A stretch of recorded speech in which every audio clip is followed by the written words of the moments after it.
foul and fair a day I have not seen.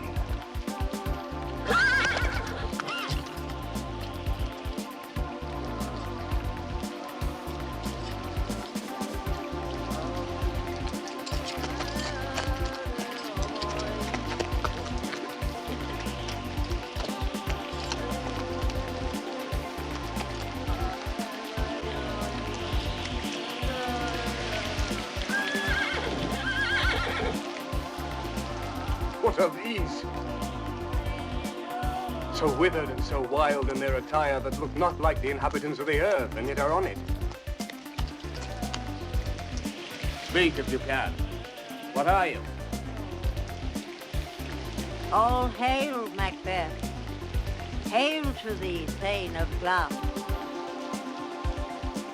All hail, Macbeth. Hail to thee, Thane of Cawdor. All hail, Macbeth, that shall be king hereafter.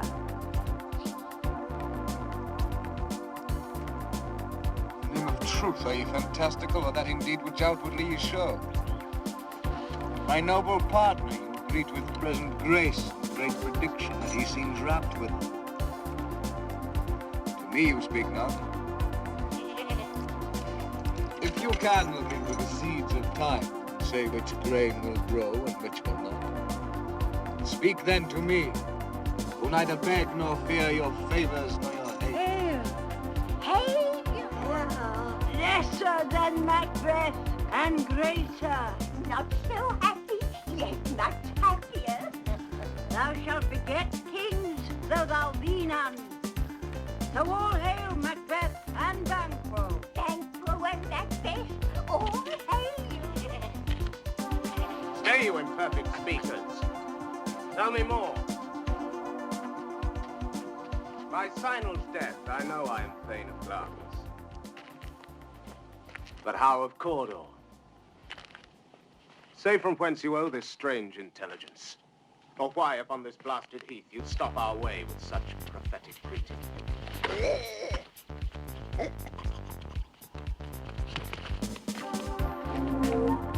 Whither are they vanished?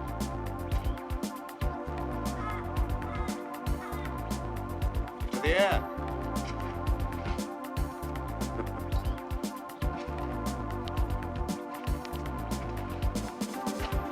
And what seemed corporal melted as breath into the wind.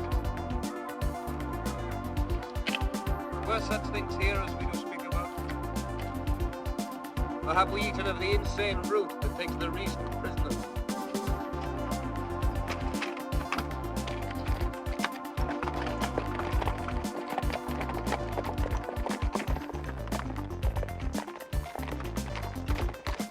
Your children shall be kings.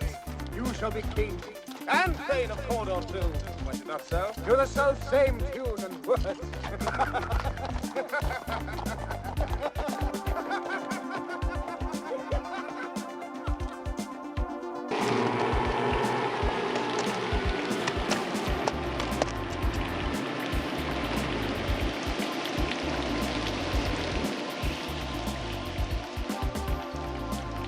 So foul and fair a day I have not seen.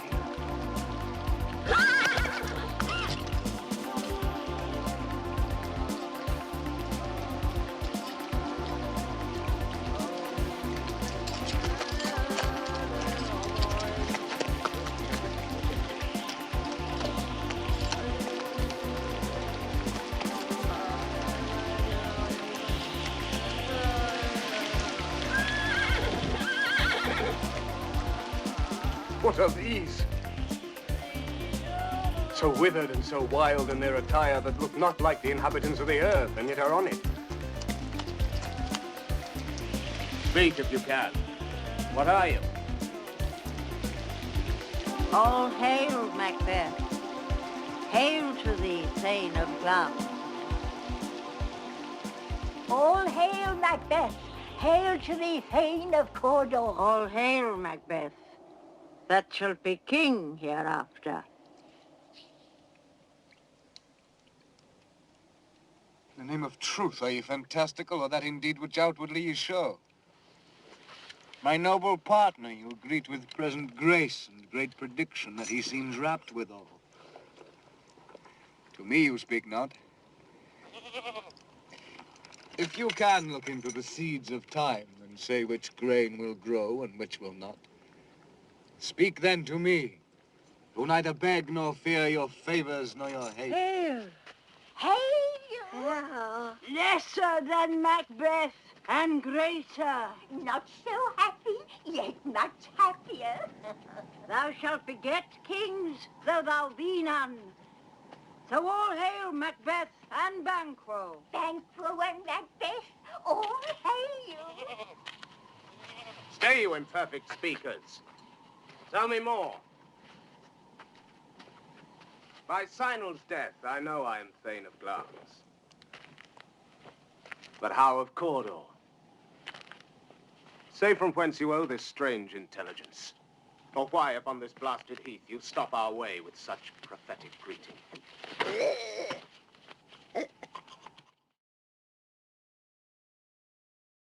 The earth hath bubbles as the water has, and these are of them. Whither are they vanished?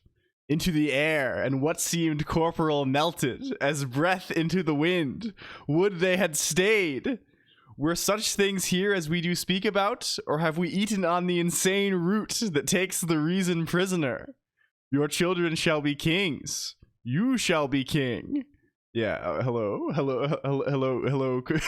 computer. Welcome in. Welcome in, and good night to Twitch TV user Piss. Welcome, computer. Hello. Welcome in to the final episode of the LLLL interregnum period. Hello. Have you consumed that insane root that takes the reason prisoner? Apparently this is a reference to some sort of supposed historical accounts about a battle between the Scots and the Norwegians. This is the idea, and that they had a meeting for a truce, and the Scots put some kind of root into the food and made them lose something like this. There was some kind of roots. Hello, Kokupsi. Yeah, something like this. Hello, computer. I hope you've been well. I hope you're staying warm. I've been buried in a tomb of ice for the past like 4 or 5 days, or I guess like 2 or 3 days here. They put us into the tomb of ice. They put us in the fortress of solitude. I think I don't know. We got like 2 feet of fucking snow. It's crazy. It's like too much snow. I've been shoveling big major style. We've been going major. Yeah, too many flakes. They did too many Nix flakes on here. Who's here today? Who decided to rear their head today? Hello, Riola. Thank you for the follow hours ago. Hello, Niche Penguin. Hello, Taimisi. Hello, various robots, parentheses, various. Hello, Ledin Jin. Hello, Caddy Shot. Hello, CRM 148. Hello, Jock BR. Hello, also the 0x539. Hello, Bridgewater. Hello. Does it make sense to DIY Tempest hardening for your computer? Perhaps. Hello, Compiling J. Hello, Bedhead Kitten. Hello, Ag Pen. Hello, Ascento. Thank you for the resub. And 37 chairs also. Hello, Free Full. Hello, Andromeda. Are you? I assume you are. You are. How do you say this name? Is it Agnes? Agnes? Anya? This is you. Hello. Welcome in. Androm 33DA underscore. Hello, Sightsoul. Hello, A squared 31415. Hello, Piss. Hello, RPC 2.0. Hello, Ashlyn Artificia. Hello, Prod Zed Pod. Hello, Blazing Knights. Hello, Zulfix underscore. Hello, Kalinoscopy underscore. Hello, Trap underscore exit. Hello, Attention Span. Hello, Ashlyn Artificia. Hello, Form Sight. Hello, Christopher. Hello, Topo Cato. 8 years of man yelling. They put yelling. They're doing man yelling. Some have automatic snow shovel. Hello, Attic Null. Hello, Mookie Sticks. Hello, Frogrilla. Welcome in. I may be rearing my head. Greetings. Hello, Pro Teapot. Hello, Koala. I'm here, but being ghostly. You're a specter. You're going to vanish into thin air, like spirits of the air. Hello, Pippin Fool. Hello, Sarake. Hello, Bucket Valve C. Welcome. Okay. What does? Okay. I also have a question. Maybe this is this an evil or a good question? Oh, I know what it is now. Okay, I answered my own question. I was going to ask what is Balb C, but this is a strain of lab mouse. This is like laboratory mice. This is in fact not an evil question. This is a question of neutral alignments. I think it's a lab. This is kind of good. It's yes. Okay, I understand better now. Hello, must underscore broke underscore. Hello, everybody. Twitter was flooded with U.S. snowstorm type of video, and I discovered that some have automatic snow shovel. It sounds like over-engineer. I don't think so. I mean, honestly, in many places in the U.S., we get quite a lot of snow, right? It depends a lot, right? Like, obviously, like, they sort of, you know, you would expect like automatic snow shovel in like Vermont or in Chicago or in, you know, upstate New York or in Wyoming or something like this, right? Like, but you would not expect this in Texas or Southern California or right. This is how it goes. If you mean truly automatic in the sense that it's a freaking robot, then I guess I'm interpreting this as meaning like a snowblower or like a plow on a truck or something. But maybe you mean like a Roomba. That does seem kind of wild. Hello, Otra0 underscore. Welcome in. Yes, we're here. We're here. They've put us on. Hello. What's up? Hello, Slime. Hello, Slime. Colonq has buffer overflow. We're overflowing with something. I don't know. Maybe. Hello. Was the root that locks the minds in madness? Maybe Datura? I don't know. Maybe so. I don't. We'll have to. I don't know historically what this is. It must have been during Shakespeare times though. They were on the root that takes the reason prisoner. The root that takes the reason prisoner. A Roomba mowing a lawn once. There are in fact snow blower Roombas. They're like $5,000. Hello, lesbian monad. Also, welcome in. I mean, honestly, this is not that ridiculous. I think for like a little robot that cleans your. I don't know. I don't know if it would handle the. We really did get a fuck ton of snow. It's like there's so much snow here. I hope you're all staying warm and safe here. They made monad yes. Okay, can we click? Is it possible for us to click on buttons now? Can we do this? Is that legally allowed? Hello? We're clicking. Every time I click this, I'm like, it's going to show my real face, 4K, full HD. I think this every single time. Thank you for Twitch scam, fear of missing out based feature also. I actually do thank you for the subs. It is kind of you. Do you fuck with porridges? I think I sort of fuck with porridges, actually, I would say. Hello, Topiary Hedge and Bitomancer, welcome in. I think I do, and Dehi Labubu Kisser 69, welcome in, too. Must start with a small amount of fear to lock in. Yeah, it's sort of, you know, you need the spice to it a little bit. Hello, Aqua Null, too. Welcome in. We're hanging out down in Terra Nullius. Hello, everybody. Hi, pile of oxides too. It's this. Excuse me. They've locked me into my chamber yet again. They've decided to secure me within my secure room. They call this my secure room. That's where I primarily hang out these days. And yeah. They put us. We're back on the computer again. Hello, Intricates too. How is it going? How are you? I'm trying to think. There's a million things that have happened since we last spoke. Why are you in car? Well, it's not. I'm not locked in. Others are locked out. It's for my own protection. My absolutely safe room. They lock me in here like Democracy Now. Hello, Mecklinger _ Coon. Welcome in. Thank you. Good afternoon. Frozen in block of ice and now locked in the secure room. What a tragic fate. I don't know. Could be good. It could be good, actually. I was crazy once. You happened to you supped on the insane route that takes the reason prisoner. Do you have food in the room? Yes, we're going well. We have various supplies and things. It's been going very good. I've mostly been shoveling has been my main deal.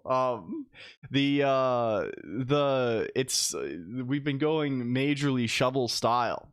Like I have like a there's like a little porch on my home on the where I live, right?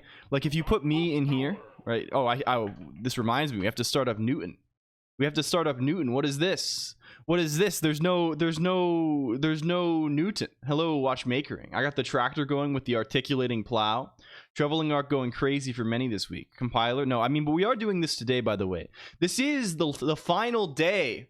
Why do you still not have I will never have a start everything script because I like doing it. It's really not that many things. I do have a start everything in Emacs. I have a thing that can say I press QLI and this like creates the layout and like puts everything in the right directory for me to run it. I only start that thing manually. But no, in the where I live, there's like I'm here. Right, this is a side profile view. What the scallop? Hello, Anna Scamp. Welcome in. And there's an enclosed space, right? And then there's like a kind of like a porch thing that goes out here. And the snow was above. The snow was above. They put the snow above on this one, which is kind of crazy. This is maybe like, I don't know, like 0.3 meters. The porch is covered, yes. This is maybe like, I don't know. It went above. They put it above this time. Hello. hello, Fury's on. Welcome in. I'm forgetting like who is real. Hello, everyone. Tricking viewers into believing there will be more progress of Oob development. I mean, I don't know if it's a trick at this point, really. I'm mostly tricking myself. Oob must be finished soon. It must be completed. However, am I going to put work into completing it? The question mark. Will we talk a lot and have fun and hang out? Yes. Yes, basically. You got an SSSSR variant. Yeah, this is a rare extreme rarity type of card. Every card, you know, there's both users which can be more or less rare on in the span of a given stream, right? The least rare users, right, are the people who tend to be here the whole time and talk a lot, right? So like if you're drawing like an XOR is a pretty common, user card to draw because XOR is here and also has a robot, right? Similarly, Niche Penguin, right? You can always ensure that Niche Penguin is in the card pool if you type !draw, right? Because then Niche Penguin's user will talk in chat, or like you can always ensure that Prodsy Pod's user is in if you type Joelcheck, right? Prodsy Pod will always talk here, right? However, in addition to what is this? They're afflicting me. Spirits of the air, spirits of the water. Hello. At the same time, there's additional rarity. Do you see it? Do you see it here on this A squared card? You see this is SSSR. Every additional level of rarity is a coin flip, right? So common, there's a 50% chance that something is common, right? And then upon the coin flip, right, you see how this goes. There's a 25% chance that something is just R. There's a 12.5% chance that something is SR. There's a 6.25, etc. You understand? You understand how this goes. You know about dividing by 2. You know about cutting numbers in half. Yes. And so on and so forth. Yes, exactly like this. The drinking problem. Drinking problem. Can we shout people out also? Is this legal? We're legally allowed to do this also, right? They're so rad. Thank you. They're kind of good. We're doing programming today, by the way. It will be a programming type of day. I know this is a bit of a shocking thing. It's a little bit shocking. We will be programming. The program, I know. It's uncommon. It's uncommon, frankly. And we normally, like, what do we do on here? This is one of the greatest professional gaming based streams of all time. We're always doing what do we do? What's our main game on here? Valorant. We hop on Valo. We go into Valo. I know you're mostly here for the high stakes Valo ranked. You know, Valor. I like to call it Valo for short. That's kind of my short form that I use. The hello devs de also, but today we will be programming a little bit. I think it's time to stop fucking around and finally figure out what x86 is all about. When he peaks heaven, he's gonna learn up on my Valo game. I know it's a disappointment, but sometimes we have to do this. Programming with a language you'll never touch. Yeah, it's time to become horrified, which is why the theme is a little bit spooky today. We're boiling and bubbling in the cauldron. We're toiling and troubling in the field of battle. We're playing High Guard today. Did that come out? That's the thing from the Game Awards, right? Where it's Overwatch 2 or something. The competitive NetHack gaming. I wish, God. I feel really like I feel like I really need to get back to the NetHack thing in a while. There's just so many things to do. With the fuck ass Bob from Deadlock, we do fuck with, what is this character? Mina Deadlock. This is kind of good. Hello, the Muffin 4. Also, welcome in. Hello, Muffin 4. And Attic Null is here, and Local Toss and Alien 2. Hello, friends. Programming with hands became a show today. Yes. Anyway, we're investigating x86. That's the theme today. That's the goal. The main goal. The only goal is to learn a little bit about x86 and maybe encode some instructions in a way that is good, in a way that is automatic. This is the concept. Can we queue? I don't think I actually can queue Valorant, because Valorant is they have kernel level anti-cheats. Oh, I did realize that I did know that High Guard came out, because they mentioned that High Guard you have to have secure boot on.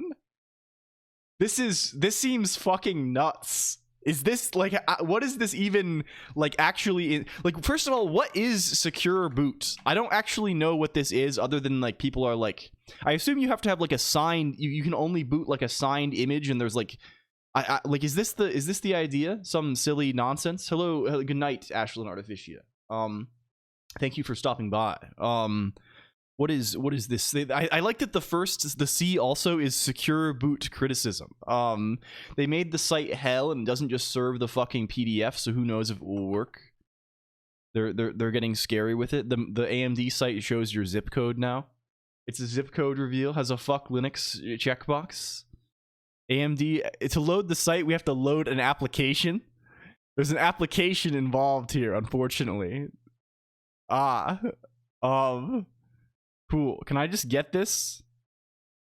Can I get this, please? How do you get save? How is save different from download? Okay, we're saving. We're what? There's this, and there's also this. I guess this is the one in my reader, so I kind of trust this one a little bit more. You gotta wear steel toed for that. Hello, loaf bread _ true. Honestly, true. It's TPM hardware guarantees. Okay, what is this? Yeah, it is like a signature thing. It can prevent the boot process by it can secure the boot process, secure in quotes, by preventing the loading of WEFI drivers or US bootloaders that are not signed with an acceptable. So what does acceptable mean? Does acceptable mean they are, basically it means Microsoft made it? Is this the concepts?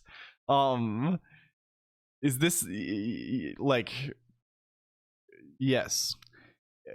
When it's enabled, it's initially placed in a setup mode, which allows a public key to be written to the firmware. Okay, I understand. So it's signed by a known vendor. Cool.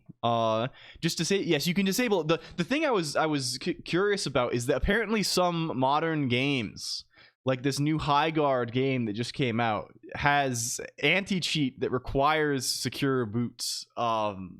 This is the concept. It's easier to circumvent. It's all such a fool's errand at the end of the day, right? Like, to, you know, trying to stop people from doing what they will with their own damn computers, right? But it is, yes, it is dumb. I think everyone agrees that it is dumb. Yes, hello Mint Julep GLHF, welcome in. And Square Soups, hello also. It means you gave MS $100 or your distro won't pass.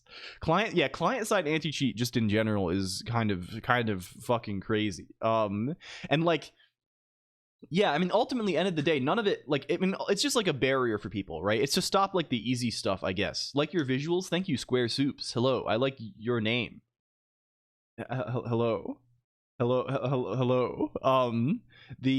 like that it's Square Soups plural. This is kind of like, it's not just one soup. They have a couple of soups in there. Hello, watch a goblin too. Certain thing, yeah. I mean, like, you can sort of imagine like the security from like a, I don't know, like if you have like a bunch of corporate laptops or something, right? You don't want people, I don't know. There's something you can imagine for this, right? But like at the same, I don't know. There's wild stuff. Square soups are easier to stack. I recently read the same thing because I built my own kernel. Acceptable means signed with a known key. Machine owner key means we can still decide what's acceptable. I see. They don't require IOMMU, so it's kind of moot anyways. Yeah, like all this, like fundamentally, there's no way to stop the client side cheating, right? Unless they have, like, you have to have attestation of all, like, you'd have to totally lock the thing down, right? It'd have to be an appliance, right? You'd have to totally remove everything that makes it a general purpose computer, right? Because, like, I can, you know, I mean, like, it's just ultimately, like, even then, it's impossible, right? You need to have, like, a camera trained at the person playing, right? A remote test proctor, right? Like, it's at the end of the day, right? I can have the thing just like plug a capture card in and plug in a Raspberry Pi as a mouse, right? And then right, what are they gonna do to me then, right? And if they detect this somehow, right, I can build a little thing that presses the buttons that, like, I could take apart a mouse that they're like, okay, this is a real mouse, right? I could wire in some shit into the replace the mouse buttons with, you know, there's so much stuff you can do. It's impossible, right? It's not a game that they can win. They can only just make it annoying enough for like people, which also is annoying, like, right? Like, it doesn't just annoy them in that context, it annoys them in, I don't know, it's silly. I think they'll have to, like, and I think the usual argument is like, oh, we can't do server side anti-cheat because, like, this would be, we can't, like, server side validate things because this would be too hard, right? There's too much and it's too fast. The requirements of speed are too high. The late, this would introduce, I honestly, I think I used to sort of nod my head along with this sort of argument, but I think I don't agree. I don't know very much about anything, but, like, that doesn't really sound like it holds up to me. I don't know about this. You have to log in with your ID promoted from your iris scan. Yeah. Hello, body without blorgans. Welcome in. Use direct memory access cards. They don't even run on the same computer. Yeah. Yeah, exactly this, I think, pile of oxides, right? Like, fundamentally, right, like the game that they are offering, I think, is the inputs that the server accepts and the outputs that the server sends. And if they don't like that, then they can fuck off, right? Like, there's no I don't know. Been thinking of taking a job ravaging through the crops of my enemies, some sort of temp pest, if you will. I see. Oh, it's seasonal only, though. You'll be like a plague of locusts, but only seasonally. I see. Hello Arisman 1, welcome in. And Luasoft 10. The Matrix is basically about cheaters versus moderators. Yes. Hello, Ivalon. Also, welcome in. So yeah, I guess this is this guy. I don't know. And next time, hello, everybody. Hi. We're here. We're on here. Mod is still away. I think I have once again gone. You'll have to forgive me if my voice is like a horse's voice. If my voice is hoarse, because I've once again, I think, gone 4 days without speaking. So we have many words to evacuate. Mod has abandoned us. Everyone has abandoned us here. A squared 31415. There's no one here. They've taken everyone out. I think I am totally alone out here in the wild. I'm starting fires in the middle of the room. I'm like to eat canned beans and stuff, right? It's a little bit I don't know. So what's today? Oh, we have other things to talk about before we do what today. We know it's x86. What else do we have to talk about here? First of all, can you roam the expanses freely now? I mean, if I chose to, I think I could at any time, but I simply did not choose to. Hello, Hidoto, also welcome in. Tomorrow, if you did not know, Vox Equi, yeah. Tomorrow on the 28th of January, this is the anniversary of the stream. If you did not know this, I started streaming several years ago. I think on 2023 January 28th, and now it is 2026 January 28th. So it's 3 years of doing this. It's just a thing online. It's kind of hard to believe. We will be streaming tomorrow. At the usual time. We'll start around the time we started today. This will be atypical.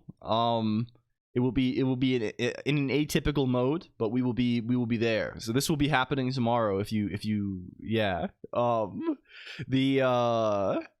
I think honestly the best thing would be to just show up and just like start like without any sort of fanfare, just be like, yeah, we're doing compilers today. I will forget, rip my streak. I think they've realized that the streak mechanic is evil, like I had been saying for a year and a half, and then they added some kind of recovery thing. I don't know. I think it's basically impossible to lose a streak now. Hello,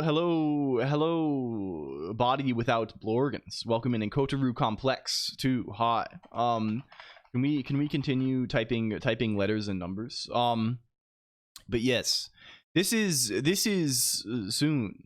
This is soon. I think it's going to be good. I think we'll be saying various eulogies. We'll be eulogizing a little bit is the main concepts. Shoutouts are finally fixed. They finally fixed the website. Defrag stream would be hilarious. We're defragmenting. Defragmenting, this is sort of like a streaking was against. They banned this. Defragmenting, like this is like a I sort of understand this in concept. I shall return later. Thank you, Frog Gorilla. The Windows XP defrag emulator 24/7. This is mostly a consequence of the file system on like whatever version of NTFS this is, right? I mean, like you can totally understand fragmentation, right? Like fragmentation is something that to some degree is like this is very relevant to like memory management as well, and garbage collection, and even not garbage collection, just like implementing malloc or something, right? It's a thing because spinning disk is slow. Yes, I guess this is also a thing, right? You want these guys to be close to each other on the disk. Is that the idea? You want them to not move far. There's like a read head or something. Defrag Q3 stream. Hello, Jen Dude. Welcome in too. Still very relevant on NVMe as sequential access is generally faster. Yeah. And I mean, I assume this will always be. Hello, Liquid Cake 1 too. I assume there's always a sort of relevance of this, right? Because fragmentation can be, yeah, you want them to be stored as sequential, right? Although I guess like it doesn't really matter. I was thinking of this in terms of like saving space, which is something that matters for like, again, if you're like collecting garbage or mallocing or something, right? But like I think it probably doesn't matter for files, right? Because this is probably saved in terms of like blocks, right? Like if I it depends on the FS, right? But if I can imagine like what would I do if I was implementing a file system? I would probably like, I don't know much about file systems, but like I'd probably like have like the basic unit be like a fixed size block or something. And then have like the actual file be like a, you know, it's like a sequence of those things or something like this. You'd read the papers about copy on write and B+ trees. Yeah, probably this is the thing to do. On file systems which use compression, fragmentation can be extremely detrimental. Yeah, Yeah, I can imagine this. I mean, so this is still something that's like a thing. Hello, fighting annelids. Welcome in. Garbage creation, never collection. Honestly, very on theme for us today, I think. We will be creating a good deal of garbage, I think. And Crazy Kitty numbers form, also welcome in. Nick's hell, yes, huge Nick's hell. What else has been going on? Everyone's talking about deadlock all day. They're talking about deadlock. They're talking about deadlock computer science all day. They're talking about the video game. They're talking about the game that doesn't exist yet. Hello, iResterday. Welcome in. I don't know. This is all I see. They saw the big king guy, Gridlock. Yes. The emulator thing. I think it's defrag2003.fun. I see. This is website. It's pretty awesome. I don't have much nostalgia for this. I don't really remember any of this. I see. Analyze. Defragments. I see. This is like kind of the appeal. People love watching those like sorting videos, right? They love watching merge sorts. They love watching a colored line move back and forth really fast and make a little sound. This is like this is a classic thing. I do have early access. I have not played too much of this though. A major update and had higher yes, I saw this. This is kind of funny. With Quake and UT and these new types of games are impossible for my brain to learn to enjoy. Yeah. I mean, this is similar for me, honestly, but it's the other way around, right? I get very confused and discombobulated when the game, like what do they call it in the game when you move with when you aim with the mouse? What is this called again? It's called first person. Whenever they're doing this, I'm like, I don't know about this. They call it mouse aim. They call it mouse. It's a mouse type of game. Mouse look. I don't know what's going on when they do this. I get a little bit confused. Very. I've played some Minecraft, but even then, Minecraft's kind of slow paced. I think. Once they start getting into the like, you have to turn quick. It's called point and click. I think that makes sense. That's kind of good potentially. They're speedrunning Minecraft in 5 minutes now. That's fast. It's true. It's really true that they do crazy stuff on this. You did not try that Hyrule game yet? No, I didn't. To be honest, I don't know. Did not grow up playing Doom. No, and I think the original Doom, right? Like this is also not a mouse type of game necessarily. Right, this is like an arrow keys type of game potentially. And also in the original Doom, it's a little bit nicer because you don't have to go up and down. There's no up and down type of mechanics. They added that later. You don't have to go up and down. Hello Poof, welcome in also. Was left right to look and hold control to strafe. Yeah. The speedrun a game called Distance. This is a Cars type of game. I may be a little more comfortable with this. Well, hi, Mr. Streamer. I got beans. I got a car. I'm looking for a house to rent, but what can I do if I'm about to get fired? Hello, shocked Dota. I think like if you don't, I mean, if you're about to get fired, is this an inevitability? Can you not get fired instead? That might be a good thing to choose if you can. I think not getting fired is good sometimes. Sometimes it's good, but like if it's inevitable that you're going to get fired,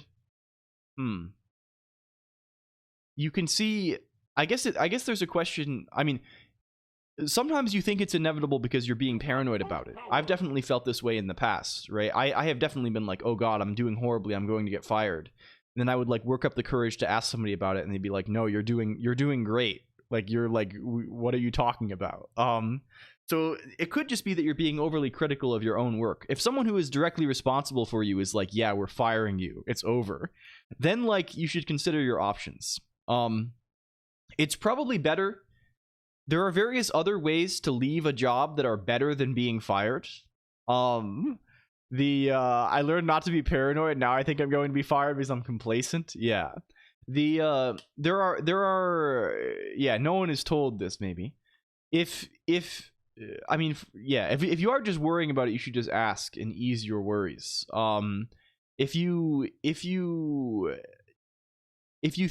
it's like inevitable, it's about a problem with someone who didn't want me in the company, then another team insisted I get hired. I was a very good employee and I got transferred to the first guy's team.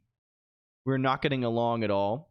Have you tried talking in a casual sort of way? Is it the kind of person you could, like, you know, be like, hey, do you want to grab a beer? Like, look, man, I'm not trying to cause any problems. I'm just like, I need the job. I don't want to, you know, I don't want, right? Sometimes this sort of thing can be good, but maybe this is like I don't know. Maybe this is an American impulse. I feel like this is like, I don't know. This is like stereotypical American personality trait where they want to say, like, they want to be saying like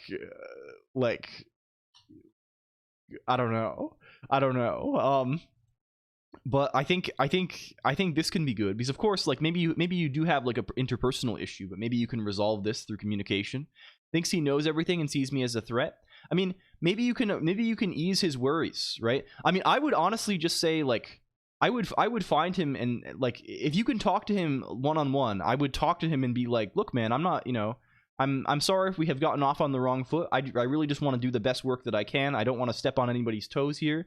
Just tell me what to do, right? And I'll try and get it done. I'm not trying to shake things up. I'm just trying to, you know, like, I just want to get along. And maybe this will, we can close this one-on-one, meet me downstairs. No, probably not this. No battle is probably not the way to go. I'd go in swinging fists. Let him know you are a threat and one to be taken seriously. Hello, lolcat swag, welcome in. Throw down the glove, pull off your glove and throw it onto the ground or something like this. I don't know. But no, I think this is good, right? I think a lot of things, right? Life is not like a movie typically, right? And if it is, it's usually because someone is making it like a movie, right? It doesn't have to be like this, right? Usually, like, you know, people are just trying to get along and, you know, live, right? There's usually not really need for this sort of dire interpersonal conflict and things like this. Most people are just trying to do their best. So I think if you can sort of orient things, it's like a video game instead. Yes. It is a little more like a video game, I think, maybe. I love movies where people get along and live. Yeah, me too. Right? Like, there doesn't have to be dramatic irony in your lifestyle. There doesn't have to be high stakes. Hello, Steger. Welcome in also. Am I going to be fired? That's a good idea, actually. Yeah. I mean, if it truly is dire and it's not possible to survive anymore, if they're like, if you're like, I'm going to be imminently fired. I have a kid coming and my partner is like, yes. So you should like, I think you should make this, if the person is really being a jerk about it, you should really be like, you know, you should just be like, hey man, I have a kid on the way. I really am just going to try and do my best at this job. I don't want to step on anybody's toes, right? And if this doesn't work and it really is inevitable, you should quit before you get fired, probably. Because then on the next job you can say you quit instead of saying you were fired. I think this is good. You should probably never. And usually things are facilitated in such a way that unless you commit a crime, you probably will not be fired, right? At least that's how it is here, right? Like, they'll just like wink, wink, nudge, nudge, like, yeah, you're on a performance improvement plan. Like, you can't collect unemployment if you quit, though. I think in a lot of, I don't know how it is exactly in the US, but I think also if you're fired for cause, this is different, right? You can get severance. You can get severance if you're laid off, right? But if you're fired for cause, right? Like, if you're like, okay, you are fired because you did not do enough work. I don't know. Do you get anything? Let me add you, charstring88. I don't know enough about this. This is something you should investigate in your local jurisdiction. Is not liking you a cause? In the US, this would be, I think. In the US, it's at will employment, right? So you can be fired for any reason, apart from like some reasons, right? But you can be like fired because like they don't like if you wear, right, like they can fire you for like you just don't get along. Some states aren't, but most are, I think. And of course this differs, you know, very much country to country and things like this. So you should be you should be aware of this. You dress too casual on Casual Friday, right? Yeah, things like this. How much money you make streaming? Not enough for this to be a thing that you should consider. As an option. The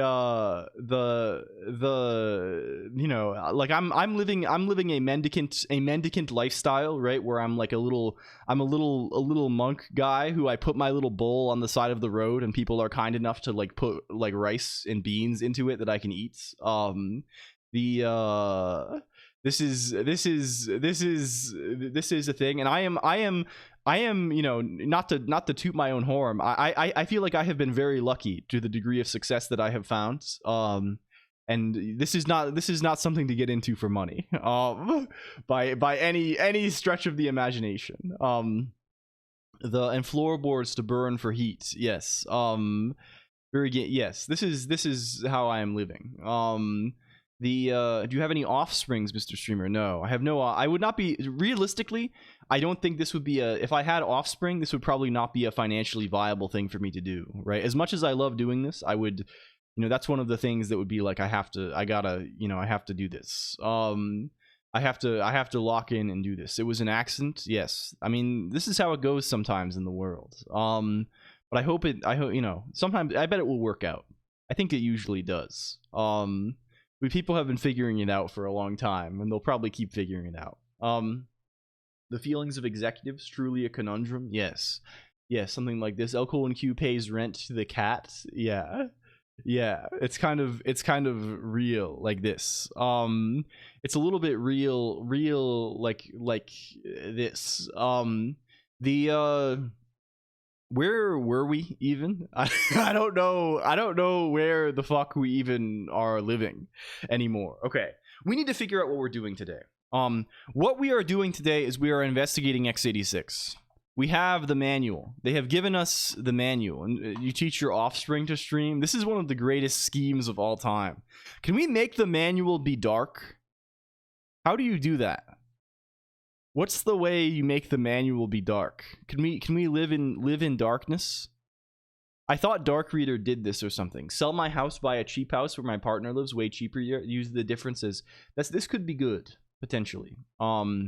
Wear shades when you read it. Can we make it dark, because this is going to blind everyone. Mainly looking through the output of a C++ compiler. Yes. The main thing we're looking to learn today is I don't even really care about how to use the assembly language necessarily, Luisoft 10. We can figure that out as we go. I'm confident we can do this. The thing that I am curious about is the encoding of the instructions today. This is what we are learning about. This is the plan. So there's a dark PDF reader. Do I have extensions? Do I have Dark Reader off? No, we have Dark Reader on. How do you do this? Does it has no preferences? It doesn't let you do this. Apply a CSS filter with a style. I thought this used to work, but now it doesn't work. Can I find this Firefox PDF dark mode? Is this possible? Is this a possibility? The PDF reader is dark, but the PDF file itself isn't. I see. Yes, this is how it goes. A little pasta linguine pepperoni. They're telling me to create a bookmarklet. You can create a bookmarklet to do this. Apparently, that's kind of good.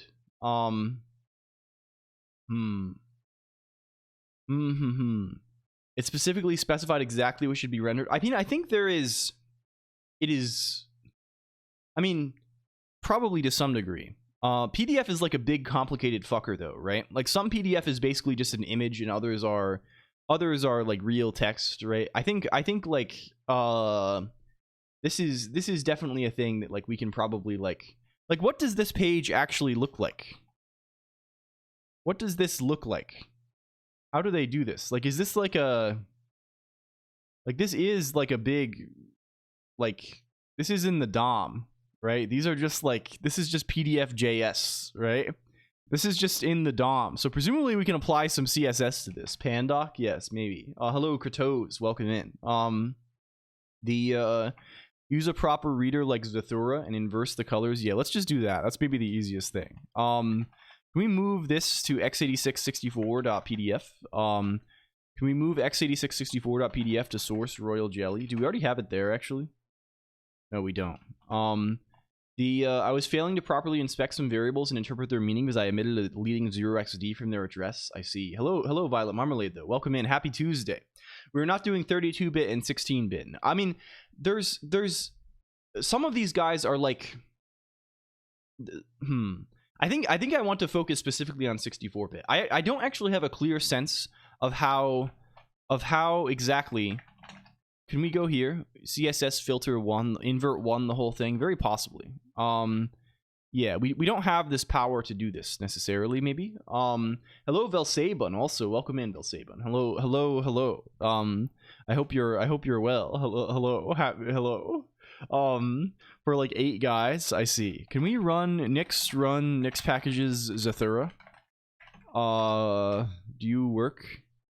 Do you work? Real face reveal, new software. Hi, hello, Vels. Oh, you know, this is good. This is good. Can we do? Okay, that's way better. We can look at things now. How do I make it big? How do you make it big? Zathura PDF reader. You can press plus. Okay, huge.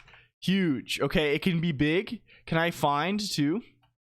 Control F is forward. Can I find with slash? Oh, we're so back. Is there a table of contents that I can view? A and S are pretty good too. Oh, that's also good. I know, like, sometimes these guys, like, they have table of contents, and that's going to be very useful for us. Zathura tab to see index. Oh, huge. Extremely huge. Okay, we're so back. We are so fucking back. How can I expand these? Can I? Okay, we're good. Cool. So this is the goal today. Hello, RCRN STN. The one and only goal of the stream is to get a better picture of how you've caused this to use less power on one of my monitors. And oh, do you have an e-ink guy? Is this the conceit here, or is it another kind of guy? Is it an alternative type of guy? Do EPUB books too? I am unsure of this. I have not used this guy in a very, very long time. And then only briefly. My preferred EPUB reader is, of course, if you have a freak's persuasion, if you are living a freakish lifestyle, you may care to investigate nav.el. You may care to investigate nav.el. I'll be leaving for Aminals shortly, but in approximately 1 hour I will return. So if you have any questions and cannot find a solution, feel free to ask me and I will get back. I know a lot of this stuff very well. I appreciate this a great deal, A2-31415. And also enjoy Aminal. Enjoy Aminal, and thank you for all your help as always. Freaks, that funny Colonel from Linus Torvalds, yes. Oh, you just measured them on full white, full black? I see. Hello, Sorcerer too. Wait, Sorcerer. Okay, Sorcerer. There was a question that we had to ask. Oh, the question is, are you from youtube.com? Are you from youtube.gov? Are you from there, or are you from elsewhere, or from here, or from nowhere, or from everywhere? I used to use Edge to read PDFs. Just Covino says hi, by the way. Hello to Just Covino. We like this guy. I'm writing this right now, but it's 16-bit. Yeah. The youtube.biz, youtube.xyz. I'm just from my kitchen nook. Okay, this is good because we found someone linked a YouTube video on the Discord IRC. Here BTW. Someone linked a guy on here. Can we find this? And they have your same moniker. They're kind of taking your thing. They're kind of taking your thing a little bit. Can we find it? Is it possible? Is the kitchen to the soul? Do you ever just dig into the evil deeds? No, this is searching for. We're looking for not sorcerer. We're looking for a sorcerer. Yeah. They put there's a guy. They took your name. They took your name on there, and someone was linking this, and I was like, damn, I wonder if that's them. I wonder if it's but no, it's a name collision situation. Hello 404 error, page not found, and also Hellpie. The I don't know. Honestly, as much as I joke about this, I think I try and avoid the evil deeds bad. I don't know. What's the most evil thing you've ever done, computer? Like in terms of like, I don't know. I'm trying to think of what's the most evil thing I've ever done. I was lurking. Hello, sorry. I say this habitually. I'm always saying this. If you know, this is probably the worst place possible to not have your name be said. Today I pulled out the you sound tired. Is everything okay? The Gmail account isn't mine either. I see. Hello, Demonov. Also, welcome in. And Paxonian, how are the runes today? I think they're going to be very good. This is what I've been a little bit excited about for a while. I've kind of been getting into things. I'm kind of feeling very, very excited. Hey, Colonq, you sound tired. Is everything okay? Oh, I'm good, actually. I ran a red light today because it didn't turn green for 2 minutes. Is it open source and can I poke at it with a stick? Yes. It's on GitHub. It's on GitHub. It's on there. Under renderer is the current one, and it is kind of shitty. There is a new one that I made a year ago that I'm still not using. EPUB closed. No, EPUB is basically just like a zipped up HTML files, or like zipped XML. EPUB is pretty simple. You can parse this guy. Some of the other ebook guys are like evil DRM fuckers though, right?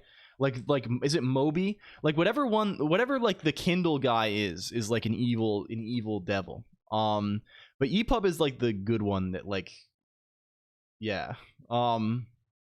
This is the one that mostly like you want most of the time. Yeah. One of the only file formats not made by the devil. The Adobe one, which everyone uses. Yeah. The EPUB is a good one. This is one of the yeah. Anyway, but this is a good. I don't know. This is like fairly good as far as these things go. If you want to read in Emacs, which maybe you don't want to do, right? But I have definitely read like novels, like sitting on the computer screen with this. Nobody expecting the Amazon proprietary thing to turn out evil. Lots of gasping noises were heard. Any other file formats made by the devil? Most, I mean, there's just like a ton of proprietary things, right? Like most 3D model things are somewhat devilish, right? Like the fact that we are so lucky to have GLTF now, basically. GLTF is the savior of us. Oh yeah, OBJ is fine also, but OBJ is limited, right? But OBJ is has some other, you know. Good luck the fuck. Yeah, this guy. Good luck Thav fun. There's they have a little GitHub guy for this, right? This is the Kronos one. Where's the GitHub cheat sheet? This is I don't know. It's like an open format for 3D models. That like, you know, there's OBJ, wavefront OBJ, which is a format you've probably seen, like a .obj file. This is like a way that people have used in the past to distribute things, and this is still, you know, used by most. This guy is kind of a fucked up freak format a little bit. It's fine for small things. The problem is that the encoding is very inefficient because it is a plain text format, right? So yeah, it is human readable. Like I have some OBJs around probably. Like if I look in source game or game crates oubliette source assets, this Java ass path meshes pedestal.obj or something like this. This is gonna run, right? You can see here's an OBJ file that I exported from Blender. It's just text. which has every vertex just as like an ASCII number. And then, you know, various like faces with indices, right? It's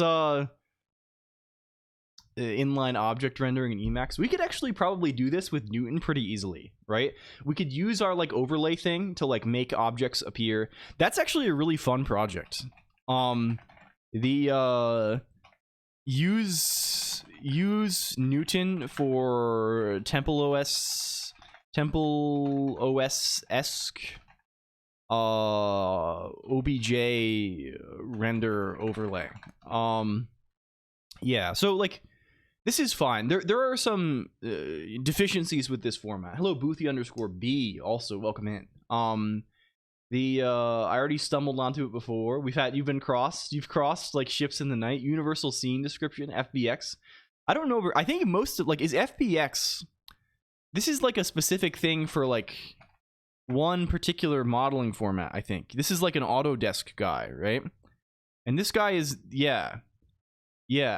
Hello, thank you, Liquid Cake 1 for the thing. I appreciate this. Thank you for real. It's almost 3 years. Yeah. This is like a proprietary guy, and they like offer, and this is like a fucker, right? FBX is an evil devil. Like most of these guys are. Like VRML, I think this is like, no, this is like the web thing. What's the other one? Is it Collada? Collada is open. What's the Maya one that everyone is always like? Yeah. OBJ is happy arbitrary ASCII ngons. GLTF is here. Here is bytes. Put them in GPU buffer. Yeah. Right. FBX. Collada is not that bad. Yeah. 3D graphics file formats. There's a lot of these guys, right?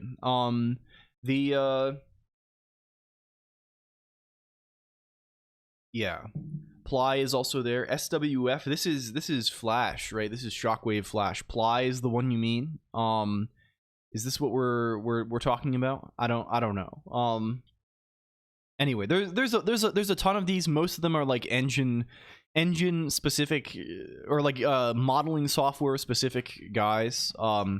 GLTF is a really good guy now, right? Because again, OBJ exists and is fine if you just need like geometry, although it is like not very packed very efficiently.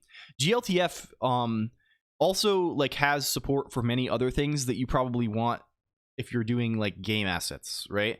GLTF, like you can, I mean, first of all, you can put the image, you can put images right in the same file, like put like texture data, which is kind of good. And you can also, it also has stuff for like doing like blend shapes and doing like rigging and skeletal animation and things like this. This is how my model works, right? My model is like a GLTF guy. This is like what most, there's a thing called VRM. You can bake stuff inside FBX. Yeah, probably, but also FBX is fucking horrendous for other reasons, right? Because he's like again, it's just not a like very accessible guy, right? Hello Woat, welcome in. This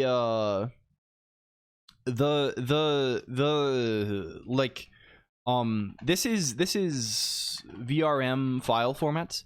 This guy is what VRM is, right? Like I think vrm.dev is the guy. Yeah. Like this is just like an extension to GLTF. Like GLTF has like an official like extension mechanism, right, where there's like some, right, you can see down here, right, there's just like you list the extensions you're using and then there are like custom properties that get listed in places, right?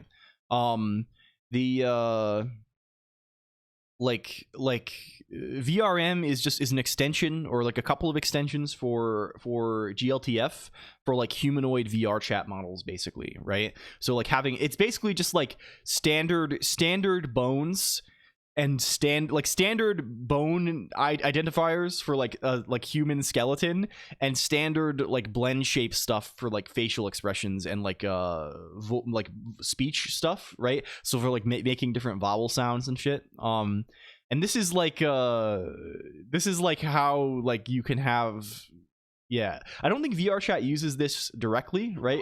Because I think VR chat like has some horrendous thing if you want to like actually upload a guy. Hello Crespian C and Party Cat lol, welcome in Party Cat and Crespian, hello. Is just the model rigged, or are the open pack pulls also rigged? I mean, the open pack pulls, they're just these are not rigged in a traditional sense. These are a square mesh that's just created manually, and then I'm just rotating it. What's new with the zone? Well, what's new with the zone is that we are tinkering with x86 today, and we are also streaming tomorrow. It is the anniversary. It's anniversary 3. We're doing 3. It could be 3 a little bit. What's new with Party Cat LOL? We're just doing what we always do. You know how it goes. You know the way of things around here. We're always just like fucking around, basically. It's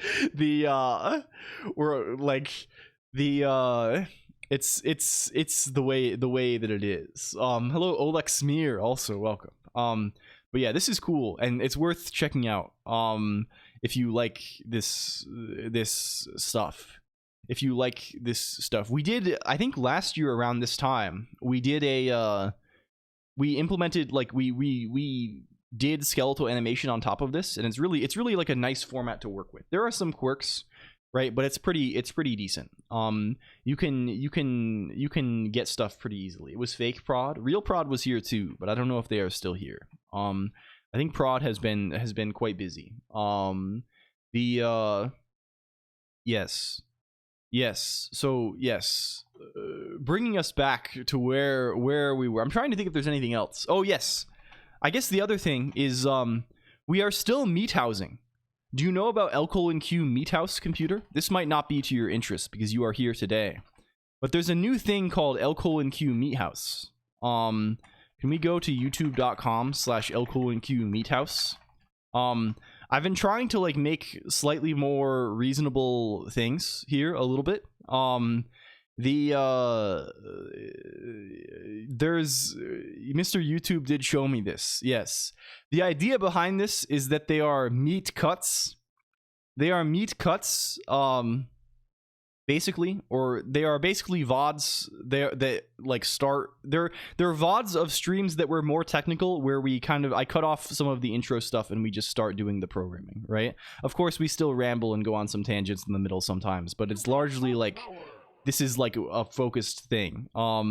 This may or may not be of interest to you, but it is a thing that exists now. I should probably make a command for this also. Where is this commands? Where is this meat house? Meat house cut down. Yeah, it's not really cut down in a real way, but it's cut down in the sense where, like, you know, the clone consolation prize. No, all will be unveiled soon if I get it done, and if I don't get it done, all will be unveiled in a different way. Hello Greymouth, welcome in.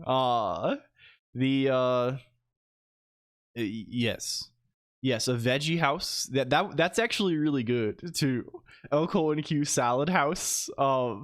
That's sort of the main, with rambling cut down allegedly. It's not really cut down hugely, but it's mostly like, I realized that like I should probably make the videos kind of watchable, in the sense that like you turn them on and they kind of start talking about something and have like a vague theme, where it's like, instead of like a guy talking about like calm for an hour, it needs to be like a guy like being like, okay, this is what we're going to do today, and then like vaguely doing it for 5 hours, I think. That's kind of the idea. I don't know.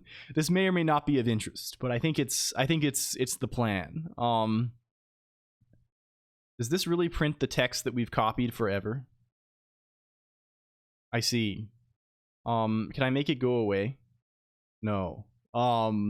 Small steps. Yes, exactly like this. Okay. So what soup is this? Square soups, apparently. Real nice, and welcome in. Press escape. Oh, I forgot. I have to press caps lock. No, escape does not work. Escape does not work. Okay, anyway.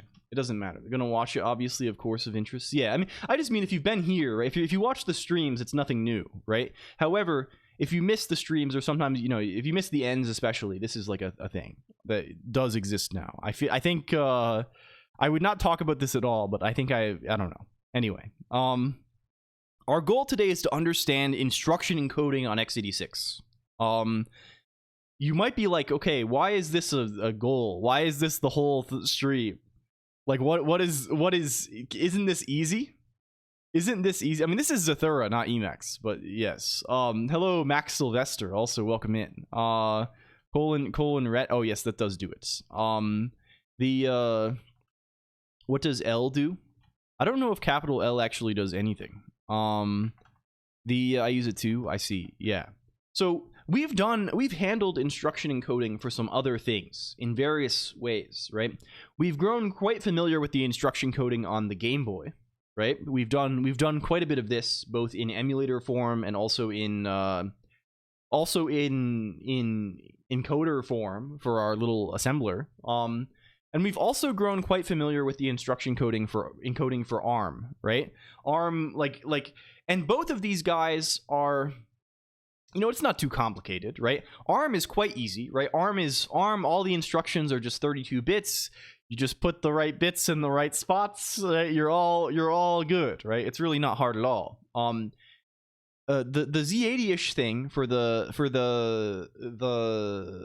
how do you say, for the Game Boy is a little more, you know, it's a little more complex, right? Things are variable width, but it's still not too bad, right? There's like not that many instructions, right? Like game, where's GBDev? Can we find this? Do we have the CPU reference? Game Boy instruction reference. Do we have this? Pandocs maybe has this for us. The website doesn't load. Complete technical reference here. Do they talk about the registers? They talk about various guys.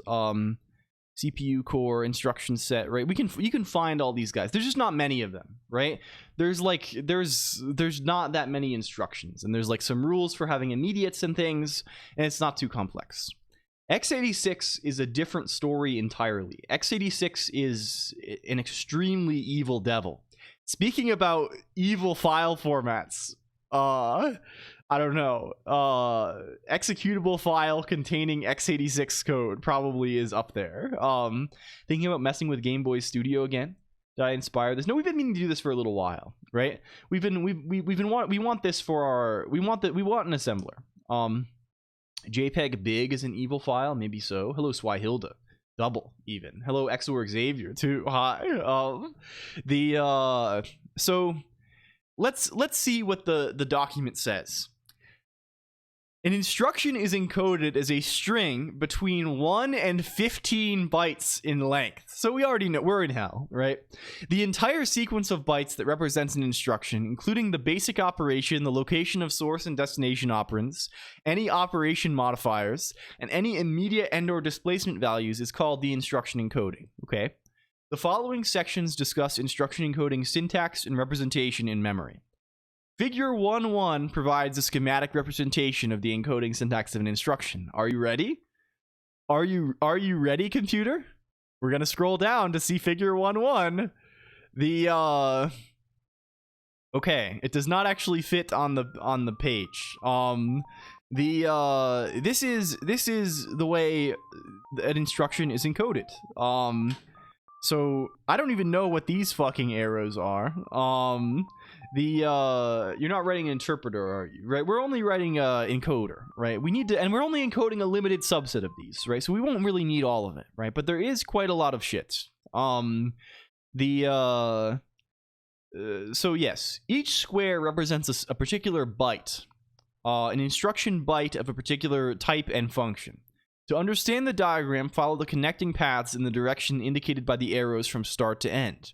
The squares passed through as the graph is traversed indicate the order and number of bytes used to encode that instruction. Note that the path shown above, the legacy prefix byte loops back, indicating that up to 4 additional prefix bytes may be used in the encoding of a single instruction. So you see, this is what this fucking hellish labyrinth is, right? It's telling us that we could have optionally, we could have up to 4 bytes of legacy prefix here. 4 prefix bytes for one instruction. No, it's far more than that attention span. Remember, an instruction can be up to 15 bytes. Some of this is immediate, of course, but there are many different prefixes. There's legacy prefix, there's vex prefix, there's rex prefix, there's evex prefix, there's, right, various things. A lot of this is going to be for like SIMD stuff, right? There's mod rm, which is also a prefix kind of, or I guess this is sort of a postfix sort of guy, right? Yeah, move is enough. But that move, right? Move is the Movefuskator thing, right? Move is a single mnemonic, right? Move is just one mnemonic, right? That one mnemonic corresponds to many different paths through this graph, or at least a couple of different paths through this graph, right? Like it's not just one path through, right?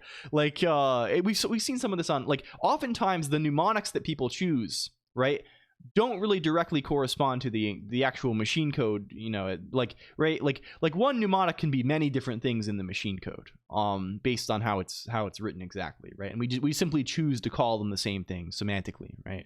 Hello mango h _, thank you for the follow, and Viato6, thank you for the sub. I appreciate this. Welcome in, friends. Yes, so the main goal today is we're gonna be able to ignore a lot of this, right? I think probably, like, there's a ton of legacy stuff, and there's also a ton of extension stuff in x86, right? So I think probably, like, all of this shit, I don't actually know what xop is. We probably can like just not care about any of this stuff. We probably don't have to care about a lot of the legacy prefix stuff. This is the AMD website guy. Yeah, A Squared linked this to us. I mean, it was not designed as a sick prank. It's more so that this evolved over time, right? It's an evolution over time, right? And in fact, this shares a common ancestor to the Game Boy guy that we've grown a little bit familiar with, right? Like x86 is x86 64, right? This sort of sprung, you know, from the 32-bit version, right? All these guys eventually, like, grew over many years from the 8086, right? Which sort of grew, I think, a little bit out of the 8080, right? Yeah, which is like the early 8-bit guy, and these guys are like from the 70s, right? This is like almost 50 years ago. The development on the 8086 started in literally 50 years ago. Leftover instructions from the Intel 8086 that are never used in modern code today. Yeah. And there are thousands of instructions, right? It's like, I wonder what is the instruction count actually today? x86 64. Can we find this? Do they tell us about this if we look at like, if we look here, like, I don't know if we, like, x86 64 instruction counts. There's various extensions and things like this. There's estimates, right? Like 1200 to 3000 distinct instructions. Video dead. Oh, on the model. I'm sorry for this. Hello Remblanc, welcome in. It does die sometimes. I probably should update my YT guy. S390X is older but less complex, so it's not. Yeah. Well, I mean, I think it's a combination of age and use, right? Like, x86 has also been heavily used, right? And there's been a lot of demands put onto it for compatibility and various other things, right? So it's sort of like it's grown some moss, I think. I mean, I guess this is a bad analogy because you kind of grow moss by not moving. It's kind of, I don't know, like what do you get by moving? The edges have been sanded away. It's not really this either, because it's, you know, hello email Shadden. You've been subjected to punishments. You've been subjected to the demands of evildoers. I'm sorry to hear this. I hope you can get through this. My hands are too shaky to hold a glass. I hope you can power through. It grew like a snowman. Yeah, maybe it grew like a big ball of snow that you rolled down a hill. Yeah, because like there's another thing, right? Like it depends on like the individual CPU, because there's on x86 there are these things called ISA extensions, right? This is a guy. Can we find this? Can we find this? Intel. What's the is ADX? This is time you see. This guy. Q Is this is this one of the guys? Where's the instruction set? Yeah, so there's a ton of extensions for x86 and x86, right? Like x86 64, right? There's AVX. There's like a lot of these are like SIMD guys these days, like vectorization sort of guys. But there are others too, right? There are like, did you know that x86 has instructions for computing SHA? And that x86 also has a number of instructions for computing AES fast. Are you aware? Are you aware that in 2013 there x86 gained the SHA 256H and H2 and SU0 and SU1 instructions? Like there are, yeah. Most architectures have, yeah, I mean you yeah. Like if you're doing this so often, you probably want to do this in hardware. Hello Buzztronic. But like there's many things. This is also a reason why like one of the reasons why like something like Gen 2, did you abandon your ARM7 TDMI project? No, we have honestly reached a conclusion with this sort of Buzztronic. Like we wrote a little game using the assembler that we made, and I don't know. Mostly what I'm trying to do now, Buzztronic, is I want to play with x86 and make native binaries in the same way, and I want to port a lot of our Lisp assemblers to like a little custom Lisp that we made in the past few months, and I want to build like an intermediate representation on top of these, so I can write code that targets the IR and then like build it to different platforms. That's like the main like meta theme of the streams lately, I think. Hello Zoe, yes, welcome in. Thank you for the follow. Is trying to consolidate these things in a different setting. Well, we did make some Game Boy Advance games on ARM7 TDMI. Hello. So we don't have to care about much of this stuff. It's the reason why the extension thing though is a reason why oftentimes software will be faster if you build it on your computer. This is like a thing that is like I don't know, the claim to fame of like Gen 2 Linux and things like this, right? This is the real reason for this, right? Because like let's say you're using Debian or something like this. If I'm using Debian, the march equals native thing, yeah, right? If I'm using Debian, I have to download binaries that like work for everybody. Maybe they have some kind of facility for like doing different builds, but like ultimately they can't target things to the exact CPU that is on your machine, right? Or is on everyone's machine. So building things locally and like telling the compiler like, hey, you can use the stuff that is available on this machine in the code that you generate, this can often lead to faster code. Hello Mickey Noon, also welcome in. Thank you for the resub. Emacs Lisp.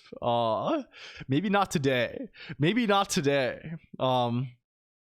Yes. As we're apt to build a your machine version on demand. This is good. This is cool.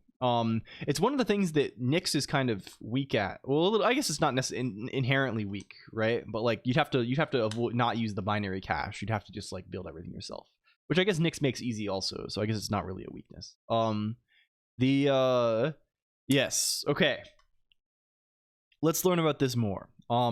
They talk about these various things. The diagram will be further explained in section. We're going to be coming back to this diagram repeatedly.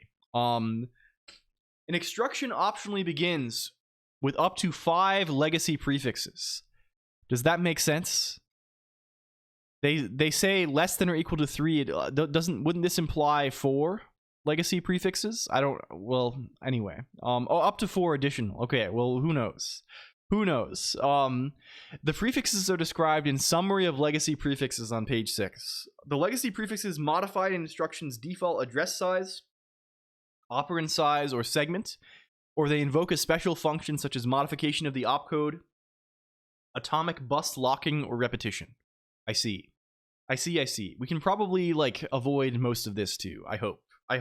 One moment, please, computer. Hang on one moment.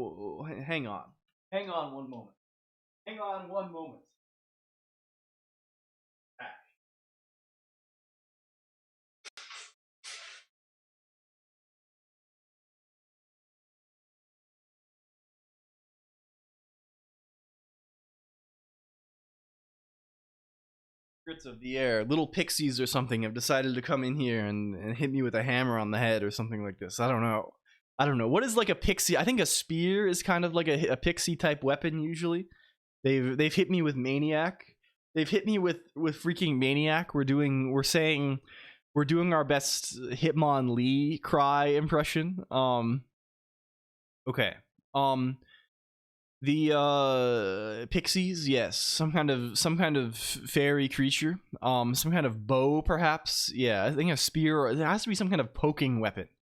And March equals native to the standard end, but then you have to wait 1 million years because it does bootstrap. Yeah. You probably have to be a little more subtle about it and do it at a per application kind of thing. Which I guess is also not too bad to do. Okay. Rex, so I think we can probably ignore legacy prefix most of the time. We'll see. I don't actually know what these fucking do. Rex prefix, this is an important guy for us. This is a guy we need to have. Rex prefix basically says this is how you use the 64-bit registers. These are the guys that we kind of care about a little bit. You turn on the Rex prefix, and then this guy is like, okay, we have big register. We'll see how to use him too. Following the Rex prefix, there's primary opcode map. This is the way. I mean, there's multiple ways, right? We can go this way here, and also, right, there's all kinds of bullshit we can do. There's these various escapes and things. So every instruction represents an opcode. The correspondence between the binary value of an opcode and the operation it represents is presented in a table called an opcode map. Because it's indexed by an 8-bit value, an opcode map has 256 entries. Since there are more than 256 instructions defined by the architecture, multiple different opcode maps must be defined, and the selection of these alternate opcode maps must be encoded in the instruction. Escape sequences provide this access to alternate opcode maps. If there are no opcode escapes, the primary opcode map is used. In the figure, this is the path pointing from the Rex prefix block to the primary opcode map block, right? So this is here. We are not hoping to call shared libraries today, right? We are not doing elf nonsense today. Our goal today is to understand this better and maybe encode some instructions, right? Write a little Lisp program that spits out some instructions from, right? This is the idea. Maybe we can produce something reasonable. And we'll probably we won't even probably write our real list. I don't want to have to, pluck one hair off of 9 oxen, right? I think I would rather like, how do you say, we'll write some little eLisp things or something that just, like, make lists of bytes or something, right? Like, our goal is understanding today. It's to develop an understanding. Welcome back from the store. I may have borked it. Welcome in. Okay. So I think we get this, right? In the easy sense, okay, we have a Rex prefix that says something about how we're using 64-bit registers, and then we either have one of the primary opcodes, or we have various escape sequences that dictate what the opcode means, right? Like, so right? Like, either, I assume this is just 1 byte, right? Either we have just a byte directly that's like, okay, this is what the instruction is, or we have 0FH, right, which means that we're in the second opcode map, or we have 0FH followed by 0FH, which means we're in the 3D now opcode thing, which we do not. I don't know what this is, and it seems scary, and we don't have to care about this. Like there's just various sequences of these escapes that like indicate what the, like, okay, fine, like either the second or the third byte is means what it means, right? This is not too complex. This is followed by and they talk about legacy escape sequences. Sure. This is legacy syntax apparently. AMD's old vector instruction stuff. Yeah. Can we find this 3D now? A deprecated extension to the x86 instruction set developed by AMD. It adds SIMD instructions. So this is like an old SIMD attempt. I wonder if things, yeah, it's dropped in future AMD processors except for prefetch and prefetch W. These are also available in Bay Trail Intel processors. I see. Cool. Neat. Needing those extra dimensions later, it would be 3D later instead. This is really good. Hello, one plane. Okay. So we're going to have to see how the, I mean, these guys are all legacy, right? These are like the legacy escape sequences. We'll have to find like where like how does it go non-legacy escapes? What is the non-legacy escape style? Do they talk about this? Does this even matter? Rex, to use this ISA, first waste this byte gives an Aether. We carefully prepare the sacrifice for the Elder Elf vibe from the yeah. We actually saw a bit of this on when we were doing the binary hooking thing a while ago. We saw a bit of this, right? It's much like 32-bit, you really get a lot of niceties, right? In 32-bit, right, because your address space is only 32 bits also, like jump to absolute address is just 5 bytes, right? Whereas in 64-bit, like obviously the addresses themselves are longer, but also like the instruction, like you have to do a whole bunch of bullshit to like do this. But in 32-bit, you really get some nice, just like, yep, it's just 1 byte plus some immediates. Yes, okay. Here they're talking about these guys. They're talking about 3D now. They're talking about these 2-byte escape sequences. We're gonna have to keep this in mind. There's extended escape sequences, and yeah, okay, I understand now. The two kinds, the legacy ones we don't have to care about. So we probably don't care about this. And the extended ones are for like they're the Vex stuff, right? They're these guys, and we also don't care about these guys. So in fact, we basically only probably care about the primary opcode map, which is not so bad, right? It's like there's 256 things in here. It's 1 byte, right? So we can handle that. Okay. Following the primary opcode map byte, though, there's this other guy, right? It can either be end directly, or we can go to this mod RM fellow. You maybe have heard about this guy if you've ever messed with this kind of stuff. What is mod RM?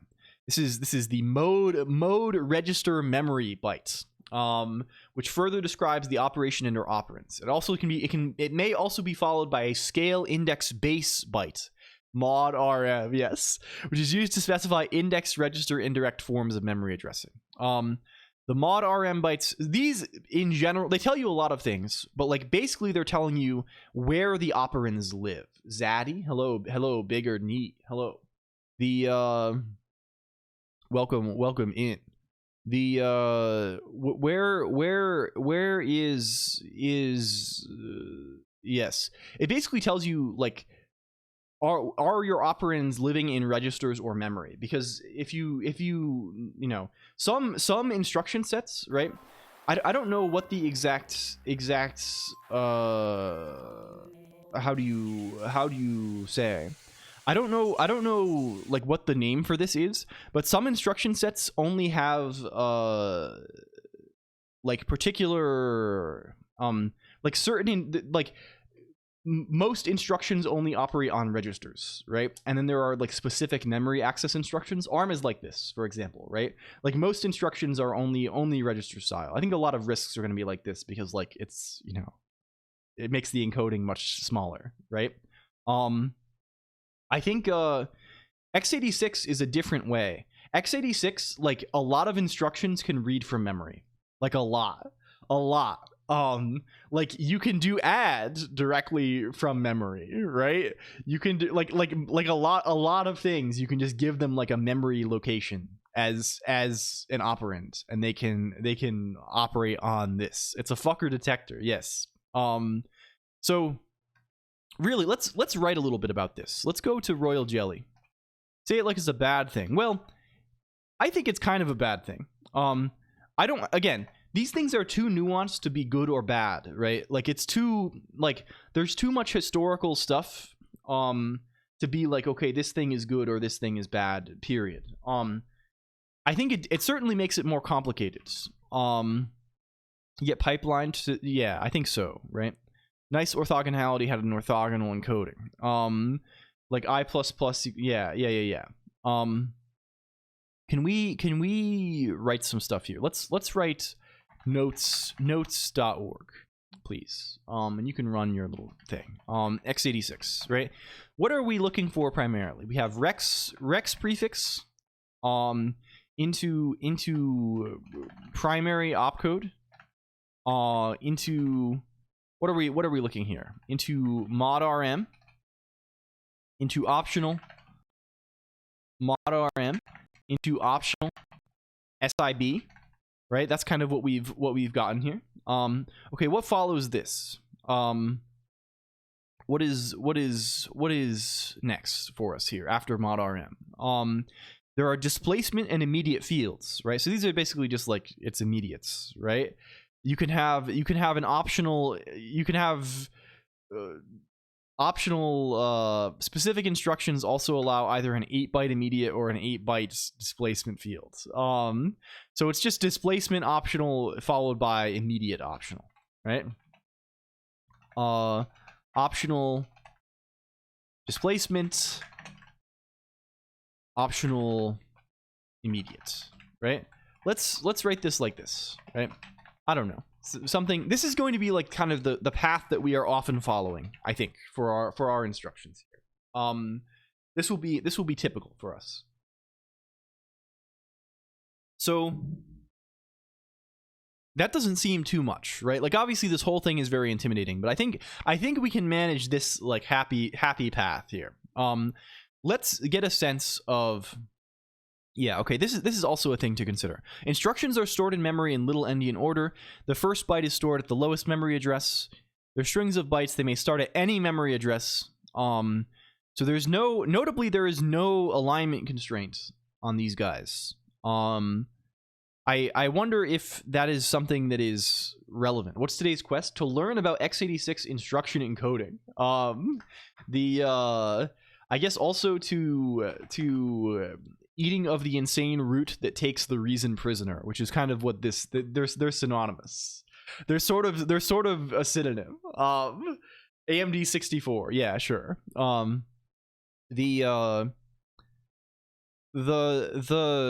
Yes, okay. Yeah, and they give it this. Yeah, they give some examples here. Of going up. Sure.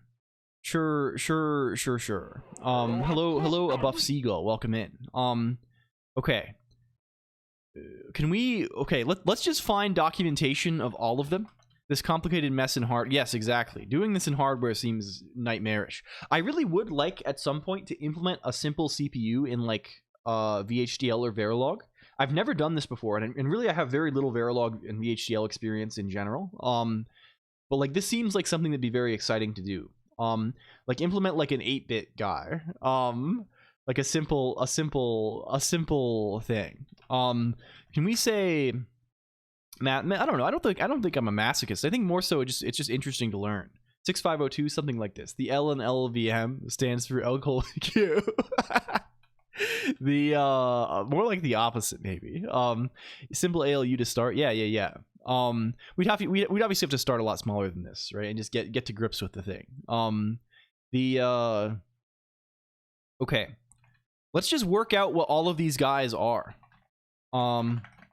Like let's get a sense of like what the bytes are, and then we just have to put the bytes together. Like displacement and immediate, these are just going to be this is just like arbitrary bytes, kind of like instruction specific arbitrary bytes, right? So we're not so worried about those. We need to know what the rex prefix means. We need to know what's in the primary opcode map. We need to know what goes in mod RM, and we need to go what we need to know what goes in SIB. Hello Kappa 5421, welcome in. Okay, legacy prefixes, we don't care about this.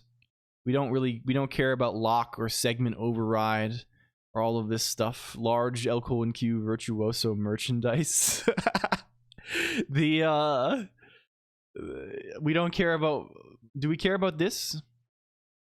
Do we care about operand size override prefix? I don't think so. I think we probably mostly care about rex. Who knows? Maybe we'll come back and be like, yeah, you actually do need to care about these guys a lot. Repeat prefixes. Oh my god. They have the rep prefix repeats its associated string instruction the number of times specified in the counter register RCX. It terminates the repetition when the value in RCX reaches 0. It can be used with ints, lods, moves, outs, and stas. I assume this is like I wonder if this is still used for like, or if it's still even relevant for like a fast mem copy, or I assume that's what it's for. Hello HXBXN_elite, welcome in.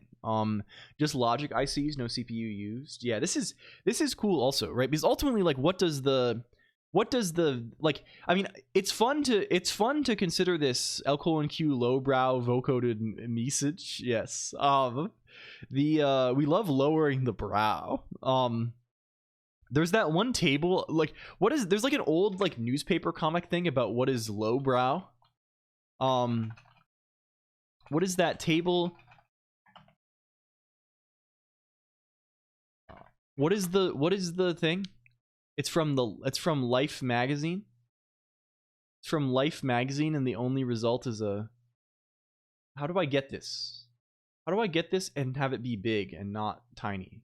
How do we get this and have it be okay? We can get this. We can get this. I don't know. Embiggen. Wormhole sends pictures, or rather, can we get this? Is this legal? Is it possible?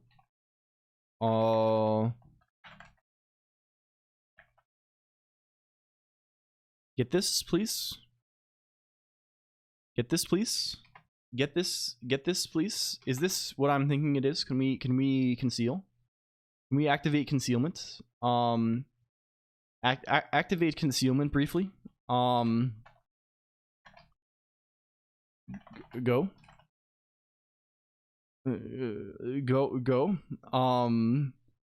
I think this is it. Yes. Yeah, this is the brow chart. If you've never seen this, I think this is really good. It's the brow chart. If you've ever considered, like, okay, is what I'm doing high brow or low brow? This is from the 40s in Life magazine, I think. So if you're low brow, like, what is your clothes, right? The low brow person wears the loafer jackets and woven shoes, and if they're in the country, they wear their old army clothes. They sit in a mail order overstuffed chair with a fringed lamp, which seems kind of good. They have a balsam stuffed pillow. I pine for you and balsam. They watch Western movies. They eat coleslaw and drink beer. They read pulps and comic books. They have parlor sculptures. They listen to the jukebox. They play craps and they go to the lodge. They're a Freemason or something like this. Whatever this is. This is kind of a lowbrow is looking a little bit good on this. I drank cola and ate chips purely for getting calories because I ate very least and trained hard. You gotta, what do they say? You have to eat big to get big, right? If you're lower middle brow, you wear when you're in the town, you wear a splashy necktie and a double-breasted suit. And if you're in the country, you wear a sports shirt and colored slacks. You might sit in a Grand Rapids Chippendale chair with a bridge lamp. You have his and her towels. You might watch musical extravaganza films, eating quartered iceberg lettuce and store dressing as your salad, and drinking bourbon and ginger ale. You're reading book club selections, mass circulation magazines. You have a front yard sculpture, a little bird kind of thing with a bird bath. You're listening to light opera and popular favorites, playing bridge, and going to the PTA. If you are upper middle brow, you are perhaps wearing a Brooks suit, a regimental tie, and a felt hat when you're in the town, and a quiet tweed jacket and knitted tie in the country, sitting in an Empire chair with a converted sculpture lamp. They have a little guy here. For a household object, you have a silver cigarette box with wedding ushers' signatures. This is kind of very specific. Like, you know, he just like the create like he just like knew like 4 guys. This is a 4 guys situation. You see 4 guys and you know them, and you're like, this guy has a silver cigarette box with the wedding ushers' signatures. You watch theater. You don't go to the movies. You watch theater only. You also eat the same salad as highbrow, but with tomatoes, avocado, and cheese, right? So you drink a very dry martini with a lemon peel. You read solid nonfiction, the better novels, and quality magazines such as Vogue and Harper's. And you're reading Winston Churchill's nonfiction. You have various sculpture. I don't even know what male lol is. You listen to symphonies. You play the game. You are a gamer. You are a student of the game. Can we this is the game that they catch me playing every day. When I'm out here gaming. I'm on the game.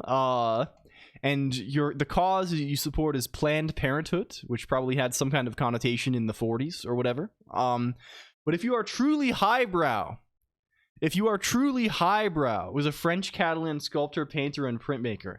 For the highbrow only, if your head looks like this, if you're in the town, you wear a Fuzzy Harris tweed suit, no hat. And if you are in the country, you also wear a Fuzzy Harris tweed suit, no hat. For furniture, you have an Ames chair and a Kurt Versen lamp. The useful objects, you have a decanter and an ashtray from a chemical supply company. You're a little bit quirky with it. You're using, right? You have some taste. You do not indulge in things like theater and the movies. You watch ballet. You eat greens, olive oil, wine vinegar, and ground salt, ground pepper, and garlic in an unwashed salad bowl. I don't know what the connotation of unwashed is. Maybe this is like a fad or something. I don't know. You drink adequate little red wine. You read little magazines, criticism of criticism, and avant-garde literature. You have Calder mosaics. Calder is your sculpture of choice. You listen to only Bach and Before and Ives and After. You play Go. You no longer indulge yourself with such primitive pastimes as the game. Now you only play Go, and your cause is art. You only care about the arts. Nothing between Bach and Ives. What is this? Can we find this? When is Bach? Bach perished in 1750. When is Charles Ives? Ives is from 1874 on. When was this guy composing? Probably about 1900. So you don't listen to specifically anything between 1750 and 1900. anything outside of that range is fair game for if you're keeping it highbrow. But between 1750 and 1900, no way, none of this. Yeah, no Mozart, basically, I think is the idea. So yes, this is, I think this is really funny. I think about this often, right? How these things yeah, it's just like, I mean, it's just he knew 4 guys, right? And it's so of its time, right? It's so like I wonder what this would look like in 2025. I think we probably have maybe less obviously visible like class distinctions like this, right? But like I think it would be funny to make this chart for the current like now for 2026. Unmatchable swag and immaculate drip. Yeah. And I think like I don't know. Now you have to spend $500 on a white t-shirt. Yeah. I think it'd be very interesting to see something like this. Okay. Can we close? Personally, I do aim for lowbrow because I do love an overstuffed chair. I kind of fuck with overstuffed chair more than anything else in the world. This is they call this my personal persuasion. Life peaked at lowbrow. We love overstuffed chair. They're pretty much the same. Yeah, it's actually the same now, right? You're still highbrow if you're wearing the tweed suit in both town and country. The versus rebel, cynical, evil baby. They made an evil child. Beer and coleslaw. What more could you possibly ask for? Yeah, I don't know. It's kind of good. It's kind of good a little bit. Okay, we got to learn about this. Figure this stuff out, computer. Get this on here. I love have you seen him ad. Yeah.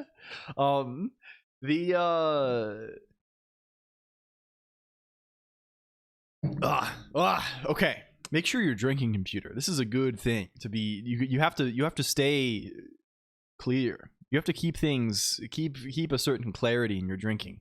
30-second recap. Here's what we are assuming we have to know about. I think this is maybe a sensible thing. I'm assuming we can just ignore all of these legacy prefixes for now, for our like minimal thing that we care about, and that we can just pay attention to these guys.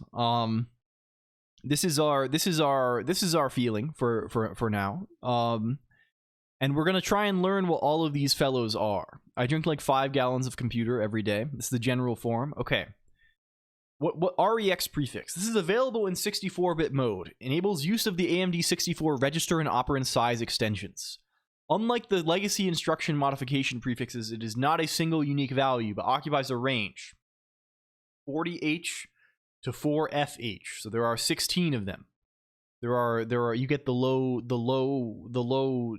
4 bits. You will need the 66 or 67 prefixes for address / operand sizes, but you do not need any others. Okay, we will keep that in mind. Enables the following features in 64-bit mode. Hello Doc East, also welcome in. Use of the extended general GPR, I assume, is general purpose registers, and XMM / YMM / XMM registers. And these are the big guys. Those are the large men. They're like the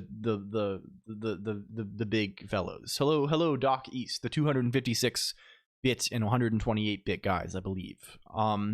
Use of the 64-bit operand size when addressing GPRs. Oh, the extended ones are 9 through 15. Okay. So you can use the extended ones, the additional registers, and you can also use the large ones. You can use the large versions of like AX, these fellows. You can also use the extended control and debug registers, and also use the uniform byte registers. It contains 5 fields. The upper nibble, this is the 4 in the 40 through 4H, just says, okay, this is the REX prefix. Can we write this stuff down? 0x440 through 0x4h. What does it mean? What does it mean? What do the fields, what do they mean? Low bits. Hello, Zarnal. Welcome in. Also, and Doc East, too. Hi, everybody. Hello. Thank you for coming around. And FXL Lex is here, too. Hello. End is, yes, for F, sure. I'm being goofy. Low bits are W, R, X, B. Run on all machines that T2 Linux supports? Yes, probably not. I'm aiming primarily to run on my machine. At least. Let's write them 3, 2, 1, 0. Okay, what is W, R, X, and B? What are you? What are you? Instructions not requiring REX prefix in 64-bit mode. It's normally required, but a few instructions have an operand size that defaults to or is fixed and do not need this. So we do not need this for near call, for some particular forms of push and pop, or maybe it's all forms of push actually, and all forms of pop also. It seems. Sure.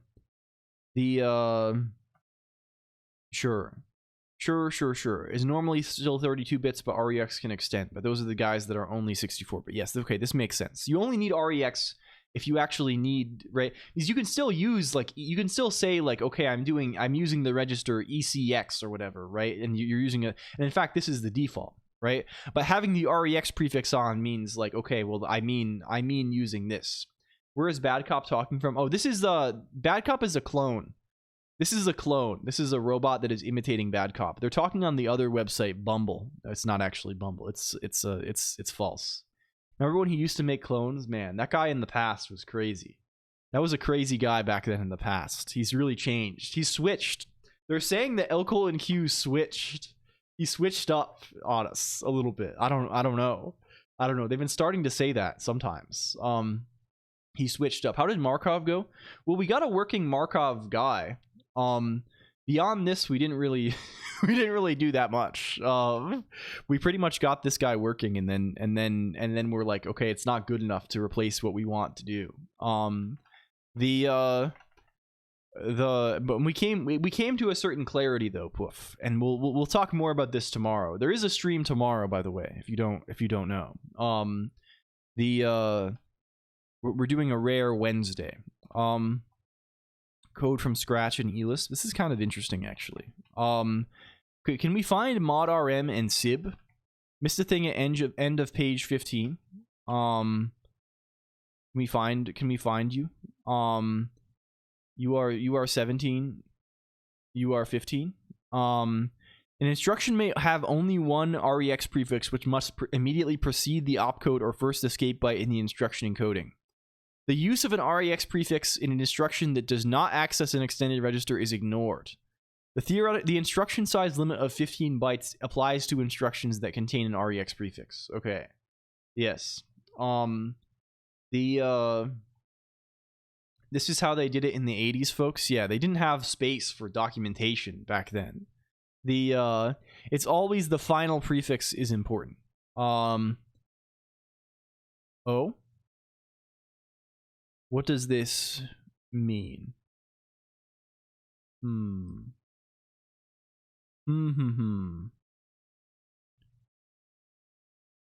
Sure. I mean, this is saying we can have one optionally even if you don't need one, right?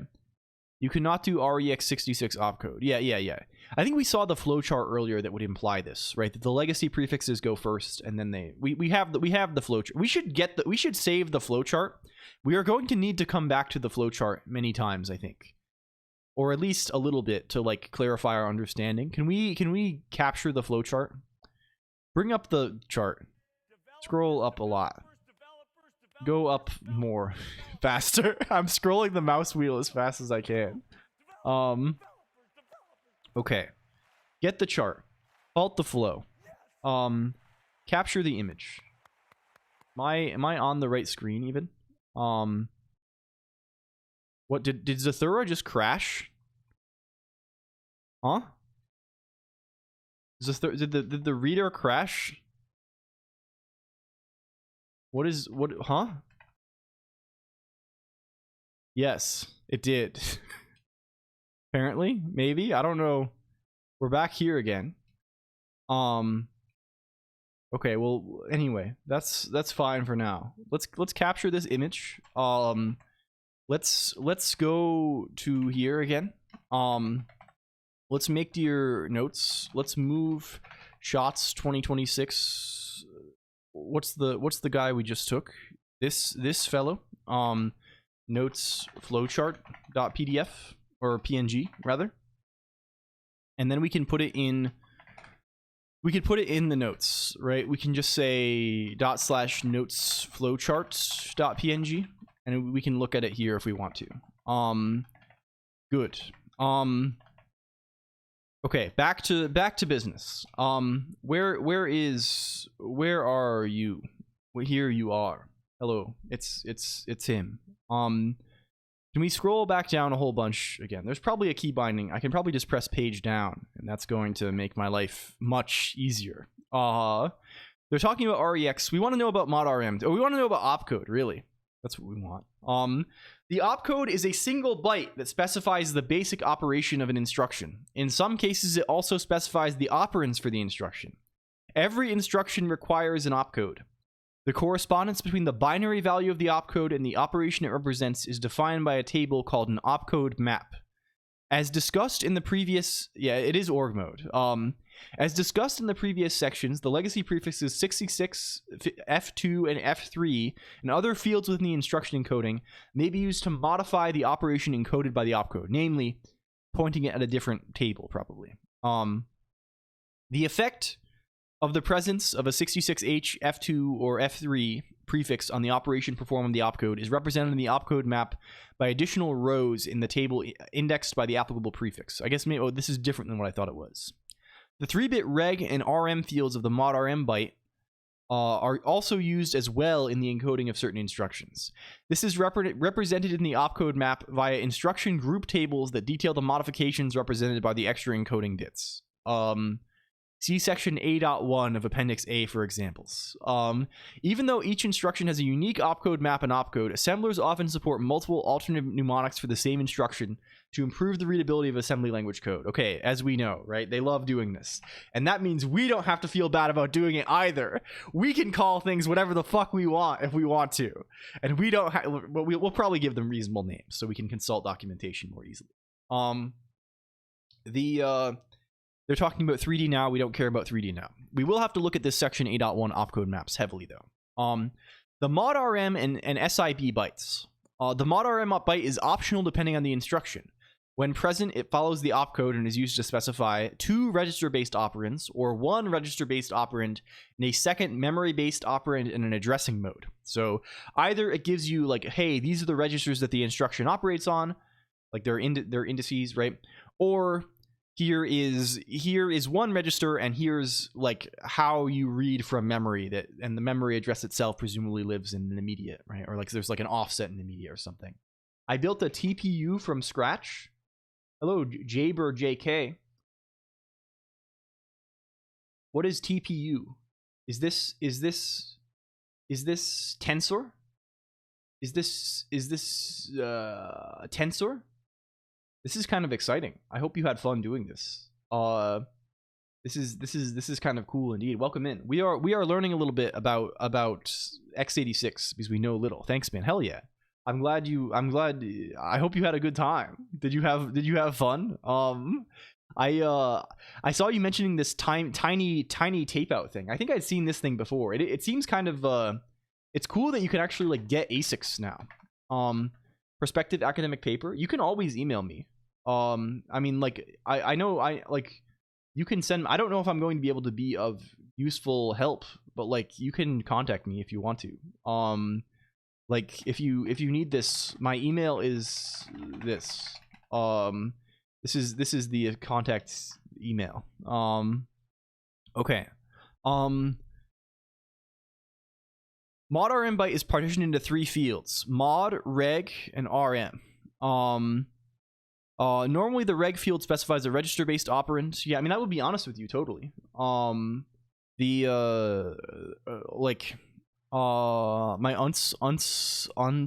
TS, yes, true. The reg field specifies a register-based operand, and the mod and RM fields are used together to specify a second operand that is either register-based or memory-based.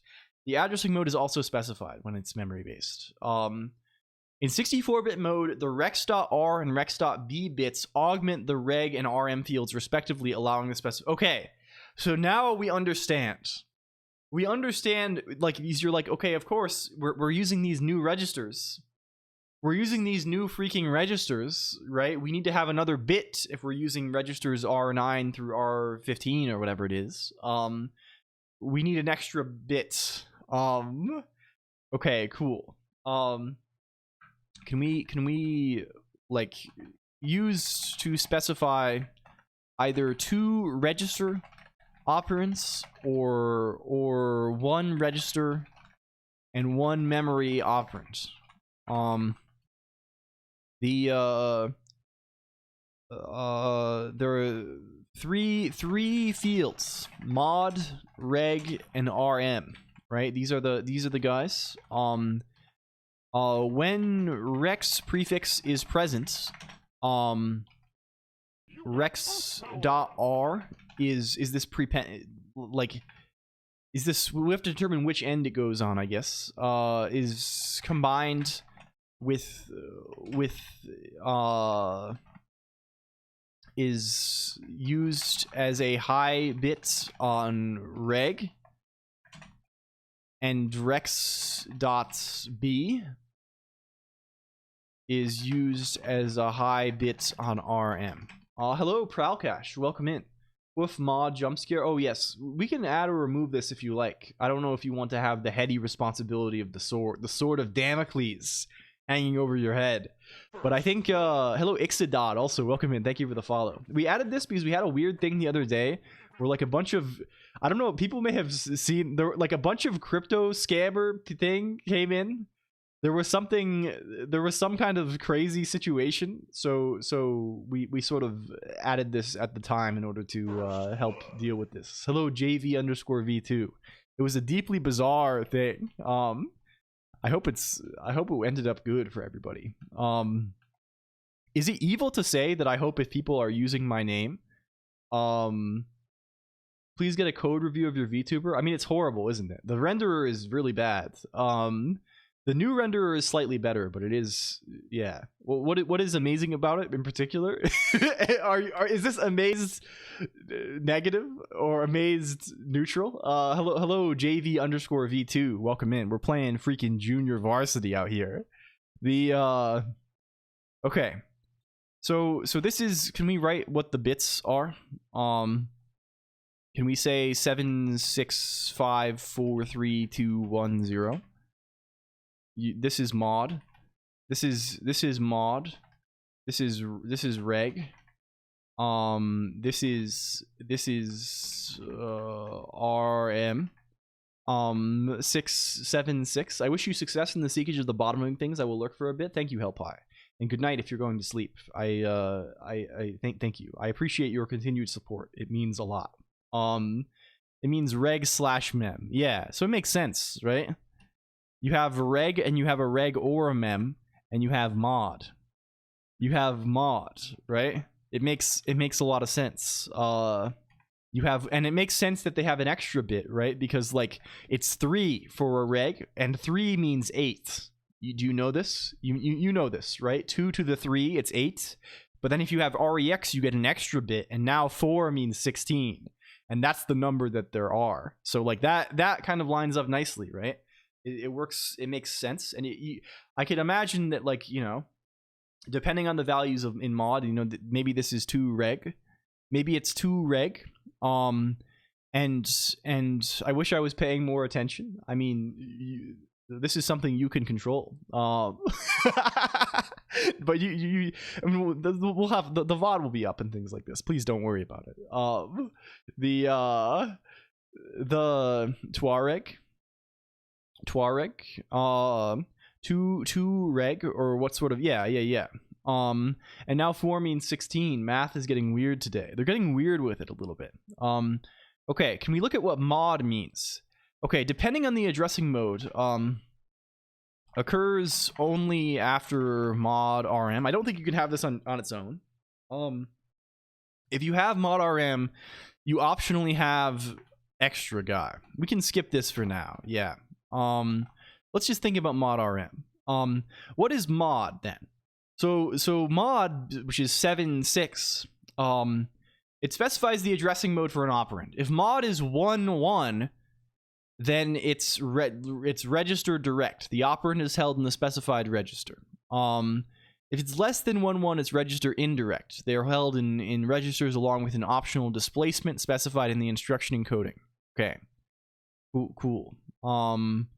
I see. And they're used to calculate a memory-based guy. Sure. The reg field is used to specify a register-based operand, although for some instructions, the field is used to extend the operation encoding. Excellent. What is mod? Oh, like mod, the mod people are referring to? Mod is my wife. Mod is Colonq, who appears sometimes on the stream, and that is my wife. In this setting, mod is not my wife. Mod is the mod field of the mod RM byte. The other encodings of the 5 bits, yeah, it's 5 bits. Just mod RM is 5 bits, right? Because mod is 2 bits and RM is yeah. Not, and reg is also 3, right? Yeah, reg RM would be 6. How can you tell which is your wife? I think you just sort of know it when you see it. It's kind of a know it when you see it sort of situation. Okay. As mentioned above, the RM field is used in combination with the mod field to encode 32 different operand specifications. The encodings for this field are showed in table 110. Okay. They tell us about it. I don't understand why the encoded value is only 3 bits. Like,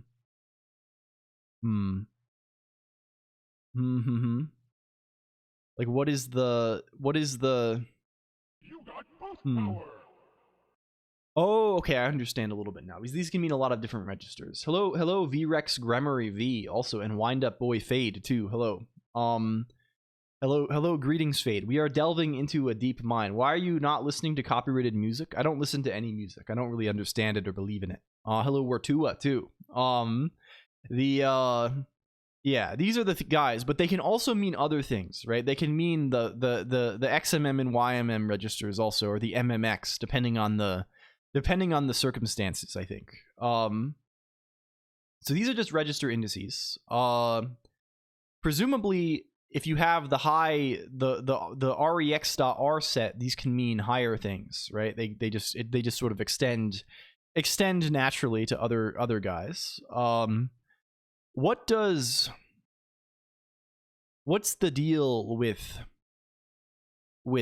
yeah, so I mean RM is the same as reg if mod is 1.1, right? It's the same as reg if mod is 1.1, right?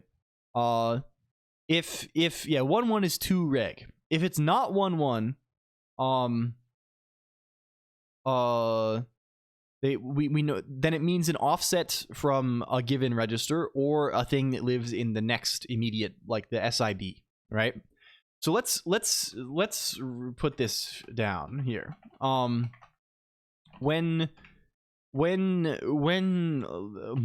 Like let's write these in all caps so it's a little bit easier for us to see what's going on here.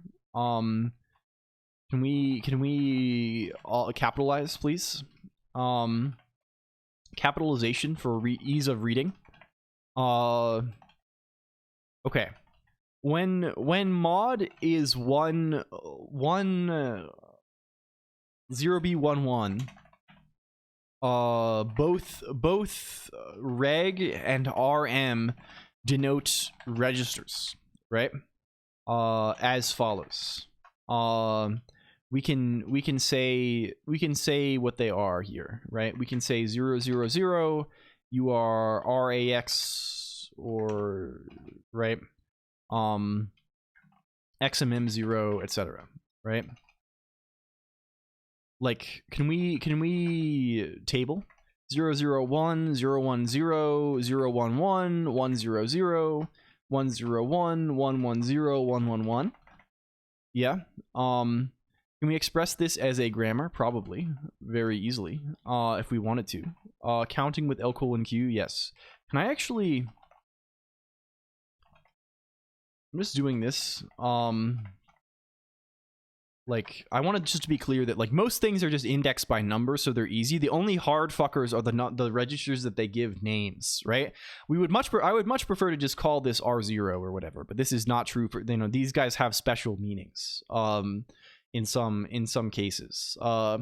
Doing primarily evex instructions with vector registers and attempting to forego as many of them. You probably could. I think there are probably some things that we need to, like, there's like control flow stuff, right? That we're going to need. Hello, cooking the singularity. I'm cooking. Are we cooking? I'm cooking. Yes. Hello, Rebel Elder too. Hi, everybody. Control flow uses flags. Yeah, these are 6, 7, and then here this is RAX, RCX, RDX, RBX, AH, CH, DH, BH. Are these? This is just like the high parts. Extended values exist and use the higher number of. Yeah. When REX prefix is specified, rex.r is an extra high bit that allows access to registers 8 through 15, right? Yeah, the second lowest byte of A. God damn. Yeah, 100 can also select RSP. Okay. Oh yes, they have extra guys. They have RSP, they have RBP, they have RSI, and they have RDI. Fuck. Okay. Well, we have to determine what distinguishes these, I guess, at some point.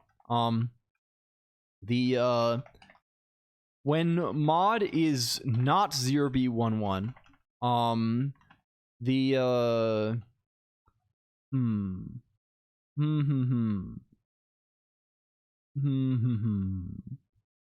they include an offset specified by the instruction displacement fields. When mod equals 00, RM equals 101B signifies absolute addressing. Yeah, okay. When mod is not this, reg always denotes a register, right? Or at least always is a hard word to say. I knew mod was 0B11. The reg like RM like what is actually in, like, it's here, right? RM denotes a base register. A base register for memory access. Maybe we write it like this. And can we write the same table? Give us the same table, please. Yeah. Or it can denote SIB form, but only if RM is 100, right? So this is like RAX, RCX, RDX, RBX. Also fucked up and evil that these guys are out of order. What a world. But I mean, they're not ABC. It's like counter. They have, yeah. This is like base, like CSIB bytes. Like accumulator data count base. Yeah. RBP, RSI, RDI. And there's a special thing for this RBP fellow here, right? What is the difference between mod equals 01 and mod equals 10? This is one thing to consider. And also, what's the gimmick of the chat in the bottom left? Oh, this is just fake humans. They're just people we invented a long time ago. They pretend to be different things. Like Etel and Nur here is an ESL chatter, but their first language is Quenya. This is the concept: accumulator, boomulator, cumulator, doomulator. Yeah. Okay. The for mod equals 0, 0, RM equals 101B signifies absolute displacement only addressing in 32-bit mode, or RIP relative addressing in 64-bit mode, where the RBP register is not used. Okay. Okay. RBP, or like, is this just as simple as saying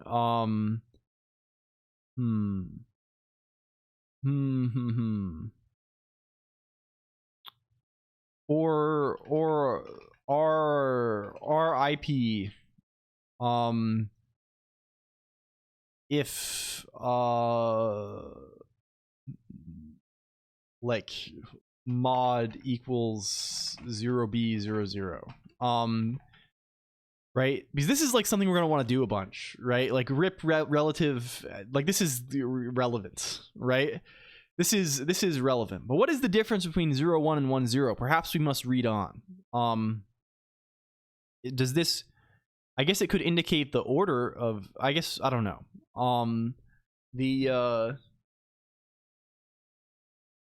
Excuse me, TTS. I'm devouring water. Can we see? Can we see? They select displacement stuff. Okay. This guy we're not going to worry about just yet. But this guy is a kind of guy. Is this like an array access fucker conveniently? Maybe he is. And he can also be extended by REX prefix to get additional bytes. I don't know. Who knows about him? He has all kinds of bullshit going on in him. The chapter 1.4.4. Okay, we're getting close there. Legacy 32-bit and compatibility modes. We don't care. We do not care very much.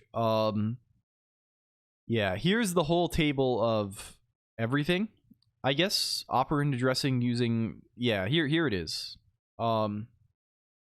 Here's the fellow. No, that's for 32-bit specifically, maybe. Do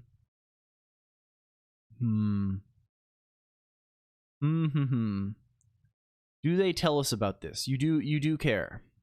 Has the legacy versions that still apply. Okay.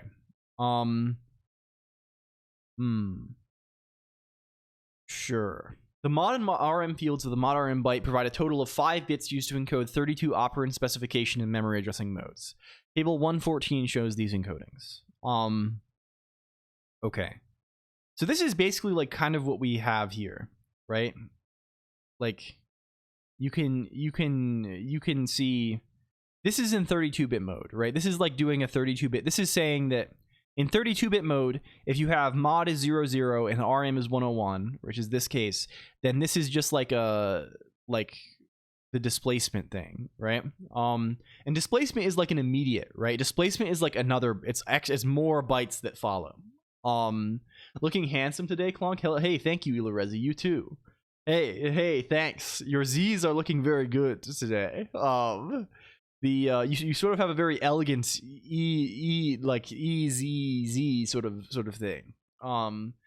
It's RIP relative in 64-bit mode, yeah, which is what we're recording here, right? Do we want to look at this table? Is this the table just for 32-bit mode?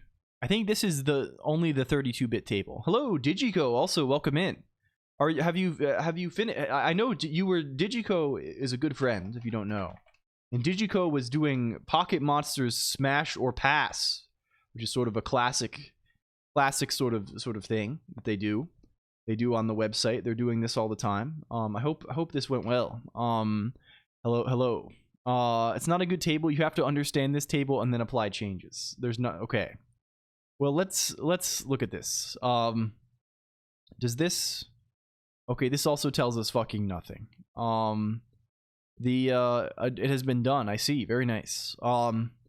Okay. This tells you whether it's 0, 1 or 1, 0. It tells you how much displacement there is.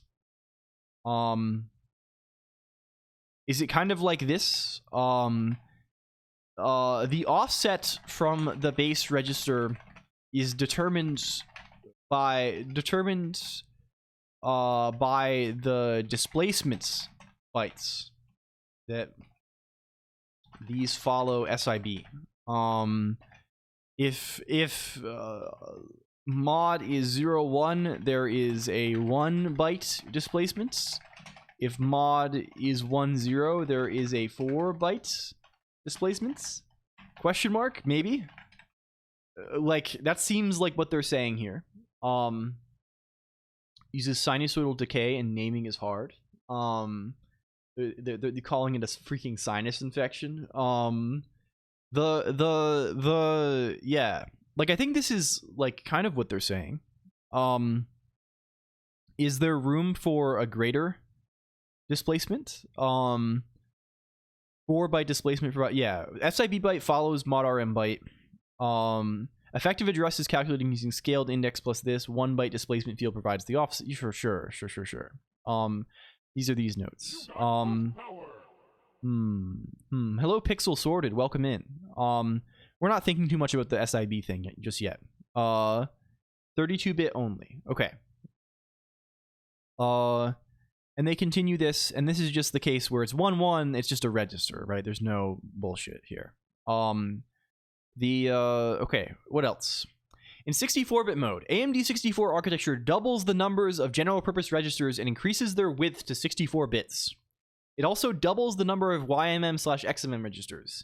In order to support the specification of register operands contained in the 8 additional GPRs or YMM/XMM registers, and to make the additional GPRs available to hold addresses to be used in the addressing modes, the REX prefix provides the R, X, and B fields to extend the reg, RM, index, and base fields of the mod RM and SIB bytes in the various operand addressing modes to 4 bits. A fourth REX bit field, W, allows instruction encodings to specify a 64-bit operand size. Okay. So W means use the big registers, right? Or write 64 bits to memory.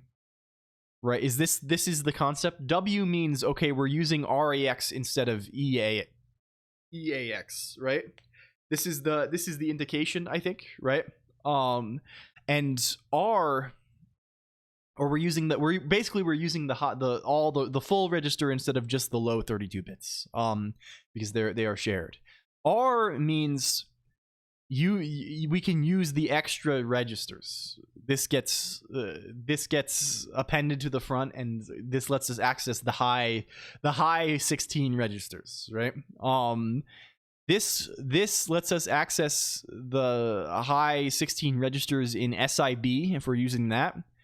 This lets us access the high 16 registers in RM or in the SIB base or in opcode reg field. Because presumably some opcodes in the opcode table also have like 3 bits in there that they use to index, indicate a register. Okay, cool. Can we write that down in our description of this? W,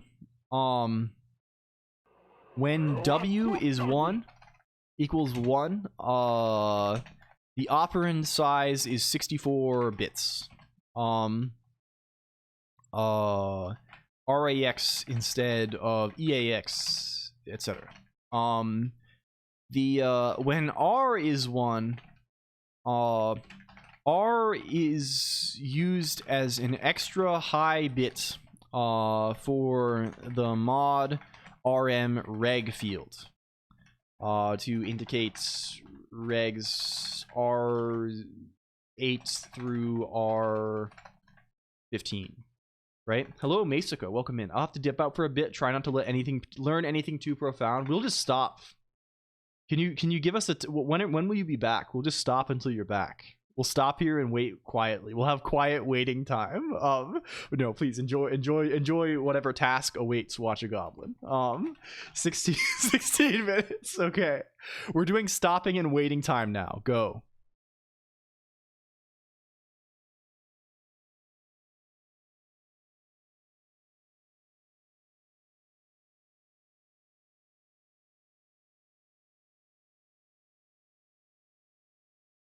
Okay, well, let's keep going. Sorry. We do have to. We must continue.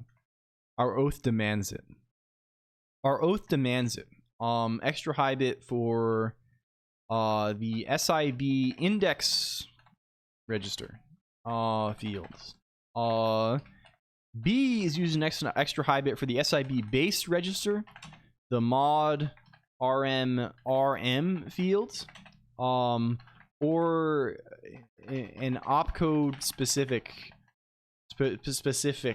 reg fields. Okay. If I do, I will explode. Well, do not worry. Do not explode, please. We do not want this. And there is no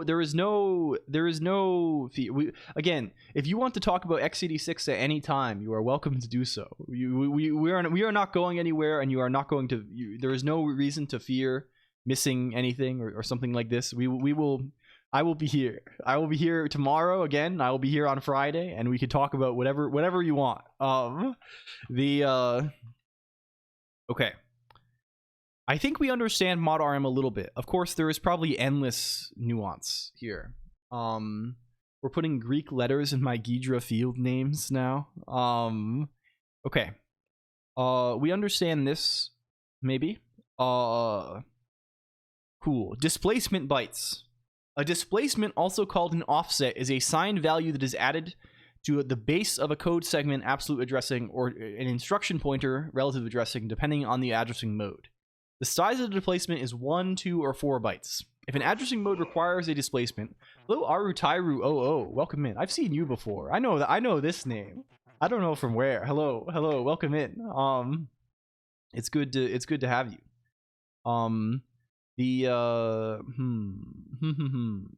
We can do that with microcode hacking on real hardware. Funny idea, evil compiler that uses features that were never implemented together in a real CPU and only works in QEMU. Maybe 3D Now and AVX 512. This is pretty funny. Okay.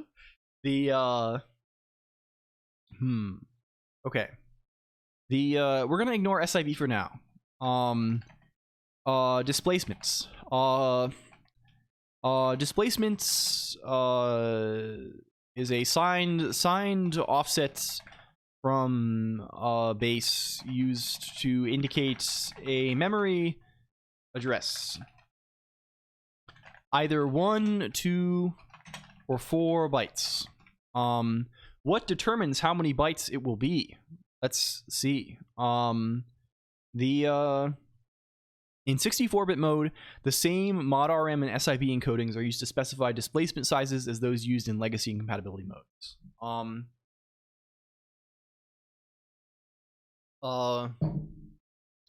Sign extended to 64 bits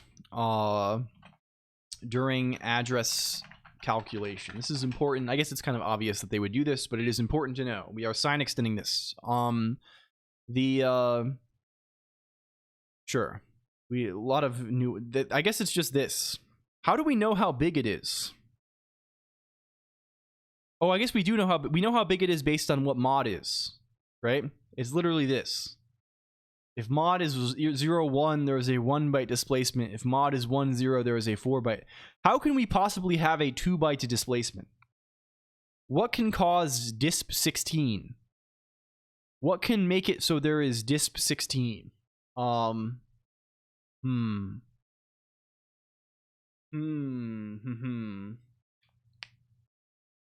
You cannot. So they are lying. Or have they told us a lie? They are telling us that the size of a displacement is 1, 2, or 4 bytes. Is there an addressing mode that is a 2 byte displacement? Maybe it matches the operand size?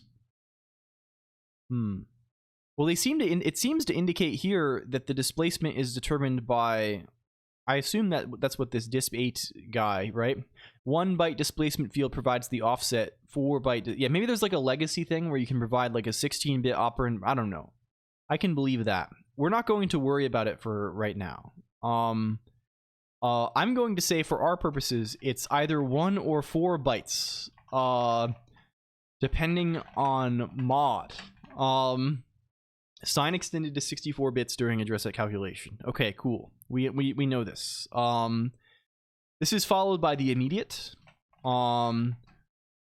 An immediate is a operand value encoded directly into the instruction. It can be 1, 2, 4, or 8 bytes. 64-bit immediates are allowed in 64-bit mode on move instructions that load GPRs. Otherwise, they are limited to 4 bytes. Okay. If an instruction takes an immediate operand, the bytes for the immediate follow the opcode. It follows the displacement, right? Some 128-bit media instructions use the immediate byte as a condition code. Sure. Like either 1, 2, 4, or 8 only for move into GPR bytes. Like, how do we know how much of an immediate I assume immediate largely is determined by the operand size.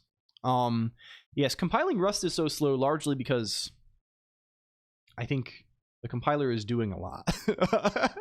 Mostly, right? I think this, honestly, this sort of thing is like probably not a huge thing that impacts compilation speed one way or the other, right? Like, this is like, you know, like it's going to be about the same anywhere. The things that are expensive are probably not that, how do you say? Like, obviously, like, the existence of, like, SIMD stuff can make things complex if you want to target this. But I bet, like, I wonder what actually dominates Rust compilation time. It'd be interesting to see, like, profiling of this. Linking, yeah. For me, it's definitely been this in the past. Linking is, like, gigantic. Yeah, in debug mode. And this has been a huge guy. The release mode optimizations, yeah, sure. This makes sense. It really is slow. Like, this is not like a fake concern, I think. I worked on a Rust guy a while ago who took fucking 45 minutes to do a debug build, and this was like a partial build already. This was not all dependencies. This was like just the crate. And this sucked horrible style. Yeah, like I think I did profile this. It was like 20 minutes was the linker. And I eventually got it down significantly by splitting things, ripping out a bunch of shit I didn't need, and also using mold. Was my sort of hacky solution to this thing. Why is it so linker dominated? Is it just like compared to other things? Is there I wonder, like, you probably have an idea of what does this, right? Like a whole lot of tiny things and then linking like, it don't, like, is it are like the Rust intermediate guys, right? Does it do like only one linking step at the very end of everything? Is that how it goes? I know there's like rlib, which is like Rust, like their internal library thing, and maybe this does not have to be like linked in. Yeah, okay. I guess that makes sense why it would be so much, right? Especially for things that tend to be more dependency heavy, right? Like Rust code, I assume in general is like way more dependency heavy than how do you say, like C++, right? Just because it's easier to use dependencies, right? It's easier to be like, okay, I'm going to pull in the library. So like that's like, I assume there are like a lot more like, yeah. I don't know. I don't know enough to be talking about this, so I probably shouldn't. This nifty paper for neat hacks. Oh, is this a microcode guy? Reverse engineering and customization of Intel microcode? Oh, hell yeah. The who up squirting they lemons? I can't say. I have a bunch of lemons in my fridge, but I think they're all like old. They've all hardened. Like lemons, you know how they get old and they become like a stone? It's a stone type of lemon. They've all done this to me. I don't eat lemons enough, I guess. Okay. RIP relative addressing. In 64-bit mode, addressing relative to the contents of the 64-bit instruction pointer. This is implemented for certain instructions. It's formed by adding the displacement to the 64-bit RIP. Sure. In 64-bit mode, any instruction that uses modem can also use RIP relative addressing, which we know you can do by you set the values. You set mod to 00 and you set RM to 101, and then you get RIP relative and RIP relative. You get RIP relative. Without RIP relative addressing, mod RM instructions address memory relative. You have drip. You're dripping. We're dripping on this. The stone roses kind of situation, yes. Without RIP relative addressing, mod RM instructions address memory relative to 0. With RIP relative addressing, mod arm instructions can provide, this is just a legacy thing, like in 32-bit mode you can get absolute addresses, right? It's the thing that lets you write, yeah. Okay, encoding. They're talking about exactly the thing we just pointed out, where mod is zeros. They're just repeating the past. They're talking about this. We won't worry about it too much yet. REX prefix and RIP relative addressing. It does not depend on an REX prefix. The RM is not affected by the REX prefix. This is to note, even if rex.b equals 1, which would normally indicate a higher register, then yes. Yes. Let's include this. Even if rex.b is 1. Yeah. Okay. Let's include that little special case here. Begin with 16-bit. I mean honestly its ancestor is like the 8086 is 8-bit, right? No, this is 16-bit. Yeah, so it began 16-bit style. This is yeah. REX prefix, find out what it means. REXPRE fix, find out what it means to me. Okay. Address size prefix, it's enabled by 64-bit mode, not by a 64-bit address size. Conversely, use of the address size prefix does not disable RIP relative addressing. The effect of the address size prefix is to truncate and zero extend the computed effective address to 32 bits, like any other addressing mode. Okay. We're going to not worry about this just yet. Encoding considerations using REX. It tells you about them. It tells you about various things about them. I tried and I failed. You know, this is it's worth an attempt. It's worth an attempt. Okay. In legacy architectures, the byte registers AH, AL, etc. are encoded in the mod RM, reg, or RM field, or in the opcode reg field as registers 0 through 7. The REX prefix provides an additional byte register addressing capability that makes the least significant byte of any GPR available for byte operations. This provides a uniform set of byte, word, double word, and quad word registers better suited for register allocation. What does this mean?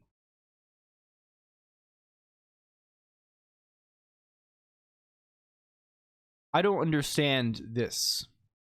I don't understand this very well at all.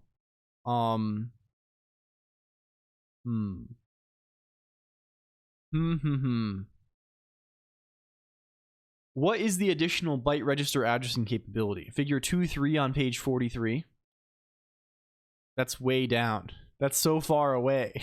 That's so far away.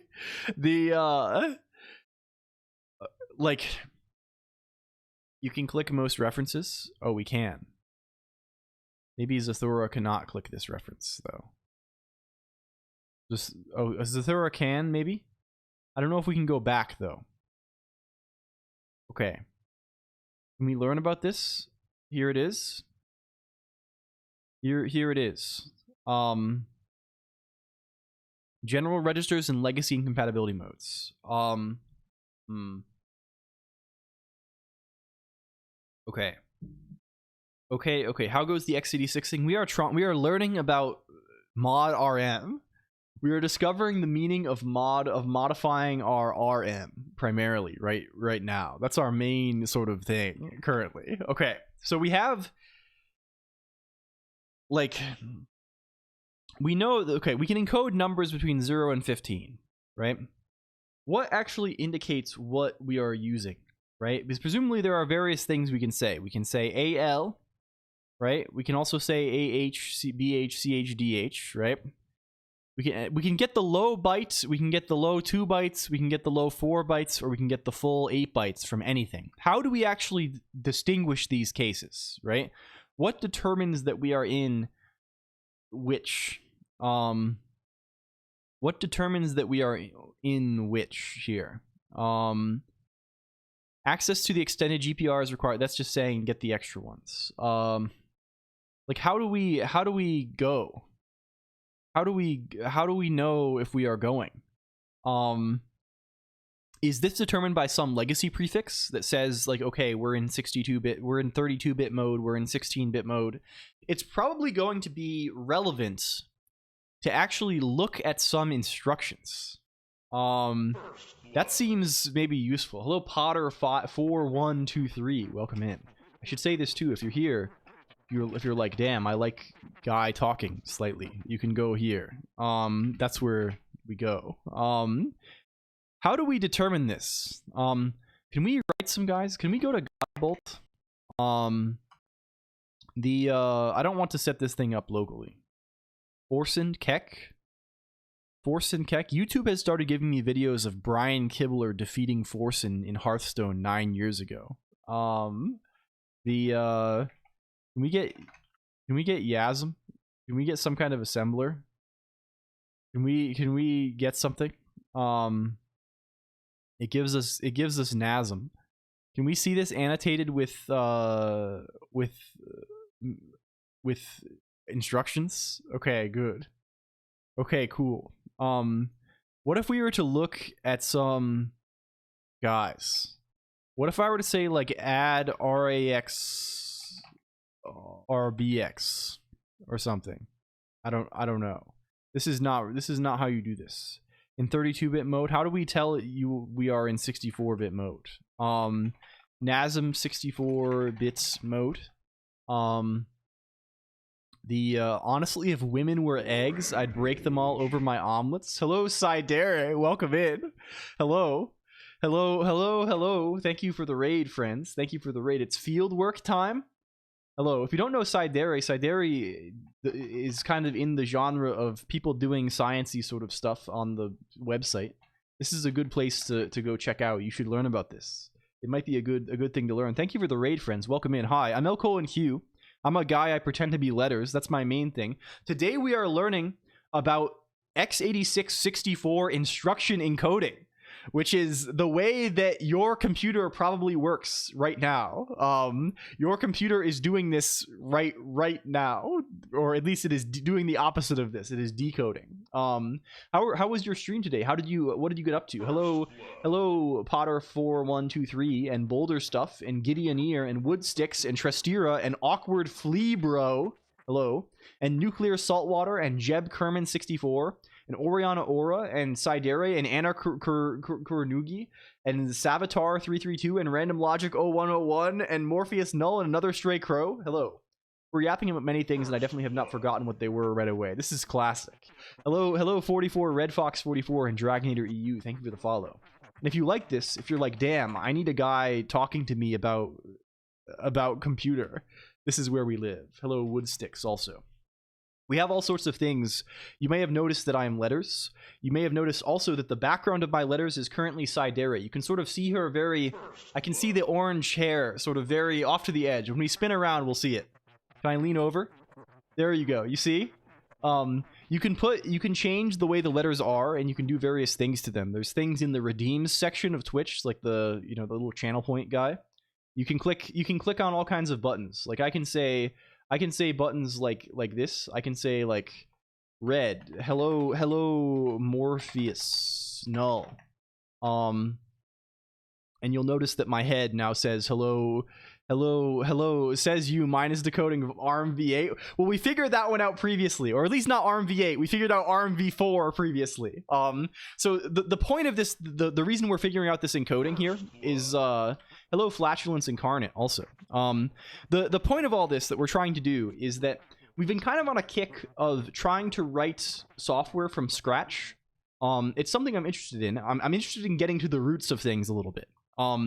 So we have a couple of projects we've been doing in the past for trying to like make games for retro game consoles, but without any tools, right? Like normally, like today you could write like a Game Boy Advance game or a Game Boy game. And the way you would do this is you would download a compiler that targets the architecture of that thing, and there's like dev kits, there's SDKs and things like this, right? We're trying to do this using only our own tools, right? So only using documentation of the machine and like our, whatever we can come up with, right? So we did this for the Game Boy a while ago and like made some Game Boy cards. Just recently, like a few months ago, we got this going for the Game Boy Advance. So we wrote in Emacs Lisp an assembler for the architecture on the Game Boy Advance. So which is ARM v4. The chip is the ARM 7 TDMI. So we wrote an ARM v4 assembler and also a thumb assembler for that chip, and we use this to make some shitty little games. Can we find this? If I go into if I MGBA QT, this is a Game Boy Advance emulator. If I run our little ROM here that's just generated purely from our little assembler, we have a little game. You can walk around as a little squid. There's a big randomly generated dungeon. It's kind of shitty. You can fight sea creatures. I don't know. You can play blackjack. It's kind of there's not really a point to the game, you could say, but it is a game that you can play, and it's totally from scratch. And more recently, we used the same system we made a little thing. I'll just show you. Can we bring this up? We made this.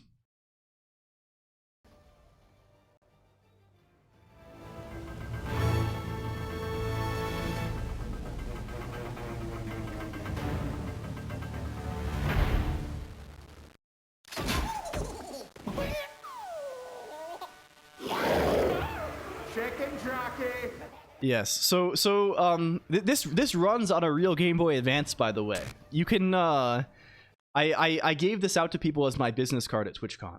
So now we've kind of had our fun doing this for these retro consoles. I want to use this same kind of approach of writing these assemblers ourselves to make programs that can run on my computer. And maybe ideally we want to write programs that could run on multiple different computers, right? Write the source code one time and then build it to different architectures. So what we're doing now is we're learning about x86, and our eventual intention is that we're going to write an x86 assembler, kind of a bad one, right? Like a partial one, in a little custom Lisp that we made in the past few months. And then we're going to write a little intermediate representation thing that we can build, that we can compile down to this assembler. And hopefully we're going to make it also compile down to some other assemblers, right? And then we'll have we can maybe target some high level language to it, or target C to this IR. And then, it's kind of like we're kind of following the model. There's this thing called QBE, which is like a little or like LLVM is this, but LLVM is like huge and chunky. We're kind of trying to build something maybe sort of similar to this thing, which is like a cool little compiler IR backend thing. Hello Mag Aegis. So if you like any of this or just like whatever, and the other 75% of the time we're just talking about bullshit. So that's kind of what it is. Okay, back to the talking about bullshit part. Can we bring it up? Can we bring it up? We're trying to determine how the encoding. Oh, we were looking at Godbolt. We were looking at Mr. Compiler Explorer. Someone mentioned saying code 64 here is maybe a thing that is a real guy. Can we see what you don't know about this? Can we find NASM 64-bit mode? Writing 64-bit code. Writing 64-bit code. What do you say? What do you say about this to do it? They just talk about this. They don't say fucking anything. Maybe I have to tell it as an option. Like stack exchange help. Bits. It's .bits. It's bits 64. Maybe is the fellow. Did we just lose our history by pressing back? We did not. Bits 64, please. Thank you. Okay, there we go. This is not doing what we want it to do, probably. This is not going the style that we need to, right? This is only adding the EAX and EBX, which are like the 32-bit guys. Do we have to say like keyword here? Is that like a thing? I don't know. x86, like the mnemonics are all fucked up and evil. No. No, apparently not. Does this mean something different than what we think it means? Do we have to say it's disassembling is 32-bit? Sure. Shouldn't these guys still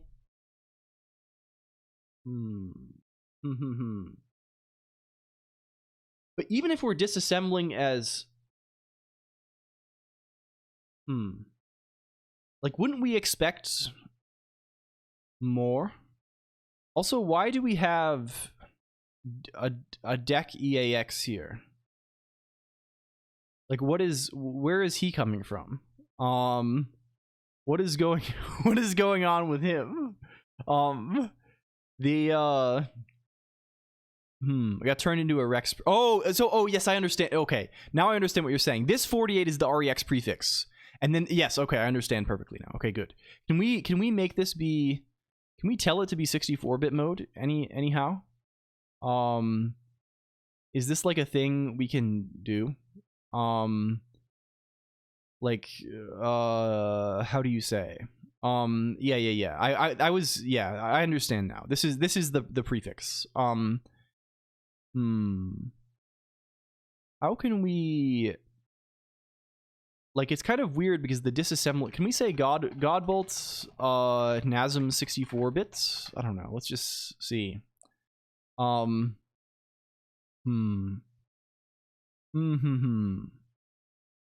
wonder if, do you have information for us here?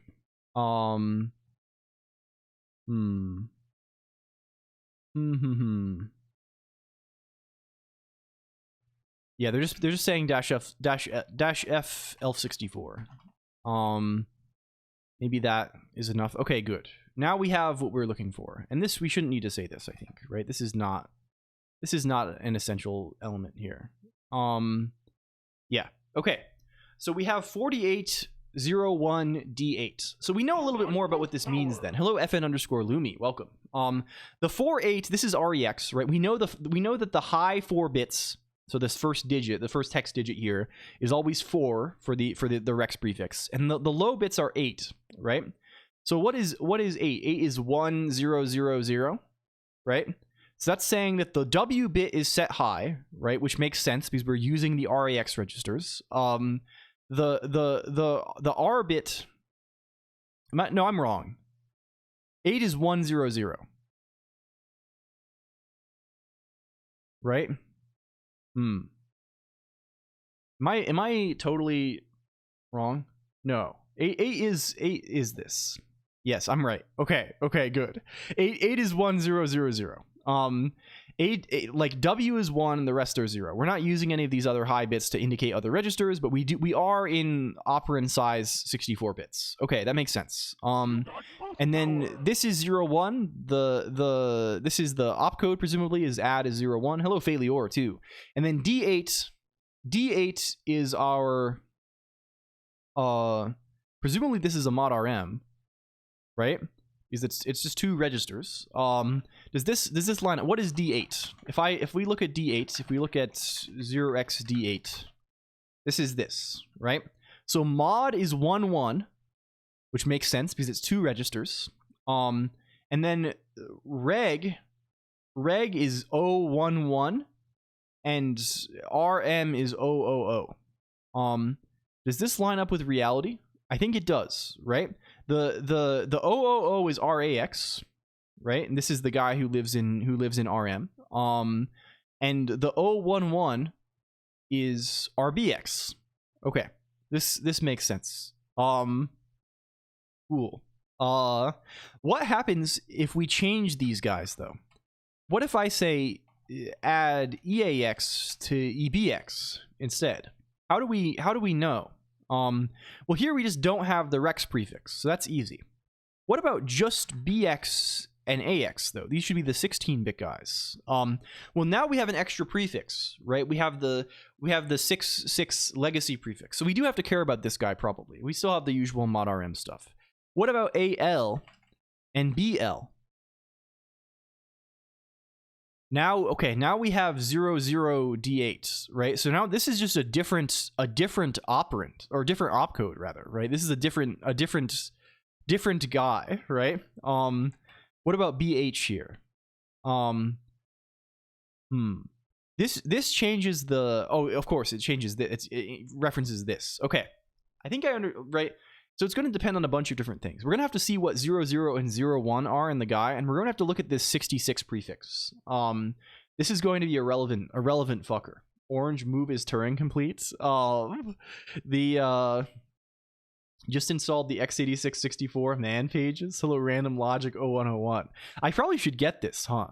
What are these, like, are these like this feels somewhat cursed? I mean, it's all going to be extremely cursed today, Luby. It's so fucked up. Okay. The IA64 PDF. We have the one big PDF. x86 man pages Git. What are these based on? What are these x86 man pages here? I see. We probably could get these, but it's going to be a pain in the ass on Nix. But oh, there is a Nix derivation. They have this for free.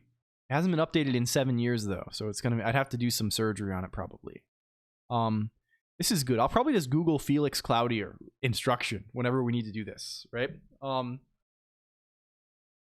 Hello Long, hello Ice Coding Cat. I guess we can probably do this for Ad right now. Ad is like a guy who has 1 million friends, but we can see like, can we find him? Can we find what this 00 and 01 business is? What's the deal with him? What's his fucking deal? Here's the 00 and here's the 01. So there are just 2 instructions for this, right? 00 means add 8-bit operands. 01 means add 16-bit operand. Is this how it's usually done? Are there 8 and 16-bit versions for many things? Because I mean, the guy started off as a 16-bit architecture, right? So I can sort of imagine like here, not many, yeah. So like here, maybe it's sort of like this, right? Like the things that can have an 8-bit operand, there are like specific instruction variants for these guys. Most things default to 32 bits. You can add a legacy prefix to be 16 bits, and then you can add a REX prefix to be 64-bit. Is this the idea? REX prefix with W equals 1, of course. I think I buy that. Yeah. Cool. Cool. Well, we understand things a little bit better. Sure.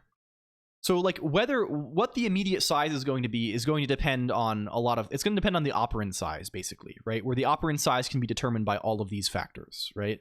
And this is like, sure. We should document this dealy with the 66 prefix. What is his deal? What's his freaking deal? Can we go to instruction encoding here? What's this? Prefixes? Operand size override prefix. That seems like the fucker here. The default operand size for its instruction is determined by a combination of its opcode, the default bit in the current code segment descriptor, and the current operating mode as shown in table 1.2. Hello Spheriphoria, welcome in. We are trying to determine things about x86 today, Spheriphoria. This is the mission. As you may know, we have an interest in writing an x86 assembler at some point.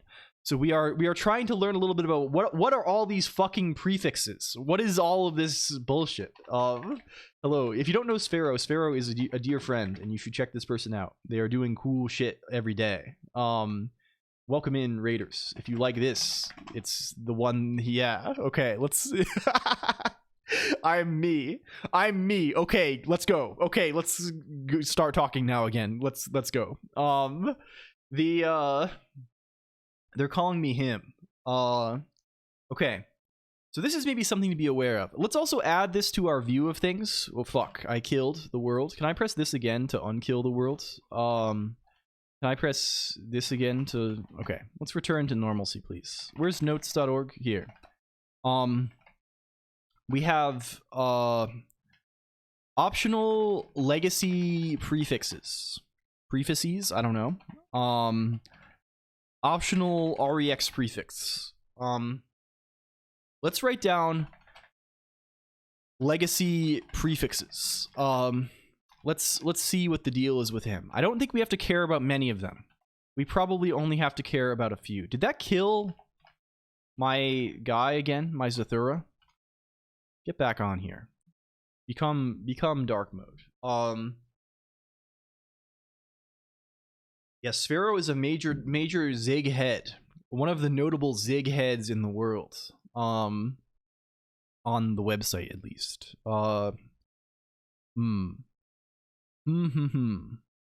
I sort of envy this sometimes, to be honest. I sometimes am like, damn, I should just write one thing forever instead of just like doing my insane smorgasbord. But I think sort of the insane smorgasbord of like is sort of half the fun at this point. So like this is but it is nice to just kind of like nail one thing down and like achieve some mastery of this, I think. Hello LG, welcome in. We are learning about x86 today, LG. Are you interested in learning about x86? Are you interested in taking a trip? This is like it's like in Bloodborne. Do you know this? Do you know this? Can we get the good Bloodborne wiki? What's the good Bloodborne wiki? I'm searching the good Bloodborne wiki, the one that isn't like an ad hell. Oh, bloodbornewiki.com, that has bad SEO but is actually one of the sickest websites ever made.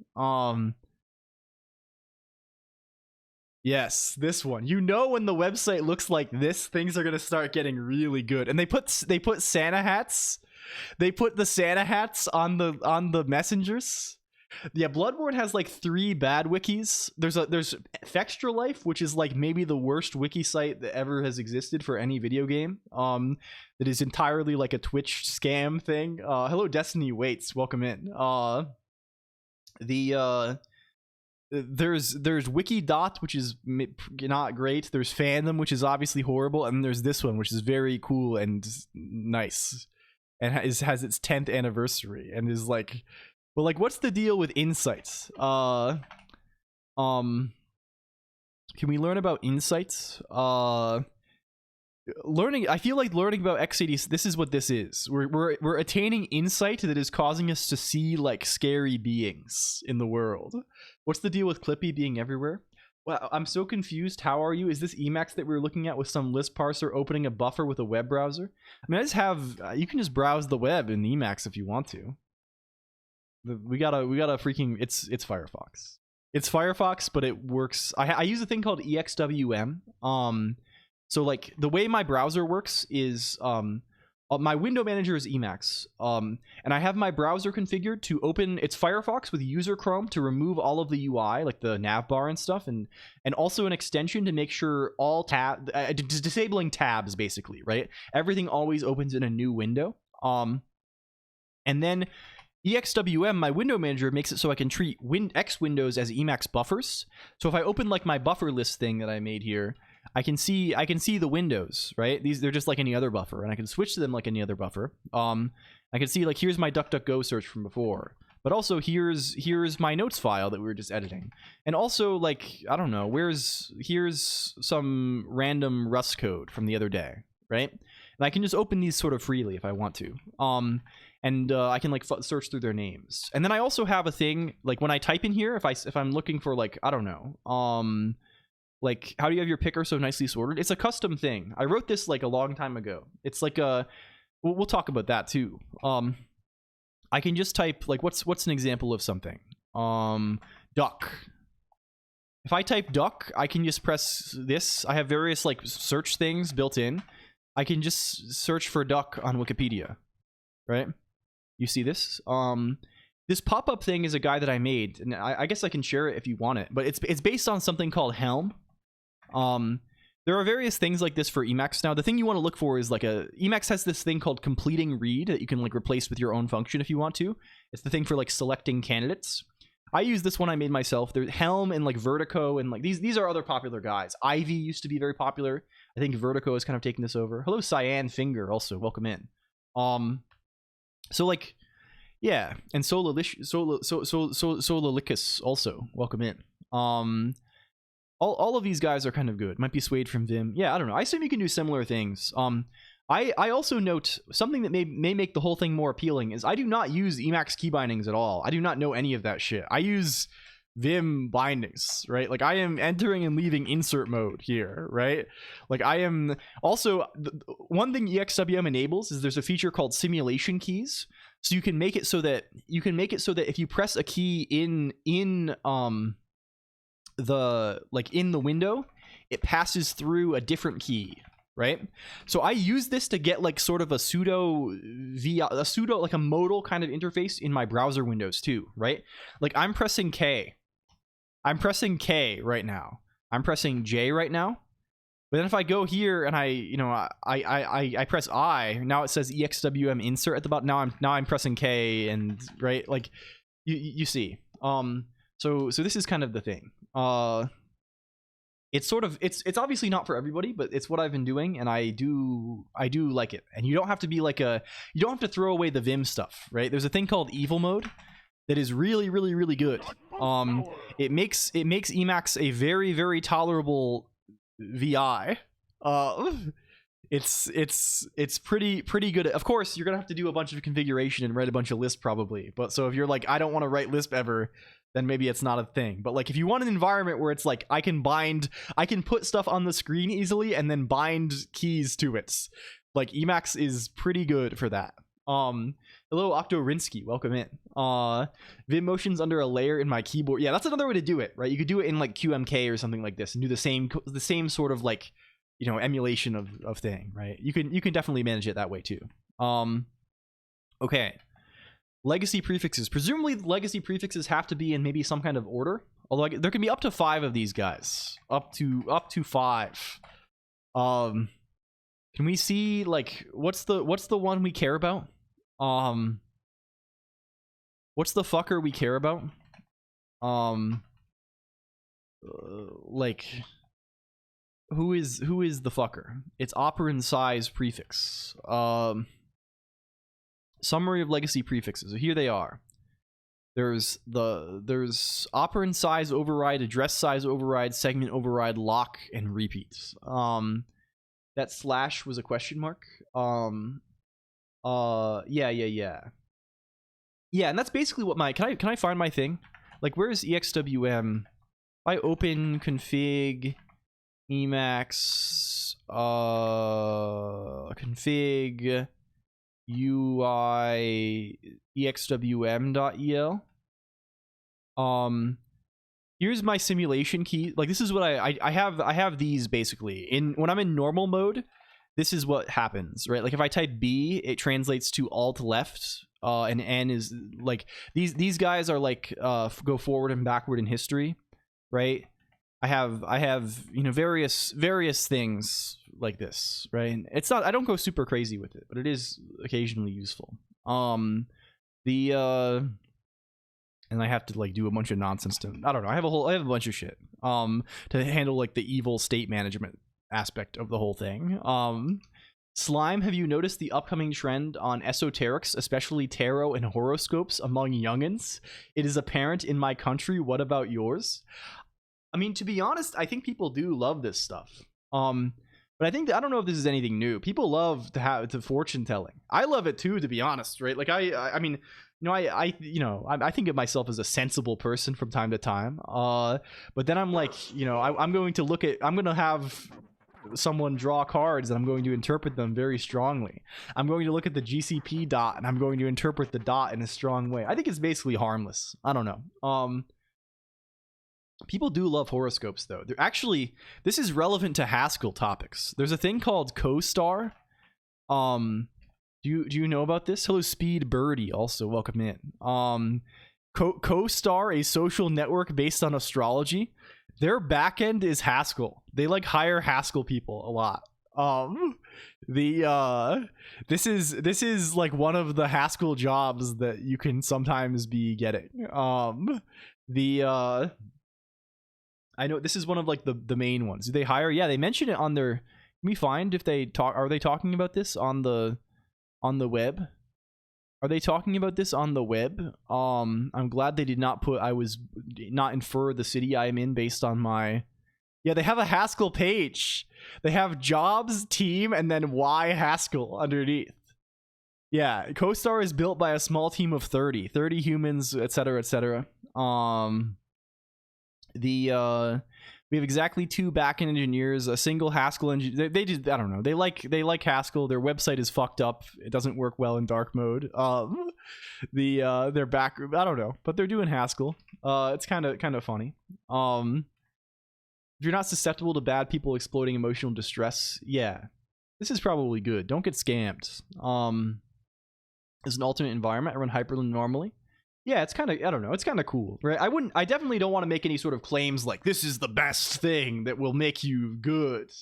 If you do this, your problems will go. I don't know. I think it's fun though. I've been doing this as like basically the only way I use computers for like years and years now, and you know, there are certainly hiccups, but like I find it pretty good. It's certainly better than anything else I've done. Yeah. Okay, what's this operand size override, bastards? He is 0x66. Address size override is 0x67. What is this DE?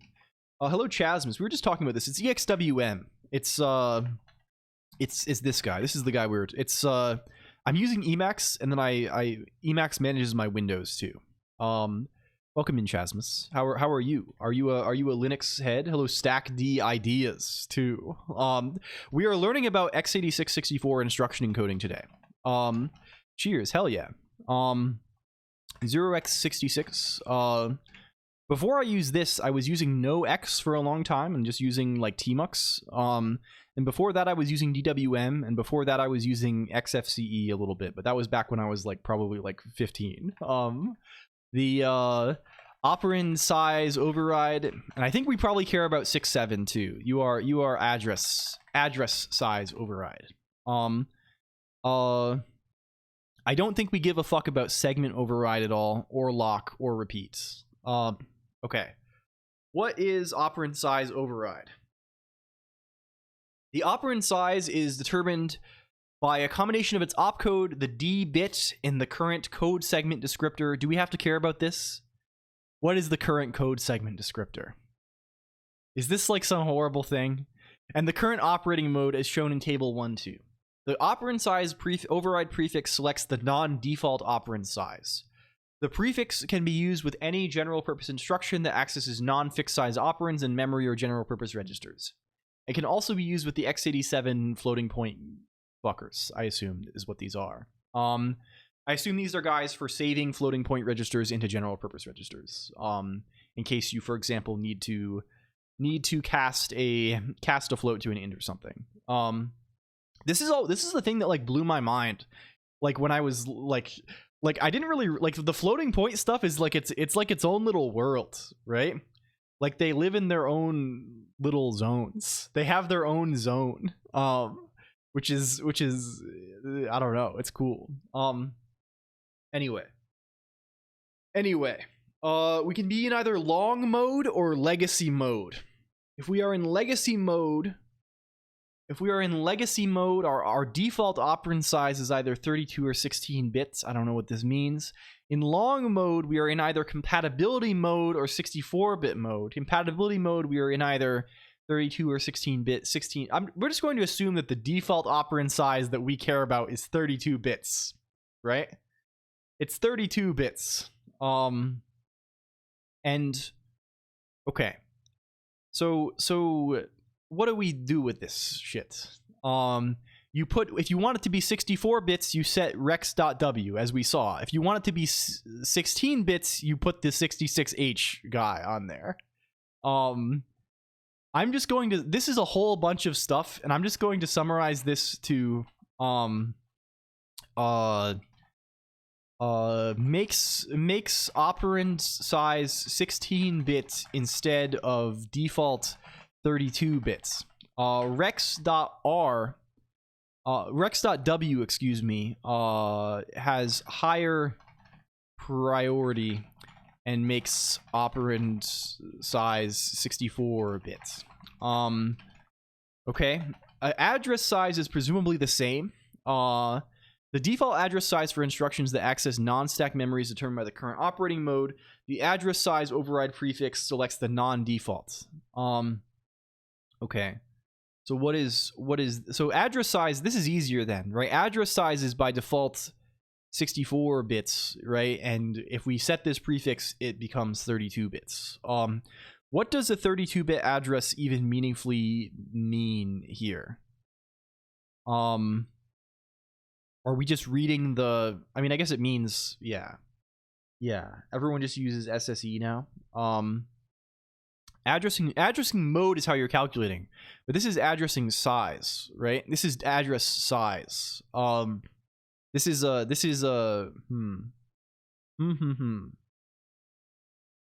What is this?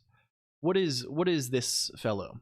I'm Linux head. I love the open source concept. We are loving this hugely. It's very, very good when the program is, the source code is available. When you can modify this even, and when you can release your modifications even better. You read 32 bits from registers, do 32-bit 2's complement wrapping, etc. Okay, sure. Sure. I think it's fine. Makes address size 32 bits instead of default 64 bits. Sure. Let's say this. Let's say this is specifically x86-64. We are in 64-bit mode. Does become relevant. Yeah. Fucking long double.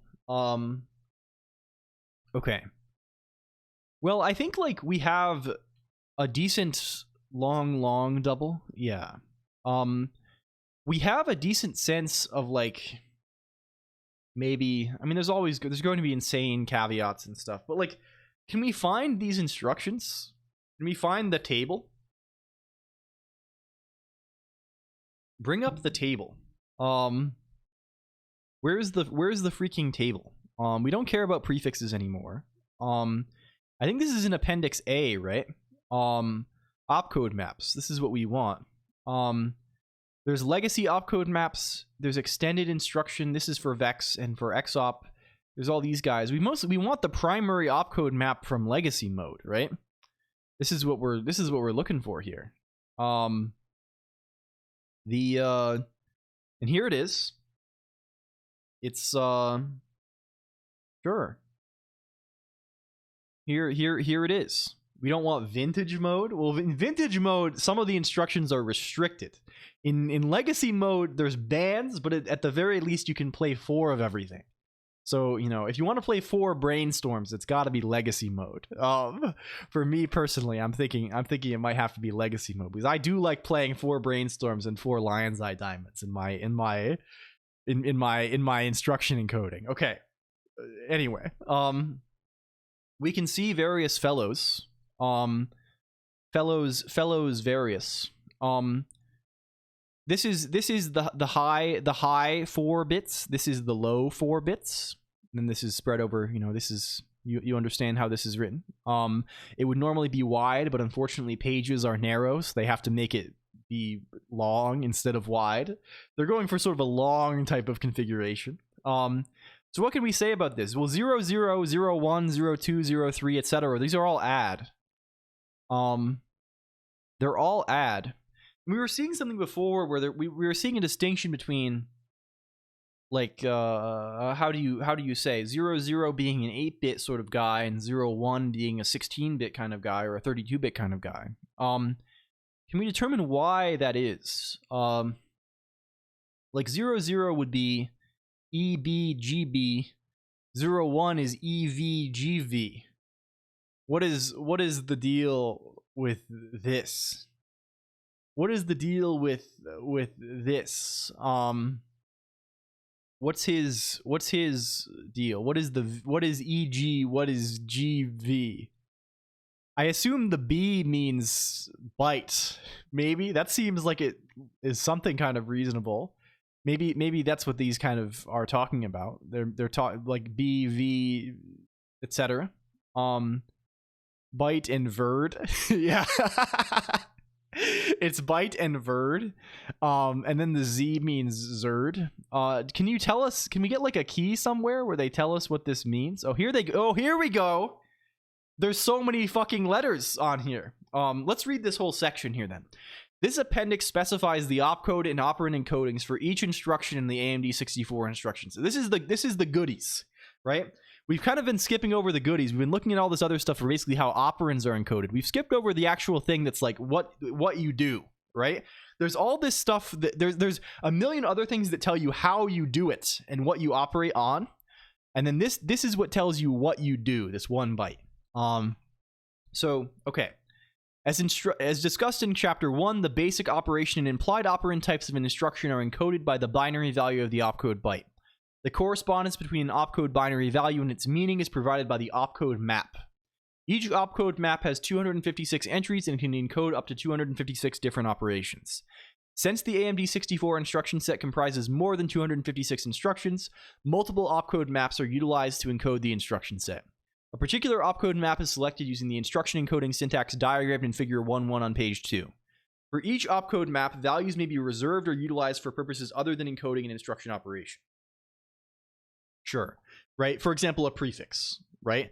Presumably, 0x66 is not in the guy, right? Can we confirm that?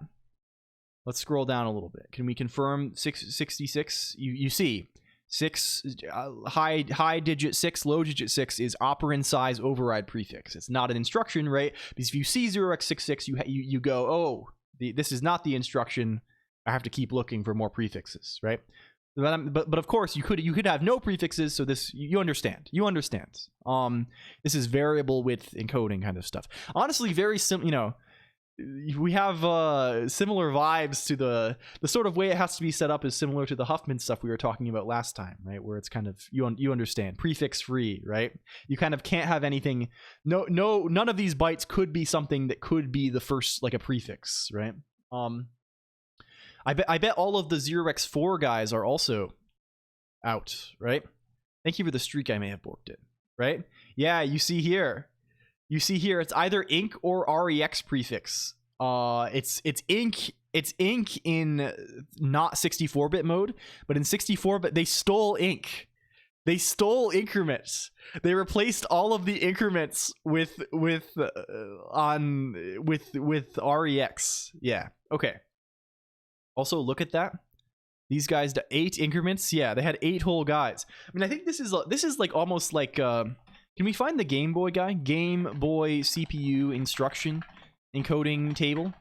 1 increment per register. I mean, this is kind of like what ARM guy, right? Like this is not that crazy from the perspective of what do you call them? Can we find like, yeah, it's so much space when you need like 10,000 opcodes. Yeah.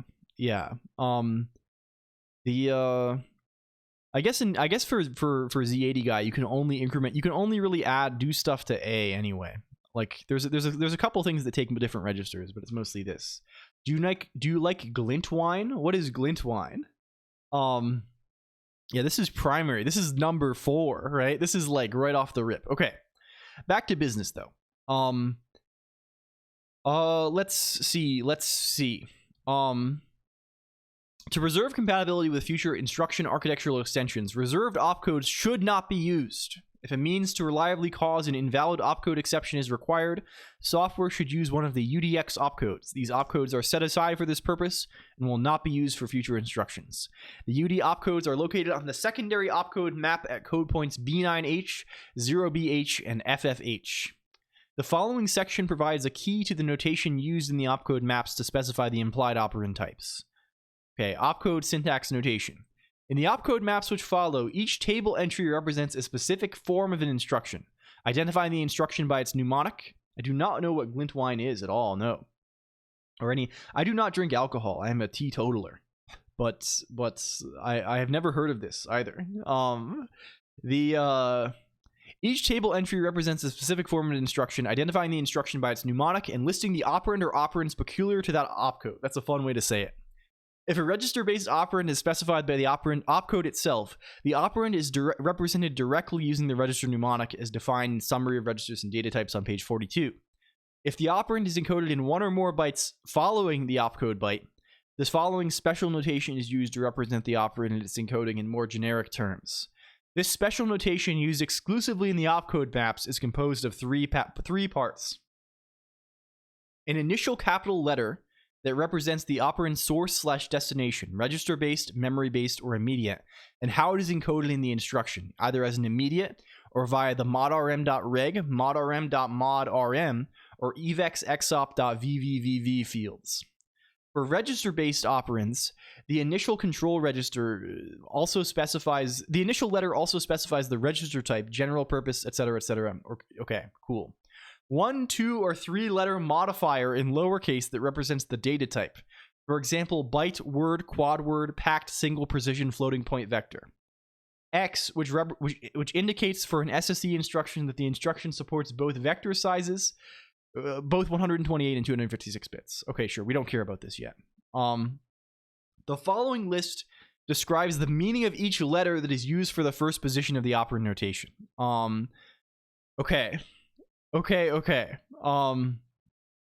Can we record these? Can we record this somehow?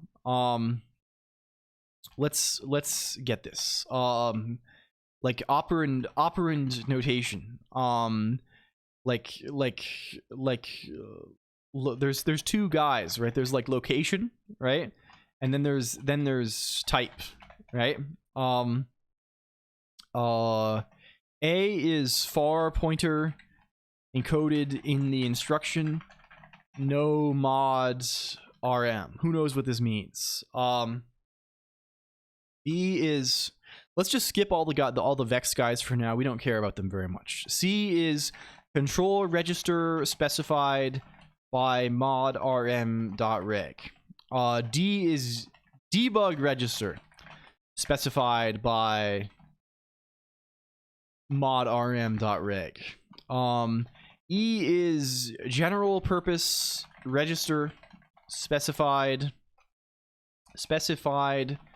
by modrm.rm. For memory operands, the modrm byte may be followed by an SIB. Oh, it's general purpose register or memory. Okay. /SIB. It's fucked up modrm SIB. Okay. F is R flags register. G is just general purpose. General purpose register specified by modrm.reg. Okay, H is a other guy. I is, yeah, E is everything. E is you're a register or your memory, or there's all kinds of different addressing modes, or yes. Good night, Niche. Thank you for hanging out. I appreciate this. Please rest easy. Rest easy. I is immediate value encoded in the immediate field. J is instruction encoding includes a relative offset added to RIP. KM is K mask register. This is some fucked up evil thing. Specified by modrm.rm. KR is this specified by modrm.reg. The KW is K mask register specified by mod register or memory specified by modrm.rm. Okay, cool. M is memory specified by mod rm by mod and rm in mod rm. Mod rm.mod is not equal to 11d. Okay, other guys. I I don't care about this horrible thing. I don't care about you. VSIB addressing mode. None of this. Get this out of here. The O is, let's get this. I don't think we care about this either. Offset of an operand is encoded in the instruction. No mod rm. Okay. What else is there? R is general purpose register specified by mod rm.rm. Mod rm.mod equals 11. Okay, this matches our understanding of rm. S is a segment register, so we're gonna ignore this for now. I don't think we care about it for now. This message was caught by the robot. This is a real message. Hello, real K Mew. Hi, if you're only interested in user space programming, you won't need A, C, and D. If you don't want SIMD, you won't need KMask. Okay, yeah, cool. I think this is a good thing. Yeah, the control and debug register stuff, like we can't do this. Is the word for this real mode? We probably don't need to care about it. We care about G and E and probably M and yeah, ring 0. Yeah, we can ignore the rest of this probably. But honestly, we can take these guys off too. These are maybe guys that I can imagine being relevant. I don't know about the flags one, but maybe. Okay. The second part is a size, right? The second part is size. So what are the sizes? B is a byte. C is a byte or word, depending on effective operand size. D is I'm gonna say two bytes. I'm not gonna say this. I'm gonna say D is 4 bytes.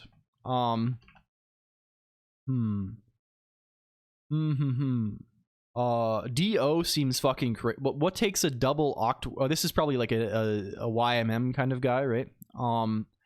Maybe. That's still kind of fucking nuts. The I is a what is the difference between I and J? Or rather between D and J?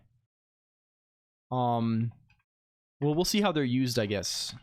32-bit integer? Like, is this like a assignedness thing? Like, is something I don't know. It uses it as a signed offset or something. I don't know. I can imagine this being the case. A bit mask of size equal to source.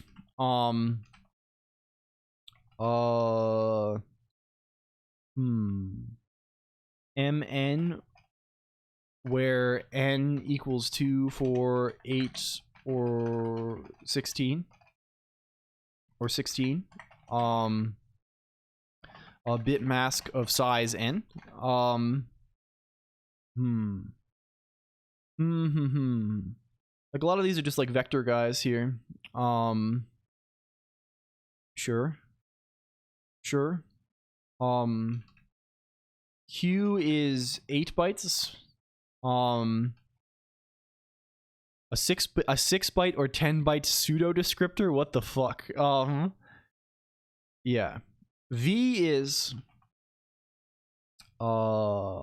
16 2 bytes, 4 bytes, or 8 bytes, depending on effective operand size. Thank you, Tiki Wings, for the follow.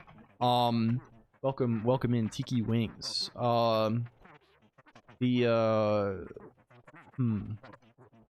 W is 2 bytes. It's always just 2 bytes. Y is 4 bytes or 8 bytes, depending on effective operand size. I wonder what this really means, the depending on effective operand size, right? Like, especially for, say, for example, C, right? Like, what determines if it's a byte or 2 bytes, right? Like, what is the, maybe we'll see, I guess. Like, if the effective operand, like, the effective operand size is presumably influenced by the modrm dot, or the, excuse me, the rex prefix dot w and the legacy operand size override prefix. Both are involved there. But those things kind of just say, okay, we're 32-bit by default, and then we're either 16 or we are 64. Like, what does it mean? What does distinguish between 8 bits and 16 bits mean based on this? Well, I guess we'll see. Z is a word if the, okay. Z is 2 bytes if the effective operand size is 16 bits, or 4 bytes if the effective operand size is 32 or 64 bits. Okay. There's EVEX stuff.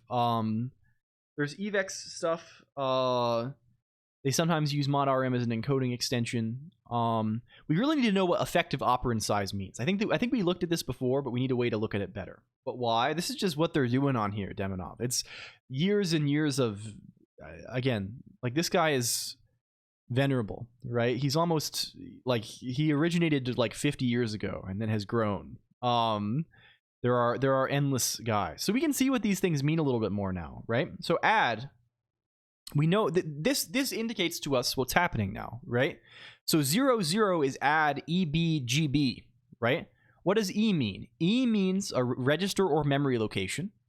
G means a register in modrm. And also current code segment descriptor bits influence the effective operand size and long. Yeah. And I think we saw this when we were looking at that guy earlier. There's like a big table of these.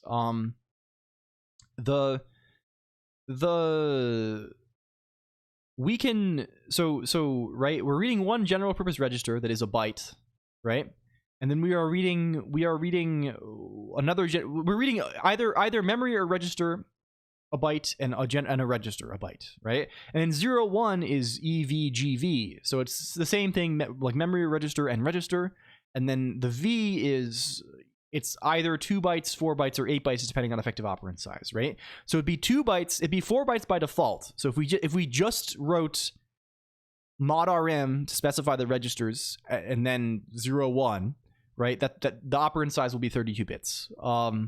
If we have the 66 hex prefix, that legacy prefix, it would be 2 bytes. And if we had the rex prefix with rex.w high, then it would be 64 bits, 8 bytes, right? Okay, that makes sense. Why do we have? Oh, and we also have flipped versions of them too. There are flipped versions, right? So presumably one of these guys, like when you say add with 2 things, right? One of them is the destination.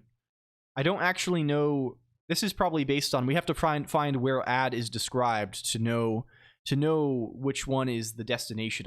Here it's presumably E, right? It's the first guy is the destination, right? Because maybe, I don't actually know. Maybe I'm totally making that up actually.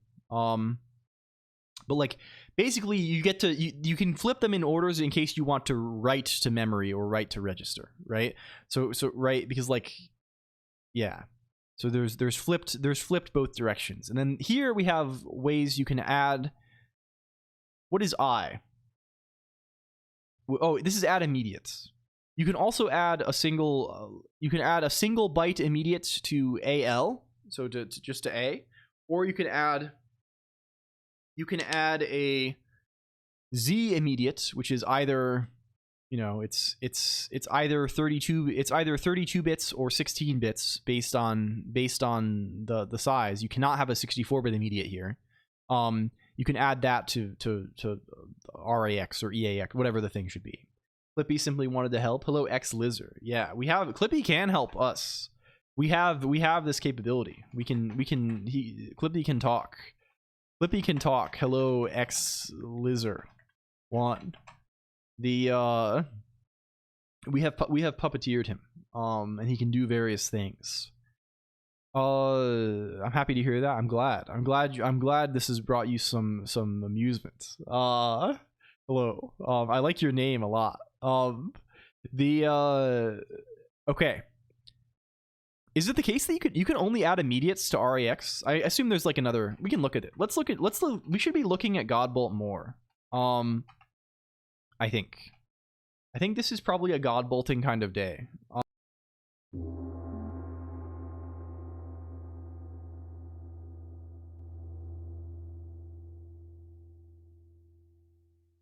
Thank you.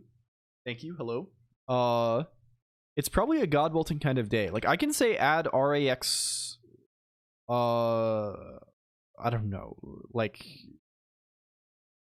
0x dead beef, right? Throw a 32-bit value on there. This is it's kind of funny that this guy ends up being like they do this to imply that the guy is being sign extended. I wonder where it's specified that this is sign extended. Right? Because it's being sign extended because the high bit is 1, right? So like this is, it's all Fs. Like if I give this a different thing, if I say OED beef, right, it'll be zeros. Yeah. But it's definitely being sign extended. Can we look at what this is? It's the same mod RM. It's the same Rex prefix, right? This is just, I mean, yeah, I just wonder where it says it's sign extended versus being, I guess maybe add always sign extends.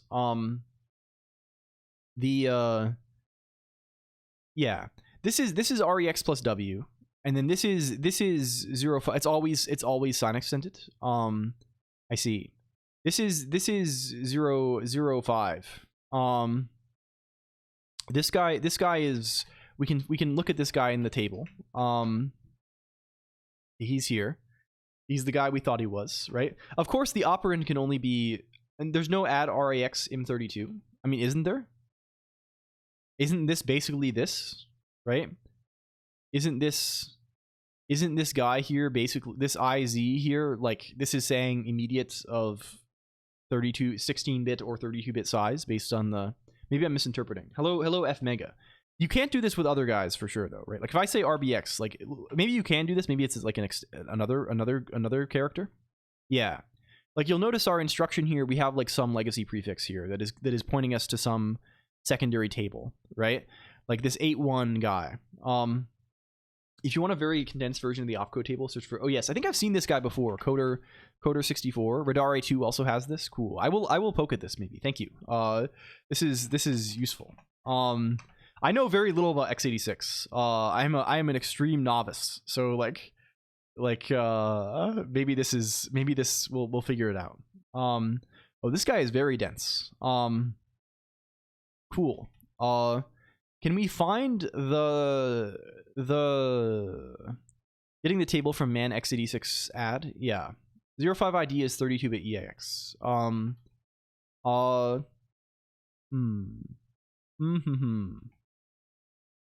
Where is blah blah blah blah blah. This is honestly kind of harder to read, I feel. A little bit. Because it kind of makes it kind of spreads it out more, the ads. Anyway, we'll keep looking. But yeah, this is add to M32, like we were looking for.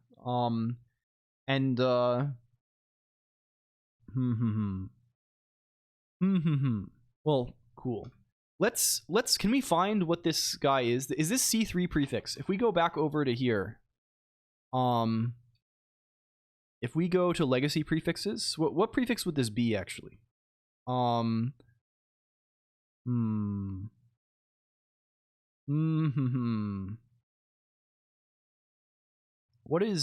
are you? Would you be an opcode? Probably not. What are you? There's got to be, like we had the table. Where's the table? Does this table correspond to a guy that we know about? Like this, if we look back at Compiler Explorer, this is 4.8. This is the REX prefix, right? And then 8.1. Why are we getting? Is 8.1 a guy in the just in the primary table? Is that a thing? Can we see this? That just like defer, like what do they say about 8.1 here? They say this is group 1. I see. What does group 1 mean? Group 1, the footnote specifies an opcode extension is specified using the reg field of the modrm byte, which follows the opcode. See table A6 on page 532 for details. Okay, can we see this? Encoding extensions using the modrm byte. Okay, cool. Here we go. The modrm byte, which immediately follows the opcode byte, is used in certain instruction encodings to provide additional opcode bits with which to define the function of the instruction. Modrm bits have 3 fields. We saw this, right? In most cases, the reg field, and in some cases, the rm field, provide the additional bits used to extend the encodings of the opcode byte. In the case of the x87 floating point instructions, the entire byte is used to extend. Okay, sure. Let's see it. So here's group 1.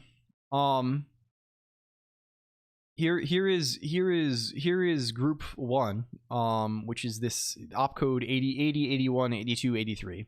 And it's just the value of the reg field. So I see. So if it's, can we see what these guys are? It's 81, right? So this is just adding EV to IZ. This is just adding anything to an immediate, right? We could add anything to an immediate here. I could also say probably, you know, I could say RBX plus 4 or something like this here, right? Is this legal? Why is this not? Are you not legal? Operation size not, of course. If we say add D word, maybe something like this, right? You'll notice that we're getting the same. We can also say, of course, add Q word, which I think will cause it. We have the same REX prefix, and then we have the same 81 in the primary opcode table, indicating that we're in group 1, right? And then this will be followed again by 4.3, right? 4.3 here is mod rm. What is hex 4.3? Or bin hex 4.3. This is this guy, right? So this is, it goes mod reg rm, right? So if we write this is mod 01, reg is this, right? 00. This is rm, right? This makes sense, right? So rm here indicates the 011, I think, is RBX, right? That indicates, because RBX is the final, right? This is, right? The 011 is RBX. The 000 here indicates in this table, right? It's this 0.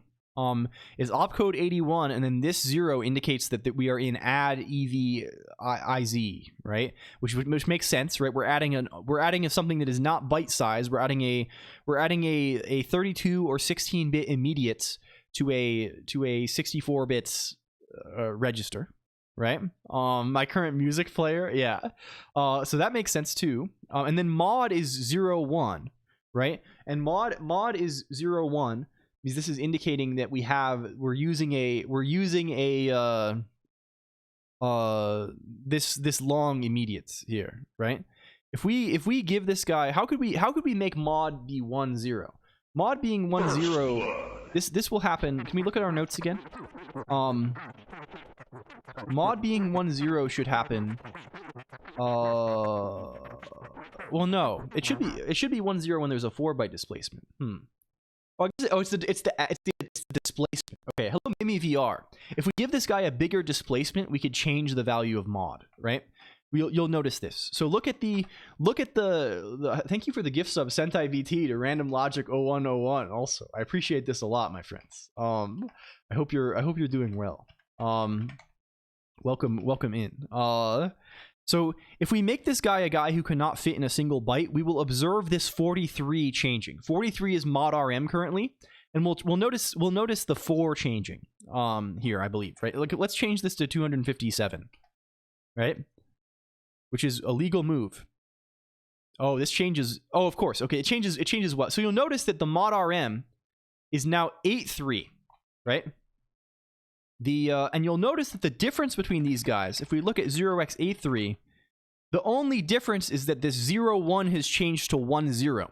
And these are the mod bits, right? So what's happened is we've changed from 0.1, which indicates an 8-bit displacement, to 1.0, which indicates a 32-bit displacement, right? And you'll notice now that our displacement is these 4 bytes. It's 0.1, 0.1, 0.0, This is 0.1, 0.1. This is 257. If we increment this by 1, you'll notice this will change to 0.201, right? If we change this to 258, right? It's now 0.201. This is just that number, right? If we change it to, I don't know, 0x Cafe Babe, you'll notice it's Cafe Babe in little endian here, right? But they do this because it makes the instruction smaller, right? Because you can, if I only have a small offset, which is frequently going to be the case, right? We only have to use 1 byte worth of displacement. Okay, that makes sense. I think we understand this. So it's a matter of these extended mod RM indexing guys, right? That's what's going on here, right? There's a bunch of these. Can we find all the groups? So here we have group 1, group 2, group 3, group 4, group 5, group 11. I see. And then the secondary opcode map also has group 6, 7, 8, 9, 10, 12, 13, and 14. Are we going to actually care about any of these secondary guys? Probably. I don't know. Who knows? Anyway, but I think we understand a little bit now. Maybe we should try producing some instructions of our own. That seems like a promising thing to do. I think before then I'm going to get some more water and stand up and stretch a little bit. You should do this too if you've been sitting here for hours. I'll be back in 30 seconds. Give me 45 seconds and I'll be back. I'll see you soon, computer. Let's click the button. Let's click the button for now. See you in 1 moment.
Mod minute. I'm afraid it's only me. Hello. Hello, Tinies. Welcome in. Mod is still away. I'm all alone here. Mod returns tomorrow, late at night, I think. So if you will also not be here for the anniversary thing tomorrow. Can we click?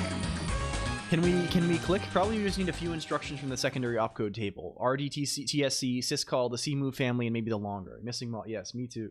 Me too, incredibly. Maybe the longer conditional jumps. Okay, cool.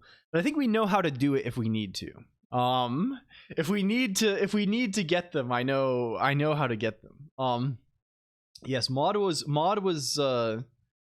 is in Florida, I think, and Mod was contacted me yesterday and was like, it's kind of cold here. It's like 55. And I was like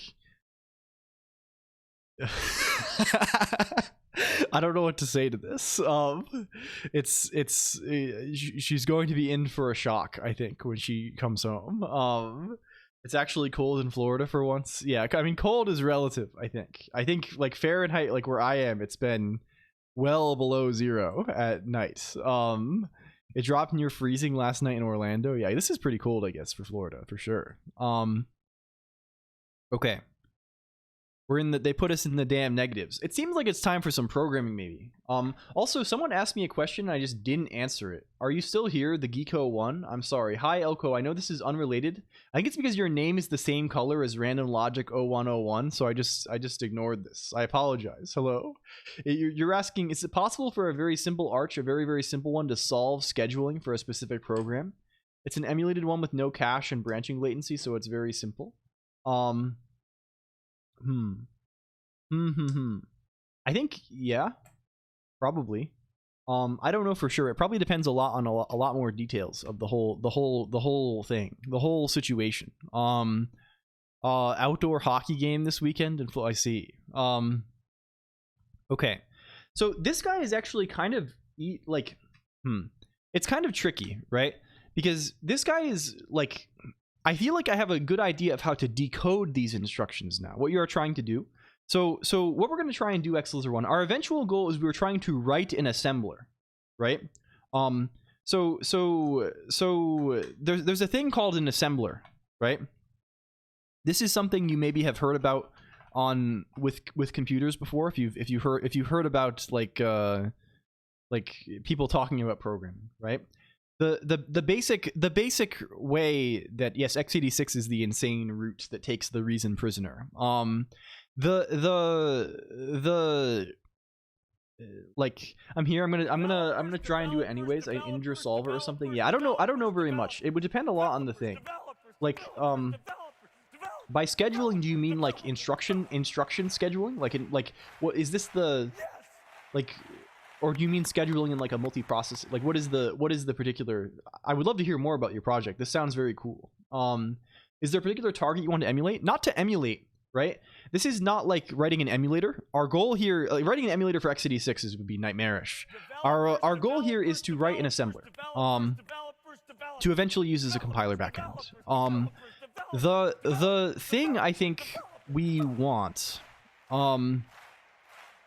is, how do you say, like, yeah, so what we really want is we want a thing that can take Lisp forms like this, right? I want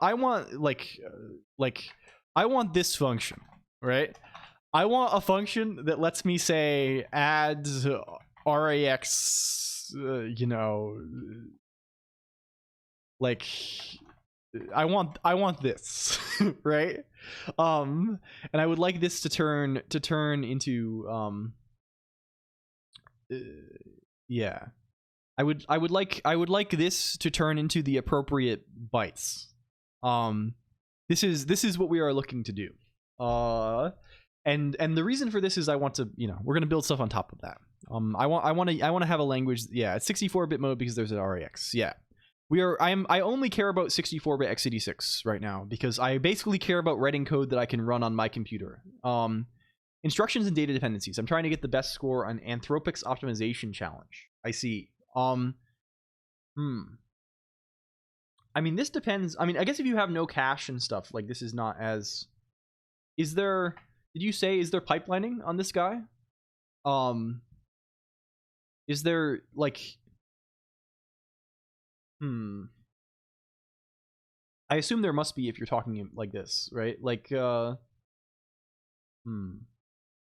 like, if you just need, like, to produce small code.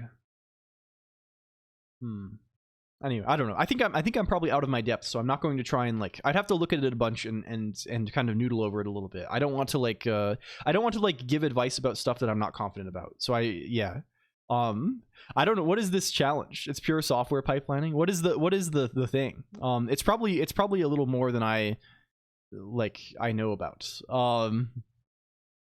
Can we okay.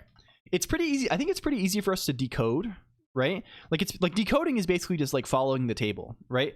Encoding from like a mnemonic to the thing is sort of more complex, right? Because like add can mean like a million things, right? Depending on what its operands are in the assembly, right?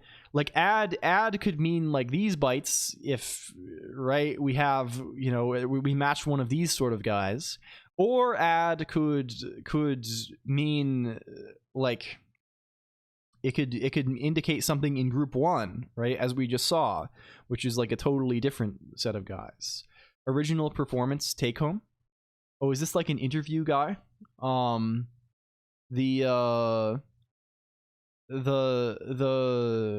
Yes. I see. The robot can cheat. The robot can cheat. Problem.py. Problem.py. I see. Itanium is so bad, but everyone uses this. Do we have a human read the top? What are they telling us to do here? I don't know. This is kind of cool. It might be fun to do this at some point, maybe. But this is like yeah, I don't know. Crazy that Itanium is so bad, but everyone uses Itanium ABI. I bet like, yeah, I don't want to say anything without looking at it more, but this is cool. And if you like solve this, like you should share it. You should let us know. You should bug us about it, because this is like relevant to our interests, I think. I may try to do this on, can I grab the link actually? This is like, maybe we'll try to do this in the future. We'll throw this in the long docket.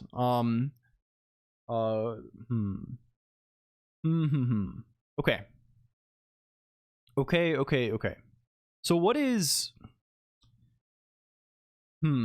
it occurs that maybe, like, what's a nice way to go from mnemonic, like an instruction mnemonic, right? I get like, okay, like what do you mean by mnemonic, right? Do we mean just add, right? Or do we mean like the whole thing? I mean the whole thing, right? Let's say we have an instruction like an entire assembly instruction like this, right? And we want to go from this instruction to the encoding, right? I think honestly, a way to do this is maybe to, like, we basically want to encode this table, but kind of like inside out. And we want to do it in such a way where, like, I'm kind of thinking of like, we're specifying operands like as just like a Lisp thing, right? Oh, it's a symbol. Oh, it's a symbol with a particular kind of shape, or it's an integer or something like this, an integer with a particular size and things like this, right? Because if this is dead beef, or if this is, you know, let's say we're doing this. Let's say I'm writing like this, mem like RIX4 or something like this, right? Like, or maybe I'm writing this like this for, like, you know, maybe this is the way we decide to do it, something like this, right? Whether this is 4 or this is 444, like, changes the representation a lot, right? Like, it changes it changes mod RM, and it also changes, you know, how big the displacement is. So I think we kind of want like a matcher from these things to, like, right? We kind of want like a matcher, sort of. We want a way to, given an instruction with some operands, like a basic thing we want is a way to determine how like a given like Lisp operand matches up with one of these guys. And then for every mnemonic, like for the name add, we'll have like a list of like what the operands can be, sorted kind of by most specific to because of course, right, like you can consider cases where like a displacement every 1 byte displacement is also a 4 byte displacement, but if we can fit in 1 bytes, we'd prefer to stay in 1 byte rather than using 4 bytes, right? So we can kind of just like order these by kind of precedence, right? And like just check the operands against these things, you know, repeatedly until we find a match, and then that we use that one to emit the instruction. I think that's like a reasonable way to do this. Maybe there's, I don't know, like what the are there types in Lisp? No, not in the sense that I would use the word type. Lisp is a language with one no compile time type, or at least Emacs Lisp that we're writing now has no compile time type checking. Lisp is like a big broad family of things, but the Lisps that we will be using have no compile time notion of a type in that sense. Okay, this is pattern matching. Yeah, there's like matchy kind of stuff, right? I think really we want to just I'm thinking I'm literally going to like basically encode this table with these things. Like let's noodle around in eLisp a little bit. Let's do it. I don't want to do it in our new Lisp because we're gonna find. Let's prototype it in here. I think if we do it in the new Lisp, I'm gonna spend so much time just like noodling around, just like adding like bitwise functions and stuff. Like it's gonna be a pain in the ass. So let's prototype over here, and then like x86 assembler prototype. And then we can play with this. The same level as assembly, or trying to come up to Lisp. We're staying on the same level as assembly. We're not going to encode the assembly instructions as strings, right? Just because I don't want to deal with that, right? But this thing here, right, is basically the way we're going to encode, like, I don't know, like, let's say we write it like this. This is the way we're encoding, like, add RAX plus 4 0x dead beef or something, right?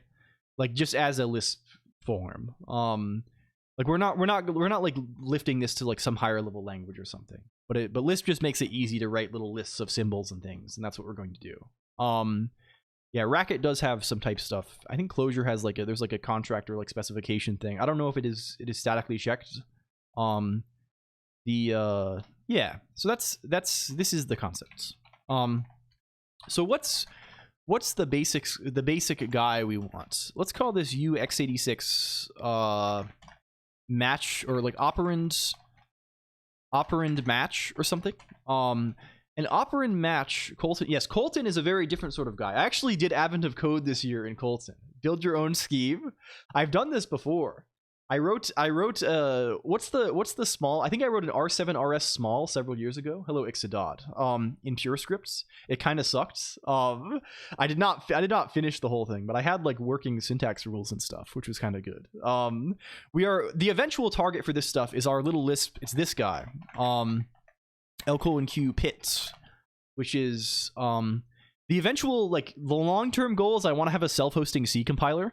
So this is like a little Lisp written in, it's like a Lisp 2, a very like common Lispy, Emacs Lispy kind of guy, written in C, like no dependency style, very small kind of character. And the eventual goal would be maybe to use this stuff to build enough of a C compiler that we can compile this, and then we can kind of build, you know, we can go round and round, right? This is the plan. If you want to see this is github.com L:Q pits. It's not really a real, I don't know. It's kind of dumb. It's a small, fast guy, right? Okay. What do we have? We have a pattern, and we have a value. Hello, Koovy Man. Welcome in. Thank you for the raid, Koovy Man. Can we shout out Koovy Man? How was your stream, Koovy Man? Koovy is cool and is doing stuff. We are learning about x86 instruction encoding today, Koovy Man, or at least trying. Determine if pat matches up. And happy Nora too. Welcome in. Hello. Or rather, op matches pat. I guess this is not a very useful doctrine. Hello, Juice Mitz App Film Drin. Welcome in. Hello. Hello, and Kuvi too. How was your stream, Kuvi? So this whole thing is gonna be a big, just a big, like, can we require CL live? It's been a while since I wrote ELIS. Is there CL case? There's CL. We don't want CL case probably. What do we want? What do we want? So every pattern is composed of a location and a size, right? This is the idea. There's one letter that means a location, and there's a second letter that indicates a size. So we're going to want some kind of helper that's just like some things, like for example, if op is a number here. If op is a number, I tried to make progress in my programming language, and progress was made, so stream was nice. So this is very good. Hell yeah. You love to see this. BPM, yeah. This is the rate at which my computer's heart is beating. Like if op is a number, right? Pat has to be something that is like indicating an immediate, right? And if op is a number that is like in a certain range, right? The type part of pat has to indicate like, okay, this is like a reasonable size. And in fact, operand match, the thing is, since we're going backwards, right? There's a lot of things in the patterns, right? If we look at notes again, there's a lot of things in the patterns that indicate like, okay, use the effective operand size, right? So since we're going backwards, there's things that kind of have to indicate what the operand should be, what the effective operand size should be, and therefore they influence what prefixes we must add, right? So the return value of this probably shouldn't just be bool, right? It should be like like some additional information about like the effective operand size primarily, I think. And I guess like I don't know. It really wants to know like I guess like I don't know. It's tricky, right? Maybe just like either nil if it fails, or the effective operand size if it. Well, we'll see. I think returning either nil or 16, 32, or 64 is like reasonable. Maybe let's go with that for now. So we'll want a way to determine. How do you say Clippy is alive? Hello, neural net nemesis. Yes, they do have him. They do have him. He can say hello. He can say hello, and in fact, if you can hex people and return nil or the actual full instruction, because this is like a part of the instruction, right? We're trying to break it down into manageable pieces, right? The full instruction is like going to depend on this and other things, right? And there are also many invalid combinations, right? There are things I can give this that do not correspond to an instruction. But I think this is a good way to start. Like let's specify this, this is an operand. So maybe we should go kind of the reverse direction, right? I think it might be more so like let's look again. Let's look and see what are our patterns. What are our patterns that we can use? We have basically we care about these guys right now. E, F, G, I, J, M, O, R, right? So the three basic things that we could care about, I guess here, ignoring F, are register, memory location, immediates. Right?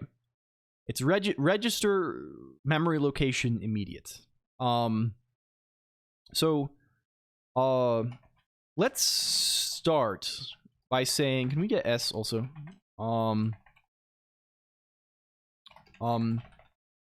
Is there a... I think there's a...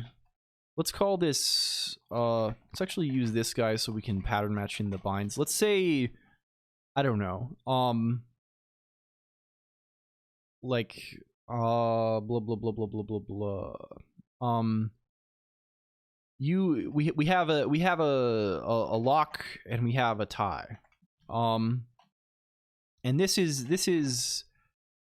Is there S take? There's probably... Can we S split on an empty string, actually? I wonder if we can. If I say like S splits empty string, this just takes a regex, right? If I say foo, this splits everything. If I say S splits up to 1, yeah, this is not going to do what we what we want it to do. It's going to split off an arbitrary number of these guys. Okay. I think I probably just want to say I don't know. We can just say lock is S take. You're real, right? How do we not have S take? There's got to be a guy who is like is it S prefix? No, prefix checks if a prefix is there. We can always just say substring, or like we can just say seek elt for this guy, but like I want to just like blah blah blah. I feel like I'm totally like, what are we? Who is the guy that we are? Who is the guy that we are missing here? There's totally a guy, right? There literally is totally this guy. Oh, fuck it. Okay, we can just say substring. Substring pats 0, 0. This should be, I don't know if it's inclusive or exclusive in this guy. Like if I say substring foo 0, 0, this is empty string. This is 0, 1 is the real guy. Cool. And then tie is the rest of the string.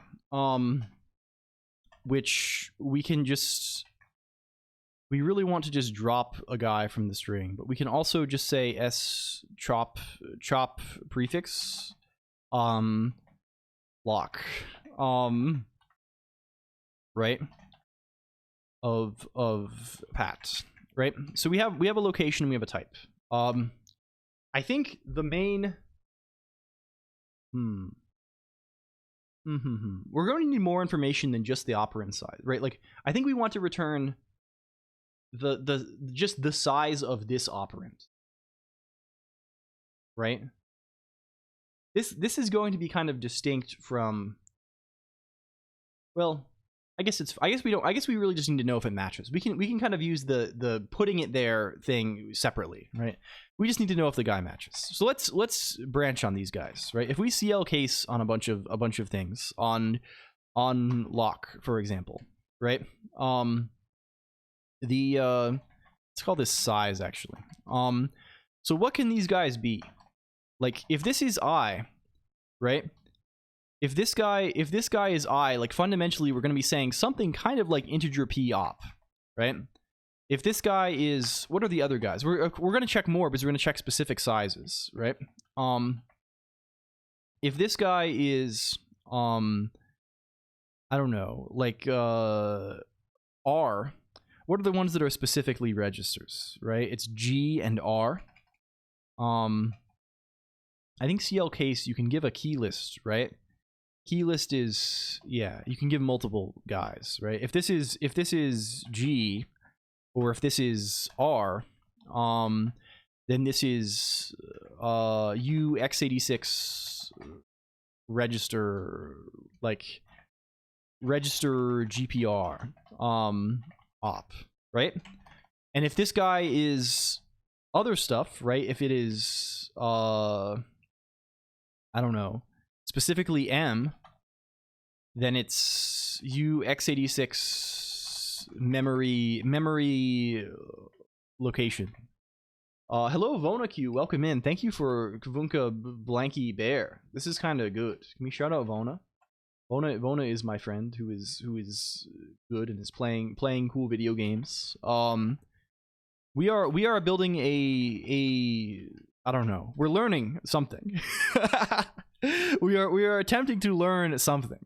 Is the main idea. Who are the other guy is E. E is the memory or register fucker.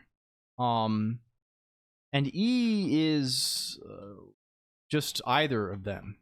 It's either a general purpose register or it's a memory location. We're gonna have to write these fellas, of course. And otherwise, we're gonna say, I don't know. We're just gonna be like, unknown operand pattern location. This guy here. This guy here. Something like this is kind of the direction that we are going. memql called with literal string that may never match our element 1 of arg2. Are we in hell? Are we in hell? Why can we not CL case on a string? Is that like an illegal activity? I'm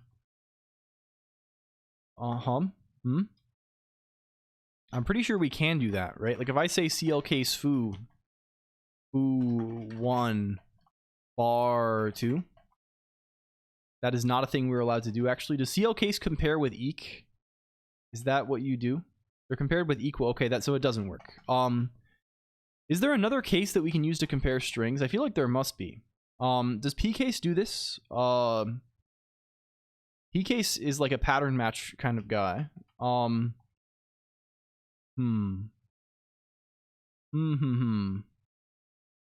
you intern lock? Oh yes, yeah, lock is definitely a name we can intern, I think. I don't think this is like a name that has anything on him. I think it's just a matter of probably the macro yells at us because I don't know. I don't actually know why it's saying that.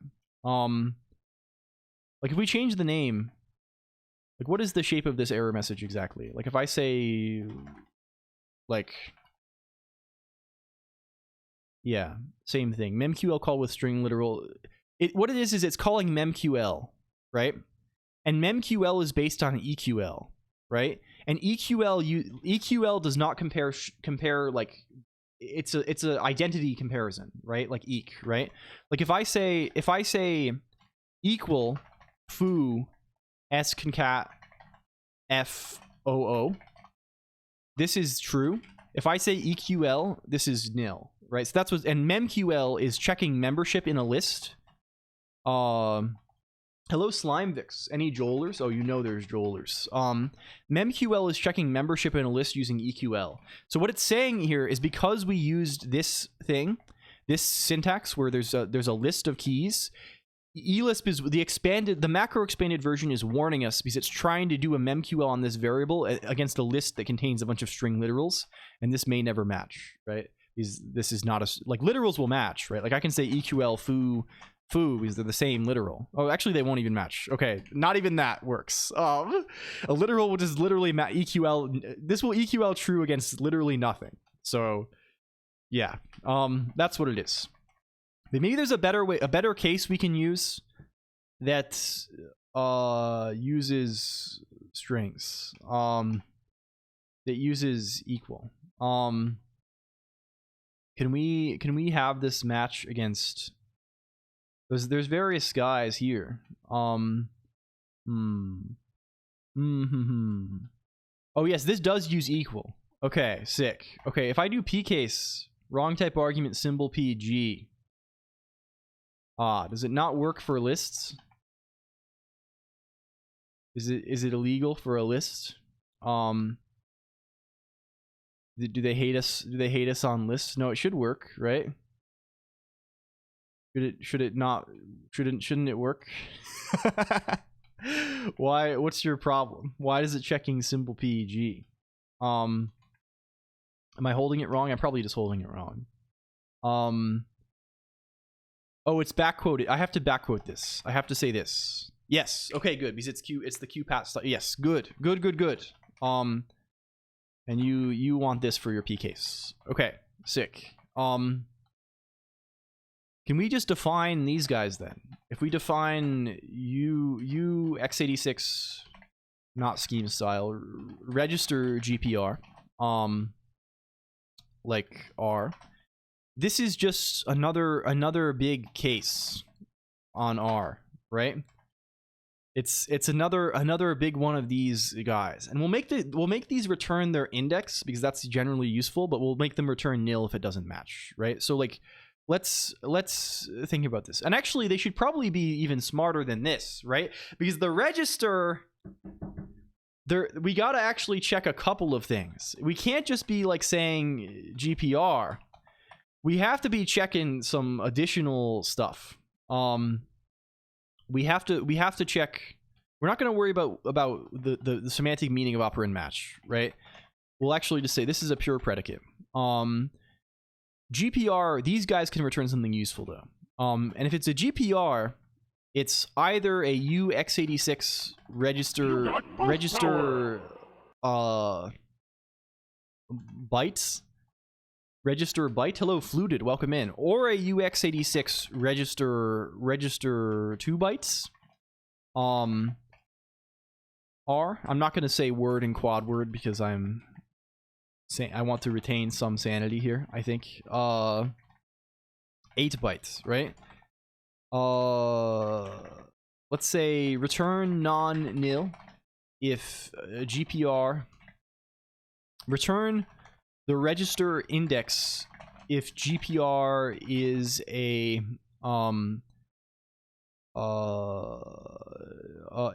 register of any size.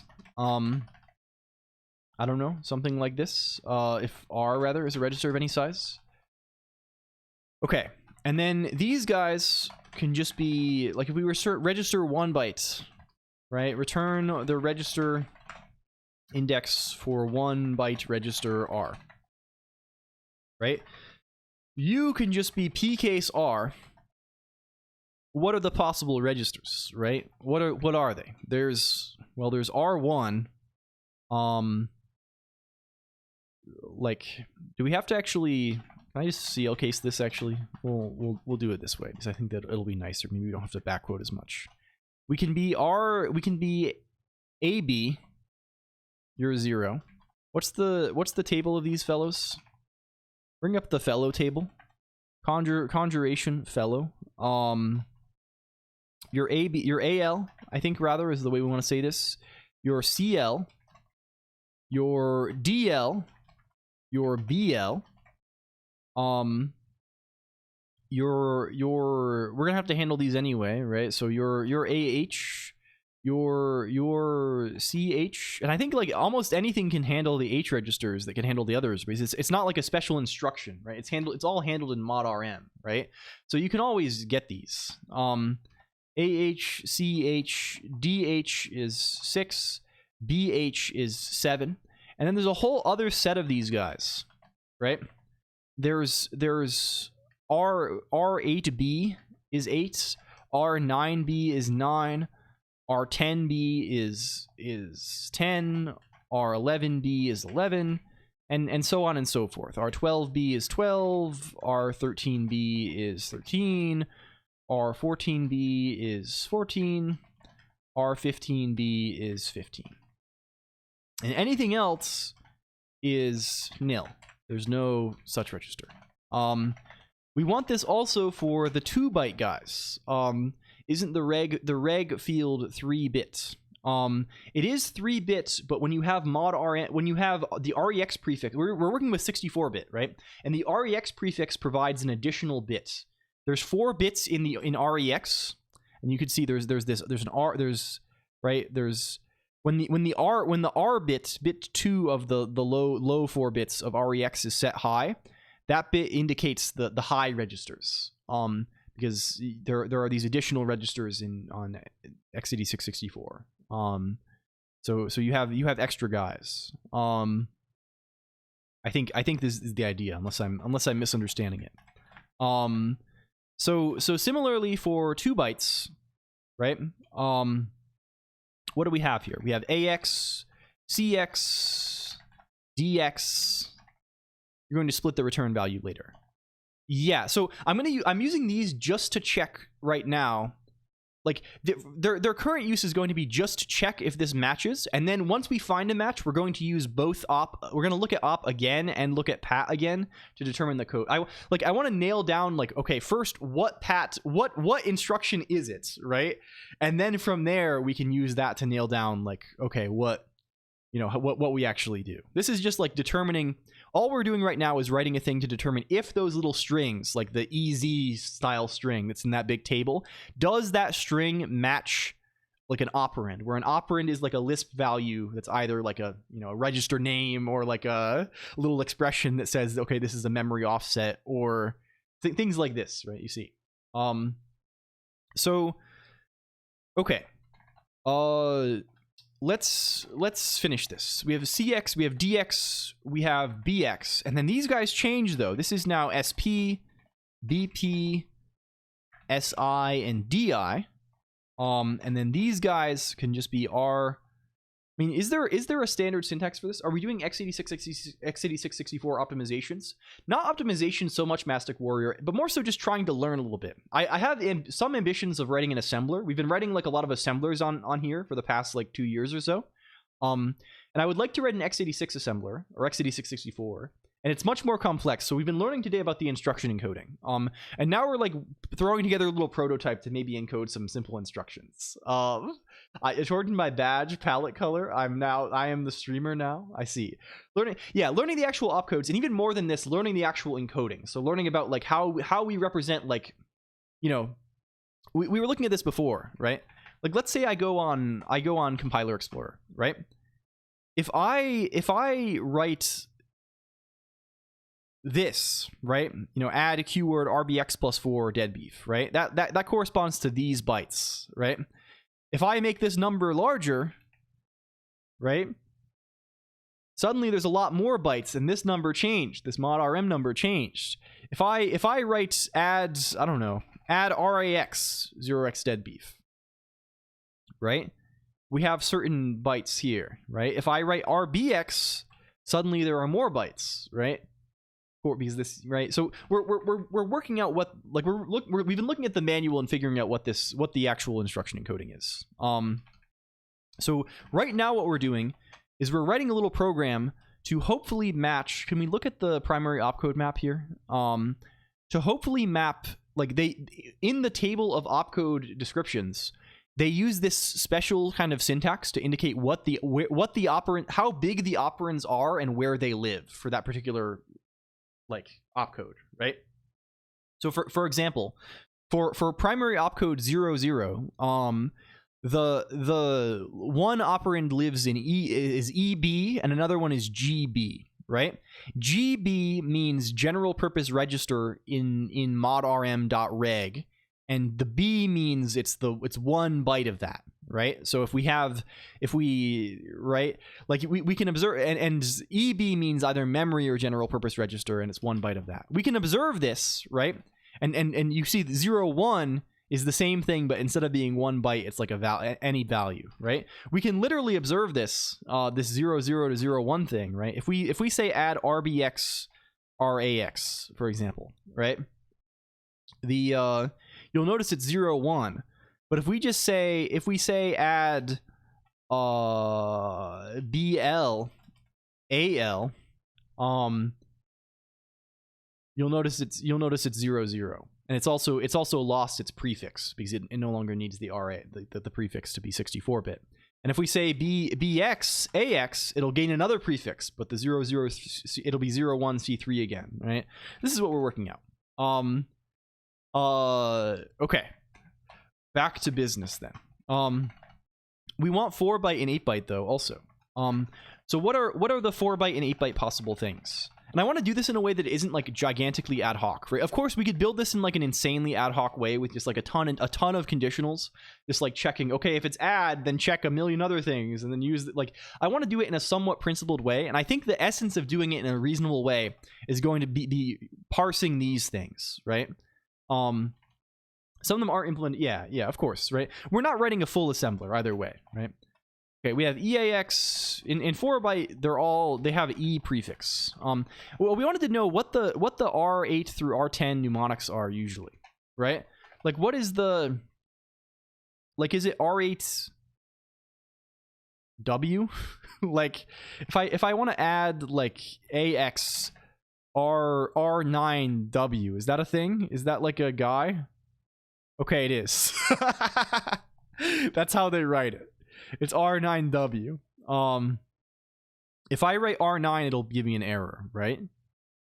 Yeah. And the error says that it's the wrong operand size, right?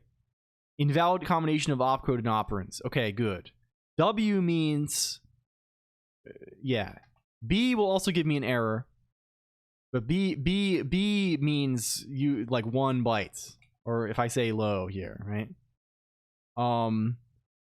This right. We understand now. Is there a long guy? Like what about R9D? Is that real? Is that what they call it? If I say R9D, is that what we want for EAX? Okay, I guess we figured it out. We figured out the convention. Okay. So for 2 byte, these guys are W. R9W. Through R15, R8W through R15W. For these guys, these have an E prefix. And they are R9 R8D through what do you say R15D. And then finally the 8-byte fellows, they have an R prefix, and their suffix is nothing. They have no suffix, but this is their home. This is where they were introduced, right? And you are register 8 bytes, and we can change our doc strings correspondingly, and we can change, yeah, okay. What about memory location? Well, I guess we don't have to worry about it right now. We have the power, right? So if I say, I don't know, right now, you x86 operand match, and if we say operand match, I don't know, let's say EV. The second part doesn't even matter right now. Let's actually say GV. And you are RAX, right? Unknown pattern operand pattern location G. What's going to be a problem for us? Oh, yeah. The problem is is P case behavior. We're assuming the wrong thing. That's what we want, right? And if we say RBX, it's going to be 3, right? Wow, very very cool. By the power of Gray Skull, yeah. We can determine if a thing matches. However, GV will not match if we say 100. That is not a match. However, IV will be a match. Can we make this do some stuff based on sizes, though, right? Because there are only certain sizes that are acceptable. Right? That's a thing. We only have certain sizes that are allowed. So, and we can determine this based on the size field. If we look here, right? If we write EB, you can't, or if we write GB, you can't say RAX. You can only say AH and AL, right? However, if we write EC, you can say AL or AH or AX, but you cannot say EAX, right? So there are different ranges of acceptable value, and these change, their meaning changes based on the prefix, right? So like, for example, if the prefix is I, indicating that it's an immediate, C means that the operand can be a number between 0 and 25535, right? How do you say? Like, but for a register, it indicates it can be certain register ranges. So I think we have to figure that out a little bit. So for a given type, perhaps we should just split this into a separate function entirely and just have like a I think that's actually not bad. Let's say defun u x86 operand register fits size R, determine if register operand R fits in size, and we also probably want to have similarly immediate fits. I think memory the size doesn't really matter in terms of like determining what instruction to use, But maybe it does. Oh, it does. It probably does matter in terms of like, I don't know. We'll think about that. Memory is the hardest guy, of course. So immediate fits and immediate operand X fits into size. Okay. So what do we want to do with these guys, right? These guys are Hello, Talon 1024. There's also a question of signedness and unsigned, like, right? There's some trickiness here. Like, what will my assembler do? I assume it will just give me a, like, if I say add EAX -1, I assume this just gives me big F. Yeah. Which I guess it's all fine. We really want to convert the thing to a range of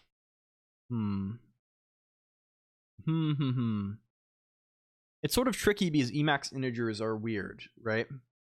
I can't. It's sort of not. It's sort of annoying to be like, hey, given -1, turn this into a 30. Right? It's not like the integers are 32 bits, right? They're like this. They're like a arbitrary precision GMP kind of guy. Hello, Yellowberry HN. Welcome in. Hi. I hope you're well. The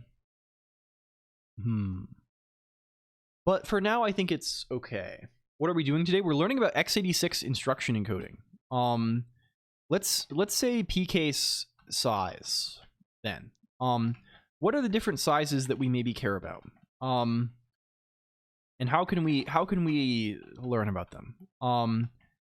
If we are in B, if our size is B, then we are just x86 register 1 byte R, right? This is the general way we're going to do this.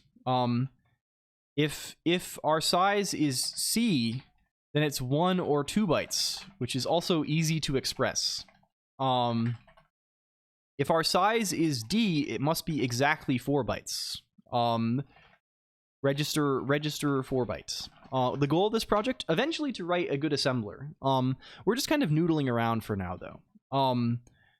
If our guy is I, I think it also must be, this must be a 16-bit. I don't actually understand what the deal is with I and J, but I'm just going to assume they mean the same thing. My hunch is that there is a signedness thing happening here. But you know, you never know. I'm just going to write them the same way though. I is 2 byte, J is 4 byte.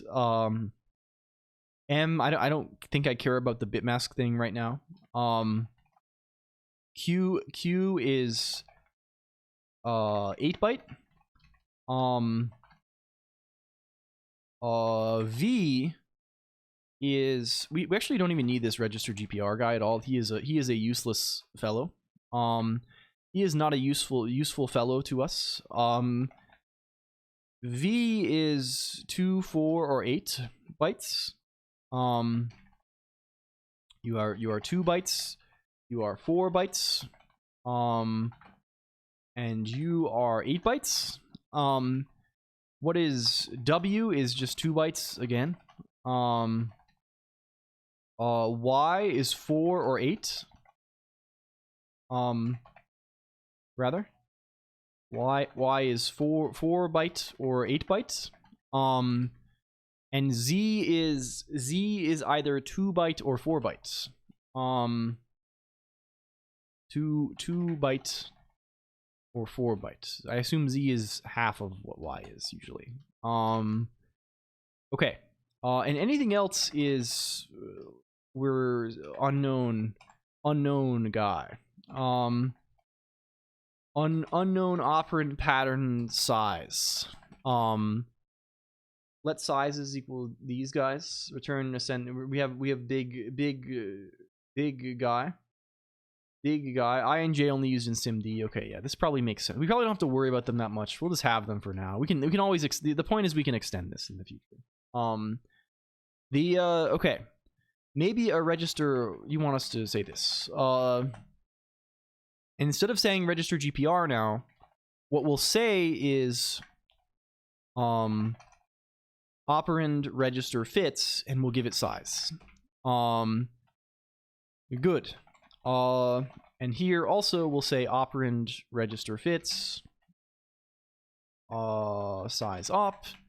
Memory location we'll ignore for now. We don't care. And for integer p, we also want to replace this integer p with immediate fits. Okay. So this guy posting list that's bannable. No, this is good. This is the opposite of bannable. You should mod that.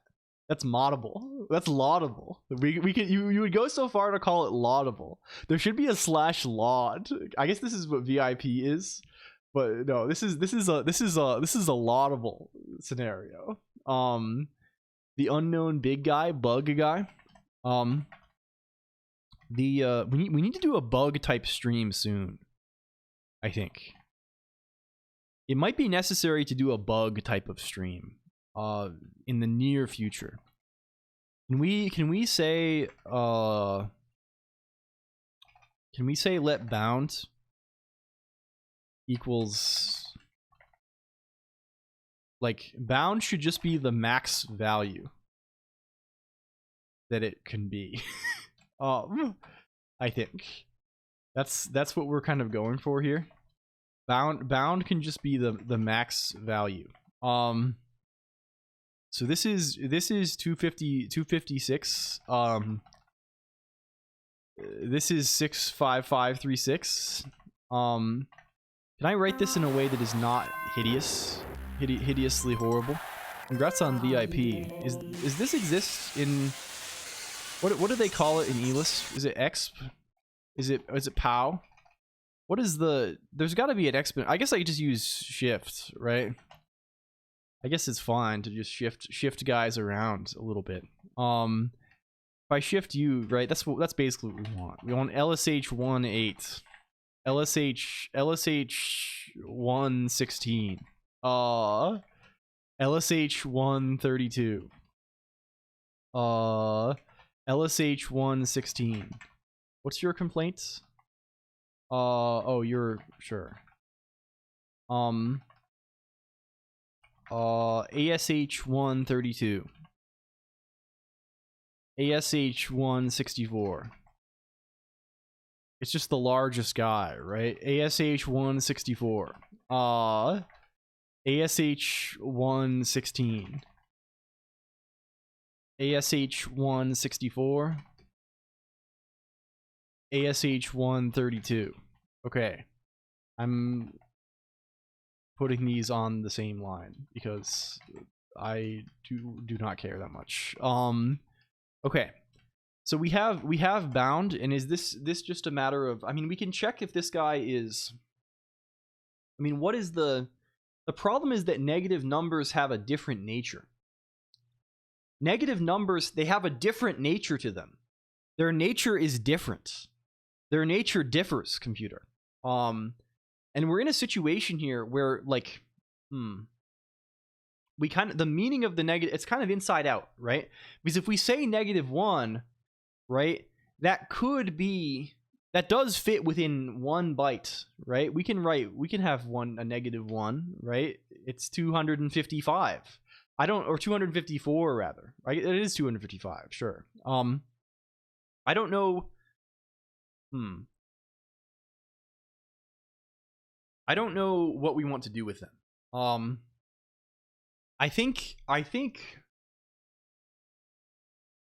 I guess we could just check. I mean, there's both a signed range and an unsigned range, right? If the number is positive, we can just check the signed range, the unsigned range. That's, I mean, it's going to differ per instruction, I think, what they do. Well,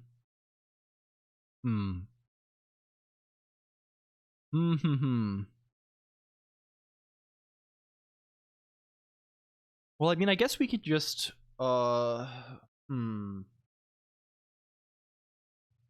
Is it just a matter of checking, like, what's the maximum 1 bits? I never remember this. Is it -128 or -127, right?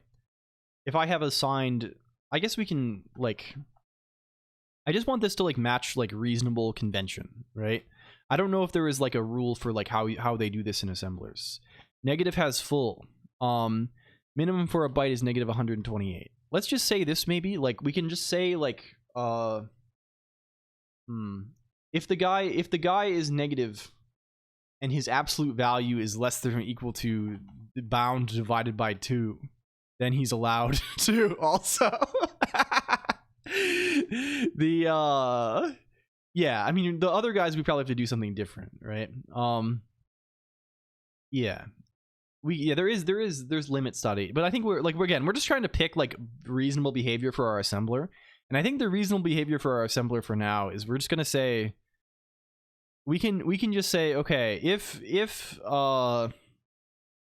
and greater than equal to bound 0 and less than, or rather, excuse me, greater than equal to x 0 and less than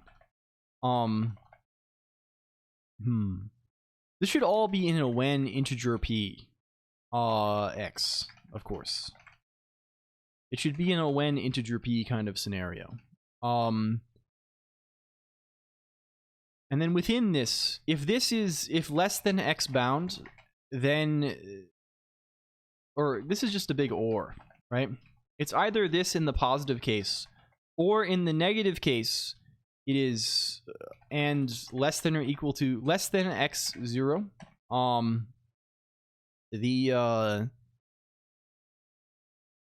And less than or equal to abs x divided by bound 2.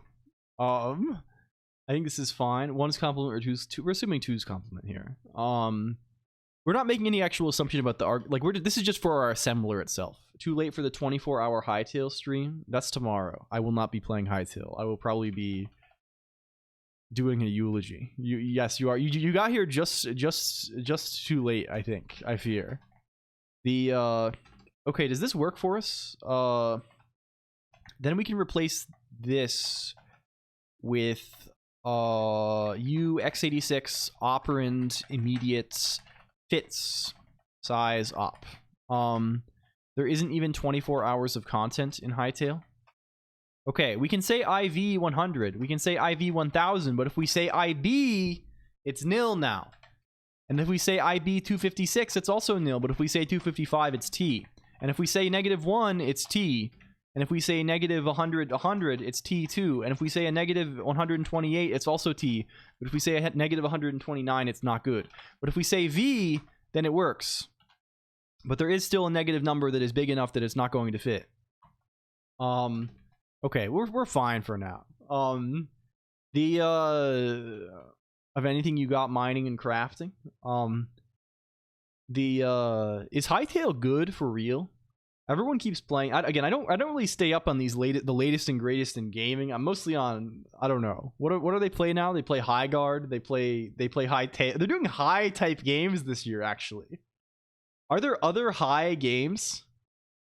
Hello, Doc East. Welcome in. What are the other high games that they're doing? There's got to be more. What are the high type games this year?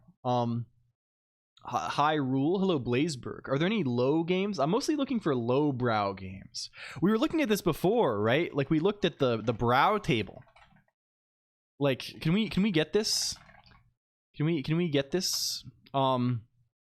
Like we were pointing out that like if you're highbrow, you wear a fuzzy Harris tweed suit, no hat in both town and country, and you sit in an Ames chair, right?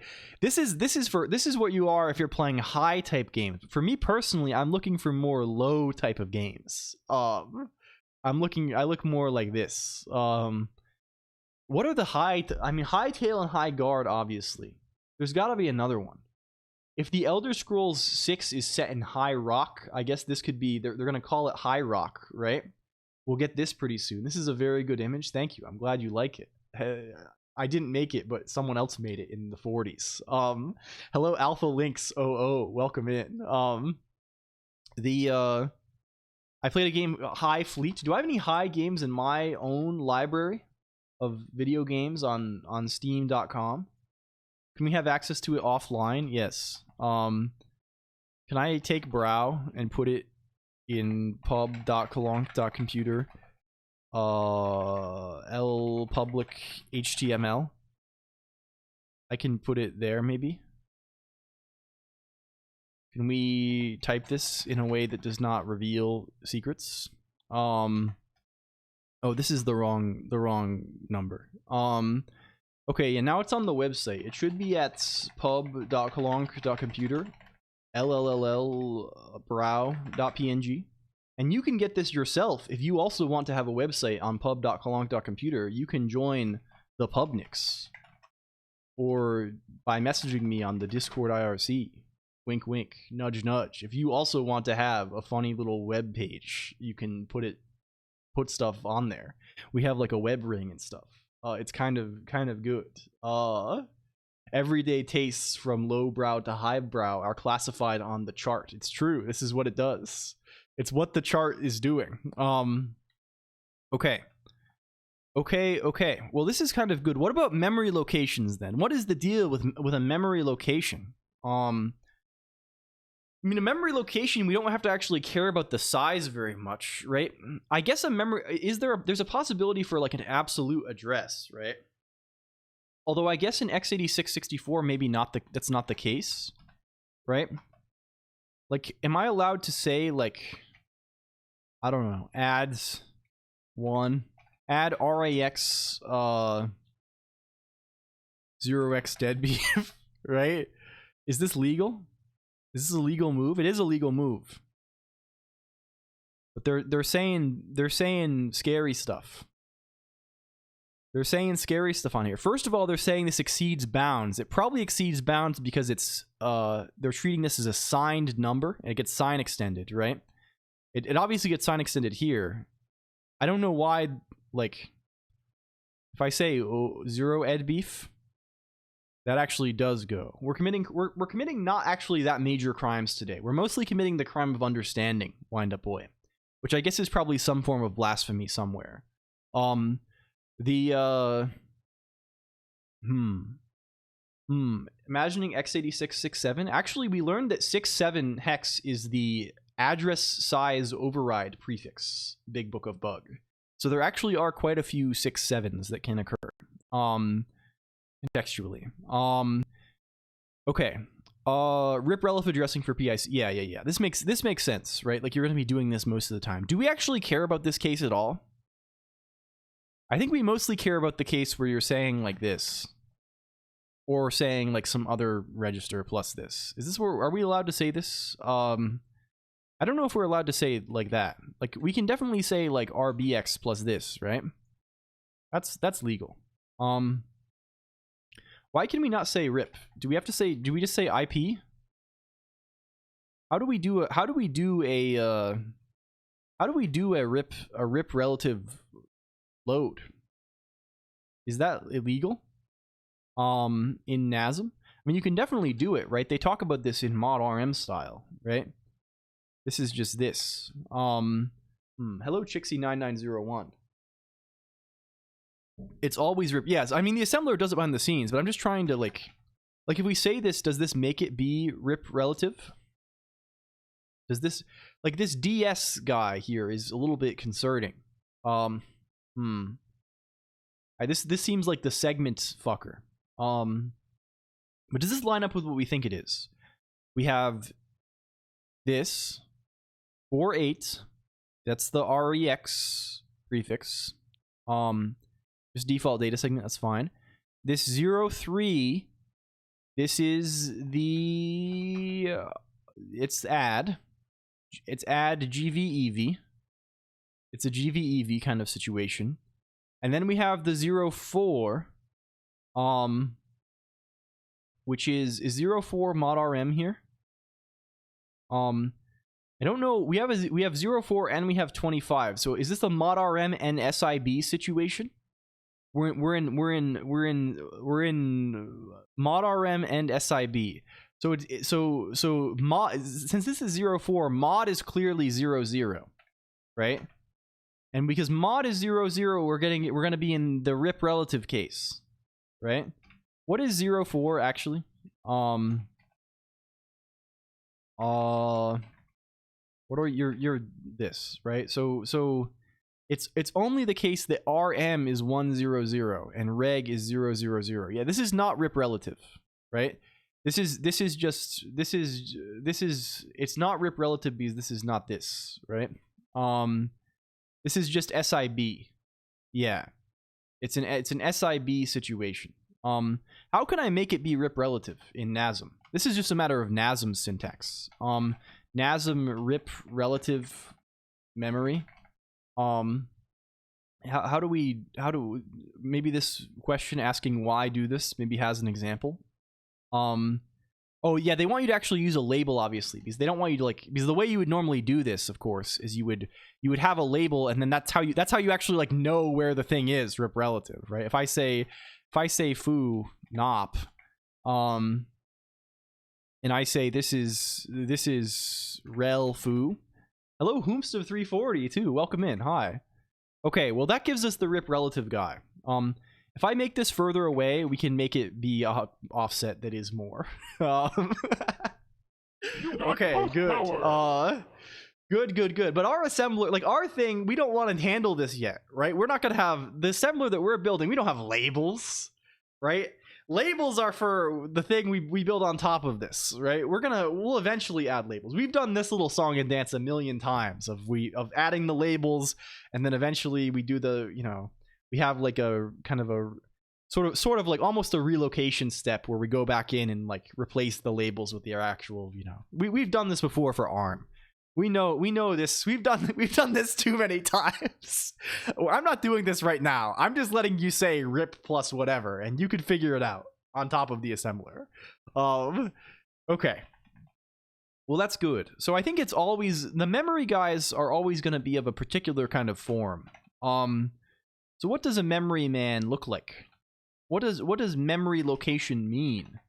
What is his meaning? Let's actually say operand memory location. Here. And let's call you defun u x86 operand. I know I missed the other one. Operand memory location. Operand memory location. Let's see you. And you just take an operand. Determine if op, or let's say return non-nil if op represents a memory location, right? And the basic form that this guy is going to have to take is he is of a form mem base offsets, or just mem base optional, right? So we can just do this whole thing with pcase probably, right? We can say, okay, if you are the literal token mem, I probably have to quote this like this. If you are the symbol mem followed by I don't know, followed by a base, then you are good. Or alternatively, maybe you are a symbol mem followed by a base and an offsets. Hello Valago, welcome in. We can do this actually. Actually, I don't. This is fine. How are you doing, Valago? How is life? I hope things are good. Is this the closest Joel? Something like Joel arrived? I think so. Life is good actually. Well, it's good to hear it. We're learning about x86 a little bit. That's the plan. We don't actually have to do anything with this. We're just trying to determine if it is a memory location. Okay, if I say that now, if does this work the way we expect it does? If I say foo, this is obviously nil. If I say mem 100, well, that doesn't do what we want it to do. Oh, is this like this? Yeah, obviously it's like this, right? It behaves like actual quasi quotation in the fake little pattern language that they have. Cool. And really, actually, we should probably be checking that. We should probably be checking that these are registers and these are offsets from the registers. Also, what determines what kinds of registers we can use? Hello, Sun312772. Welcome in. For example, let's go back to Compiler Explorer. If I say something like add RAX RBX plus 10, I don't know, something like this. Hello Sun. we type hi Sun in the chat when Sun is here. That's one of our, it's one of the, you know, it's kind of a thing. I don't know. It's one of these things you do. The I can also say, I can say AX here, right? Yeah, and I can still use RBX here. Can I always use any? How is it RBX? I mean, what? Okay. What if I say AX? That's not allowed. You can't do that. It's an impossible combination of address sizes. If I say EAX, this is also, can I only use, no, I can, you can say this. What differed? Oh, this is the 6.7. This is what 6.7 is. They did this with 6.7. Hello, Mars06. This is, it's freaking 6.7. Okay. So 6.7. Hello, Tuck Fwitch. Welcome in. Oh, this is kind of a clever name. Your name is Tuck __ Twitch. It's you flip them, and then it spells out fuck Twitch. That's kind of good. It's a little bit good when it, yes, yes. We like this. We like fuck. The you got me there. Yes, I know it's a little bit subtle. It's, you know, there's a little bit of subtlety to it. You have to be a little clever to get this one. It's kind of good. Okay. Yes. It's like Luck Fuigi. Did you see that Luigi is going crazy? Did you see that Luigi is going crazy now? Have you heard about this new thing? Do you know about this, computer? Do you know about this, the latest and greatest in the esport that nobody cares about in the world? The latest and greatest in the esport that nobody cares about. Are you aware that Rap Monsters Luigi beats Zane's Marth in Cashbox 3 Thug Finals best of 9? Are you aware that it happened? I don't know. It's kind of crazy. And that Rap Monster called Zane, who is the best in the world, a trash ass.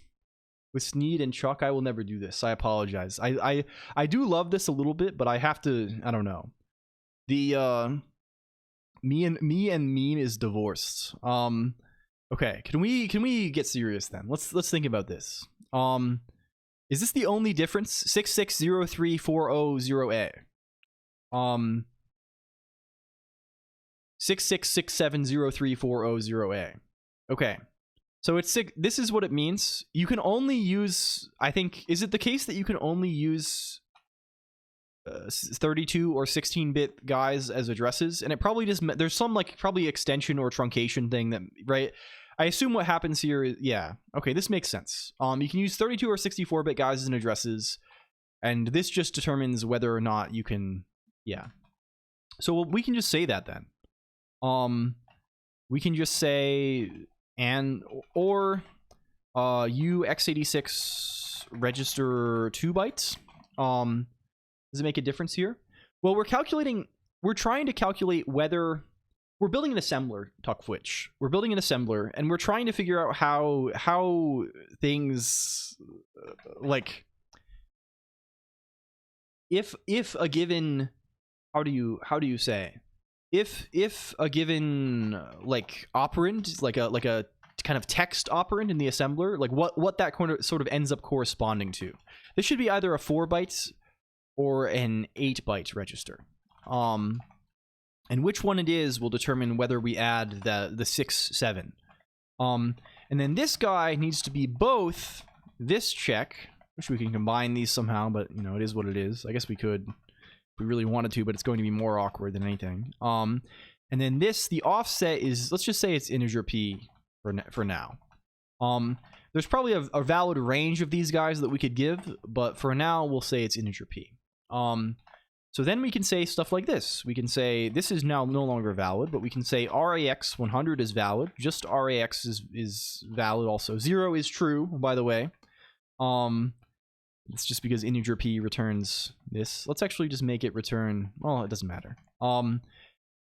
EAX 10 is valid, and also What else is it's not that integer p returns, it's that this returns. You know what we're saying. Also, if I flip the order, the return value will be consistent, and maybe we can use it for something, I think. And the semantics will not change. Yeah. But if I give this just AX, it's not. Okay. Good. So now we can match things in the table against these. So how are we going to determine what instruction we're using? Well, we're going to have a big table for every mnemonic, right? Every mnemonic is going to have a big table of what its operands are. And then a thing that like actually produces the codes from there, I think. I think this is how we'll do it. So what does that mean, actually? What does any of this fucking mean? I think it's probably something like x86. Let's call this like how are we going to represent add? Let's think about this first, right? We probably want to have like a little table of these guys where we have like a big A list, right? Where add is mapped to some other list of possible combinations of operands, right? So if we look here in the guy, right, we're gonna have one of these for EB GB. We're gonna have one of these guys for EV GV. We're gonna have one of these guys for GV GB EB. We're gonna have one of these guys for GV EV. And we're going to have one of these guys. This is just AL, right? So some of these guys just have hard-coded fellows here. But we still want to, like, explicitly include a thing. So I think probably what we'll do, actually, is just, like, include a literal register in the list here, right? We'll just say straight up, like, you are AL. Someone's getting the heebie-jeebies. Yeah, big time. AL IB. And then this guy can be... like this is a little bit tricky because it has to be any of these guys. I guess maybe these cases we have to hard code this, right? This has to be, it's a little bit awkward. I mean, of course we could use a list here and say it's, you know, this is AX AX EAX or RAX, and then this is IZ. This would kind of capture all of these add cases. And for each of these lists, we probably also, we want to associate it with like what to do, right? Because all of these, like, right? That's what it is, right? Because like these are all producing a different opcode, right? Like this is somehow producing like opcode 01. This is producing 0, you know, this is 00, this is 01, right? And in fact, they get more complicated than this, right? Because if we look at the mod RM table, the mod RM reg extensions, right? If we look here, this guy produces like there's an option in here that's like, you know, EB IB, right? And this is not just a single op, this is like 80 0 0, right? 80 mod rm.reg 0. I don't know, right? So like they can differ wildly, like what we actually need to produce. So this is kind of tricky. I think so we have to think of like what we want to actually do. I don't think we want to actually like output bytes or like put bytes on a thing. I mispronounced the registers big time. I mean, I'm probably what like, I mean, how do you like EAX or RAX, or you can say them however. I'm probably saying them wrong. It's just they don't really have like a pronunciation, I guess, probably. Eeks. Yeah, this is ax and eeks and rax. Yeah, this is good. I'm just a freak. I'm like an abbreviation reader big time. I'm always like, or an acronym reader. I'm always reading an acronym. How do we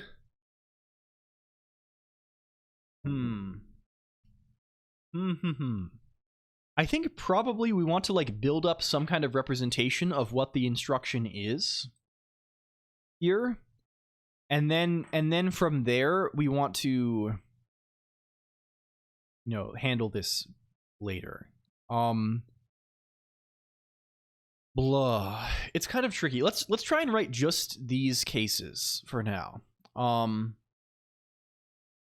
We should also add a thing that kind of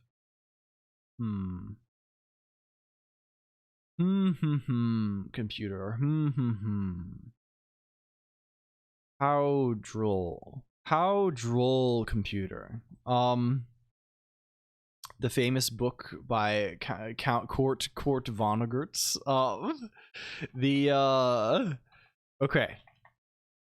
I think we want these guys to be pairs. Of a thing and a function. Of a thing and a function. And I think we want this function to return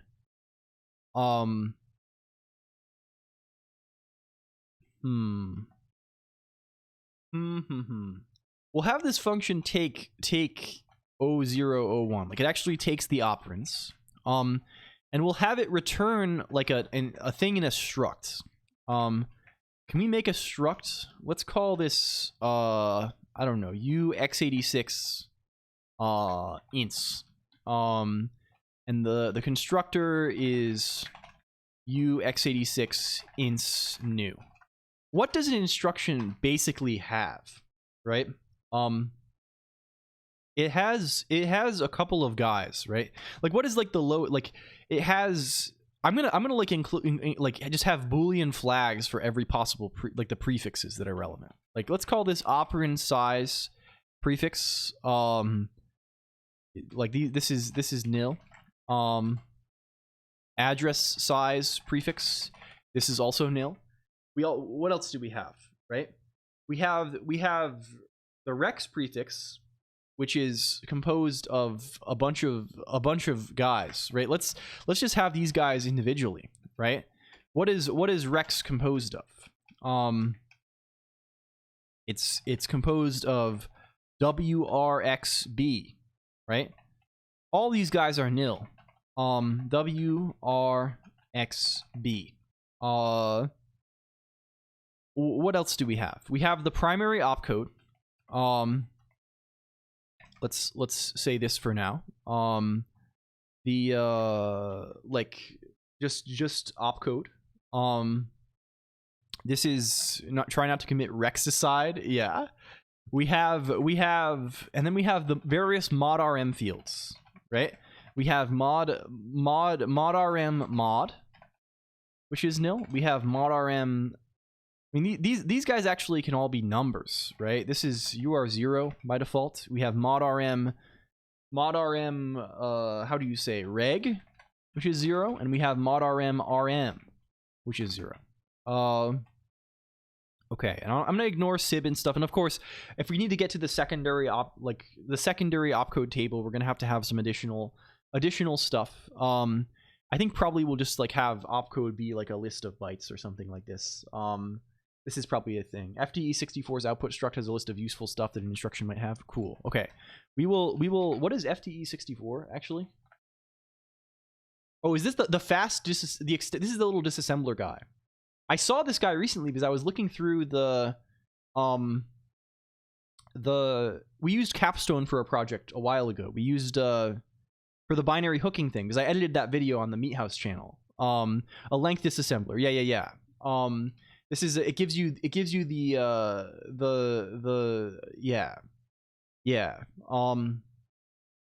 this is good, and they have a description of the thing in the output struct. Can I grab this actually? FDE64 GitHub. This will be handy as a reference probably. They tell us, yeah, the instruction size, prefix stuff, like the various prefix bits, the rex fields, vex stuff, which we don't care about right now. Up to three opcode guys, mod rm fields, sib fields. Oh, immediates. We have to care about immediates, of course. And we'll need to Oh, you know what we have to worry? We need a way to represent the displacement and stuff and immediates in terms of their size, right? They have like a separate flags field here. I think like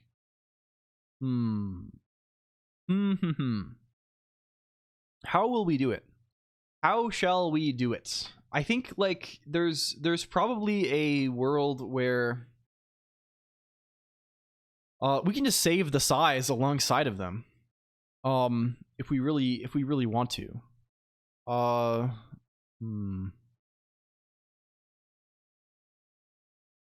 This is the world where I wish I was writing Rust, because it's just like this is really like a sum shaped guy, right?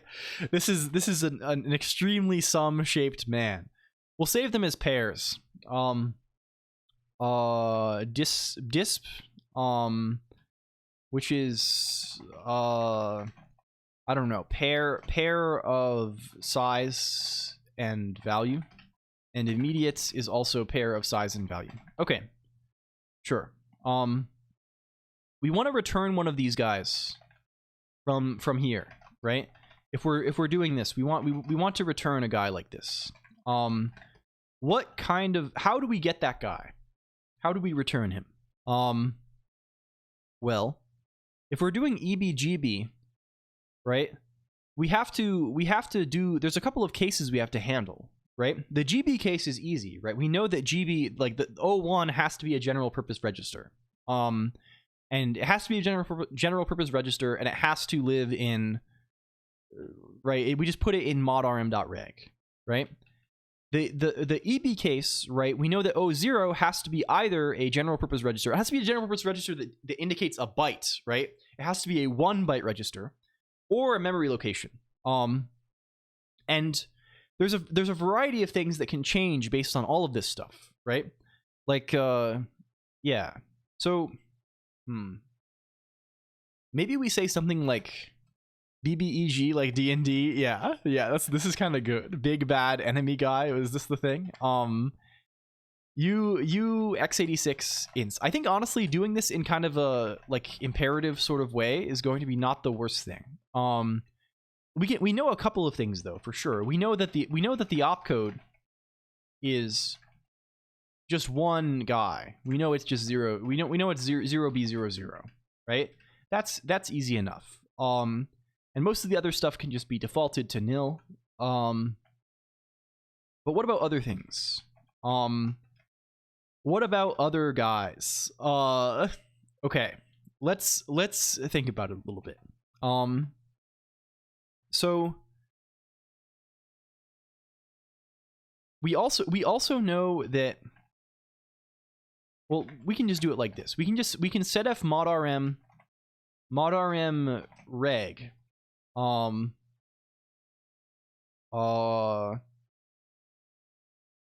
rather x86 inst modrm reg of ret to like either x86 operand register.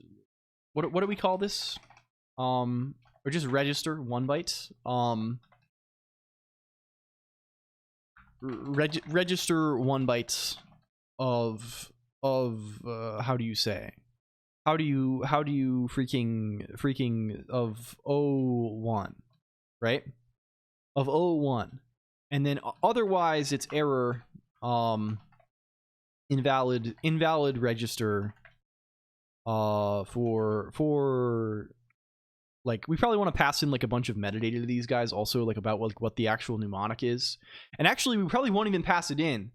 What we'll probably do is we'll probably just dynamically bind a bunch of context. But for now, let's just say invalid register like this guy, right? The invalid register 01. The other fellow, right? This is we have to do some con kind of stuff here. Right, the other guy, if you x86 register 1 byte 00, then we do much the same stuff, right? We just set rm to that on O0.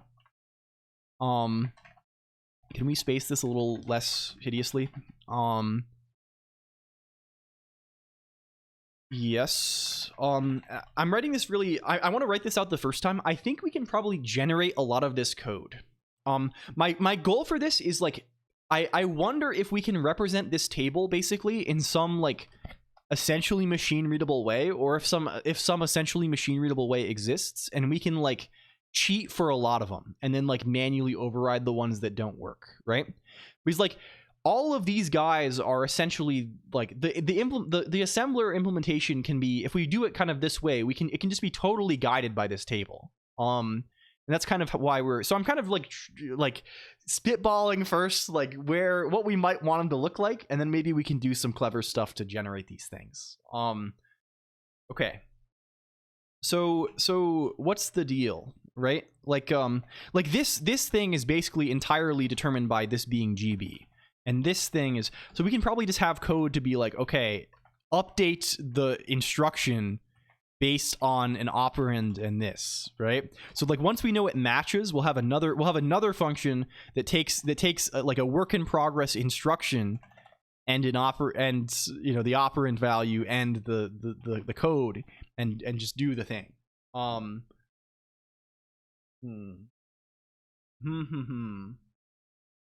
X86 gives me the EBGBs and makes me EP.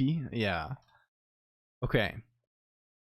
If it's not this, if it's instead a memory location, we also have to set mod if this is the case. We need to set u x86 ints mod rm mod ret 0b11, right? And this is setting rm. Otherwise, if this is a register, how do you say it? How do you say it? It's an operand memory location. Right? If it's a memory location, we want to set mod to something else potentially. And the thing that we're going to set it to depends on the nature of the memory location, right? And we need to know a few things again. We need to know the size of the offset, because we need to know how big the displacement needs to be. And we also need to know like what the base register is, because the base register can either just be a normal register or it can be RIP, right? And if it's RIP, we have to do something fancy, right? We have to put 00 in mod. You know, we have to do various stuff. I think probably we want a way to I really want like a cond let. Does that exist in any of our... Is there a cond let? No. I really would love to, like... I want like a big... Really, I just want... I want case. I want a big Haskell fucking case here. On like... With like... A case with like guard clauses too. Like the full guy. Would really make this nicer. All these instructions having secret behaviors. Yeah. I feel like Haskell is quite nice for doing these sorts of things for real. Okay, but memory location, we need ways to get stuff out of a memory location. There is a case thing, but it's not quite what I want, I think. Maybe, I'm sure we could extend pcase to like have stuff. The compatibility mode stuff, we're just making a pure 64-bit assembler. I'm not doing all the legacy shit, right? There's some stuff you kind of have to do because like even 64-bit code sometimes wants to like use, you know, AL to just add the low byte or something, right? Like that's like a thing that is relevant. So you still need to do like a bunch of the size stuff, but I'm not worrying about like most of the shit. Church encoding for like 3 hours straight. This is really good. This is fun. What are you church encoding? Like numbers and lists, the usual guys. I don't know what real numbers look like anymore. You could try if you want to do the... What's the constructive representation of the reals? What is the thing called? Is it Dedekind cuts? Is that the thing? I don't know very much about the real numbers. There's got to be a construction of the real numbers. There's got to be there is like one like constructive representation of the reals that is like probably amenable to. I mean, it doesn't really. It's not very interesting because once you have this, you already, you know, you're not really doing any interesting church encoding. You're just building it up from other things you've church encoded. I don't know. The real numbers are mysterious fucking beasts. Real in the sense of 1 instead of SO. Yeah. I kind of figured, but I'm kind of riffing, you know. Can we call this memory location base? Can we get a base out of a memory location? Return the base address of the memory location M. And we're gonna do basically this. You are base. You are also base. You are nil. I do not care what you are. What's next? I could probably just say cadder here, or cadatter rather, but we're gonna write it like this in case we add more memory locations in the future. What about memory location offset? Well, in this case it's 0. In this case it's off. Okay. Nice. Wow. Okay. Down here, if we have a memory location, we need to get the base and the offset. So base is UX86 memory location base. From 0, and the offset is memory location off from 0. If we have these guys, we need to check a number. There's a couple of things we have to check, right? First of all, we care the instruction that we're generating. We care if let's think for a second, right? First and foremost,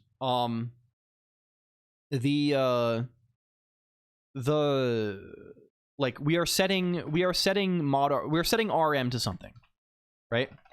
We are setting RM to either it's a register 4 bytes, or it's a register 8 bytes, or it's an error. Right? Or it's invalid memory base register, right? It's one of these guys. We love short circuiting this, right? And then we have to set 2 more things, right? If this is a 4-byte guy, if the base is 4 bytes, we have to set the address size prefix, right? So this is as simple as just saying, you know, when this setf UX86 ints address size prefix ret to t, right? The other thing we have to do is we need to determine what we're setting mod to. And mod is either 0, 1 or 1, 0, depending on the size of the displacement, right? We could, of course, always make it be 1, 0, and then just always put 4 bytes in there, but I don't think that's what we want to do. We also actually have to set the displacement. So I think we want to check. We really need a thing to like do bounds checking better. What is just? I mean, I guess we can just call integer operand immediate fits on this, but this kind of sucks. Maybe we have another helper called like x86 integer fits fits in bits. I don't know. Something like this. And it takes bits and it takes x. Determine if x fits in bits. And then this guy is just let bound ASH1 bits. And then it's just this, right? From down here. And we'll rewrite that in terms of this. Like now we don't have bound anymore, we just have bits. We can take off all of the ASHs, which also has the convenient benefit of shortening this a great deal.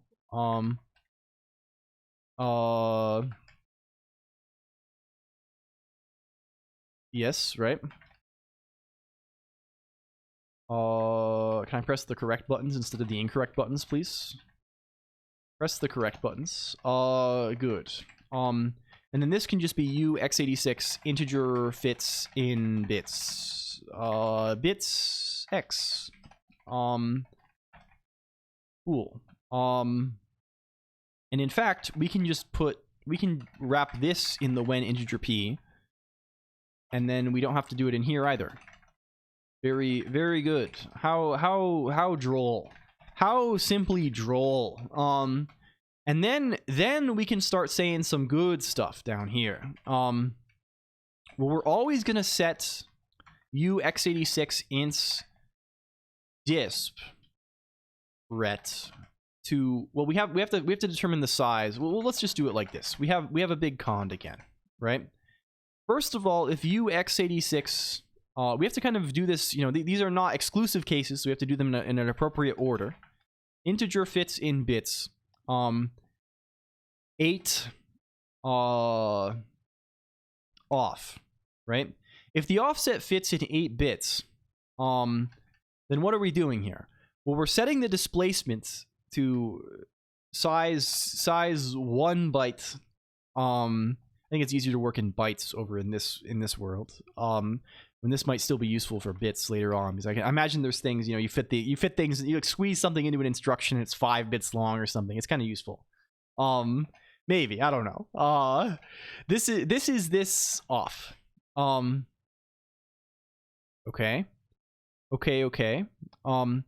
We maybe want to put this into a, I don't know. If it's negative, it's going to be a pain in the ass. We probably want to eventually, I guess we handle the negative when we convert an instruction into the actual bytes. We're fine with that.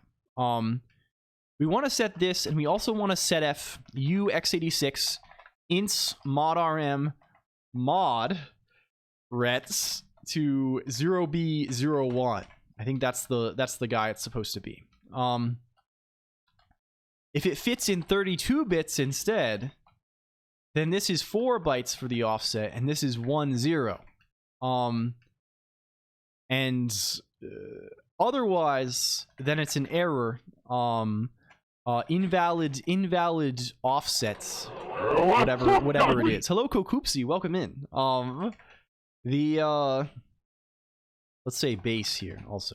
And then the final thing we have to do, hello, perspective distortion too. Hello, everybody. The final thing we have to do is we have to set the, whether there is a, I mean, I think have we already done it? Hello again. Is this everything we need? This might be everything we need, computer. I guess there's a special case if base is equal to, how do you say? How do you say? This should be register 4 byte base. We're not going to handle the rip case. I guess we can handle the fucking rip case. What is the rip case? If well, I want to do it in a big con. I prefer cons for when the code is like this. Honestly, we can just p case it also. Or CL case rather, as it's going to be. If this is rip. If this is rip, we're going to have to do something special. In all other cases, though, we're doing this stuff, right? I think. Can we just put all of this shit behind us? Yeah. Yeah, I think so. This is how we will indent it. So this guy here, can we indent all of this in a reasonable way? Yes. Okay. In the rip case, what are we doing? The rip case is special. He is a special type of character. The rip case requires us to We're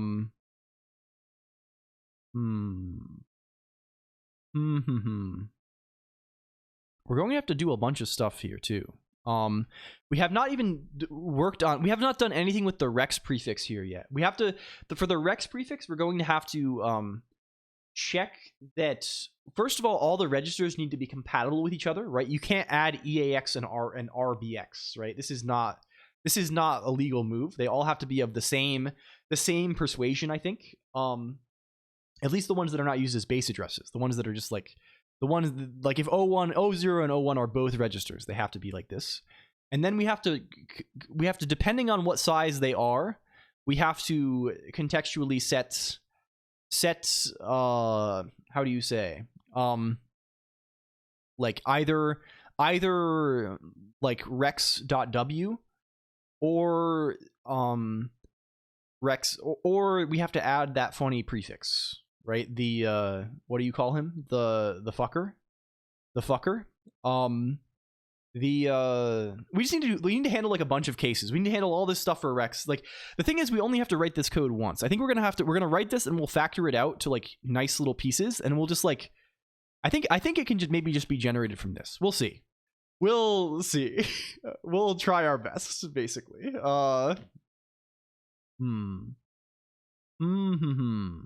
Okay, where are we going from here though? The rex, the rip guy, right? What does rip guy mean? Rip guy means, if we look at our notes, rip guy means that RM is 101, right? We're setting RM to 101. We're setting mod to this guy, to this fellow, to 100, right?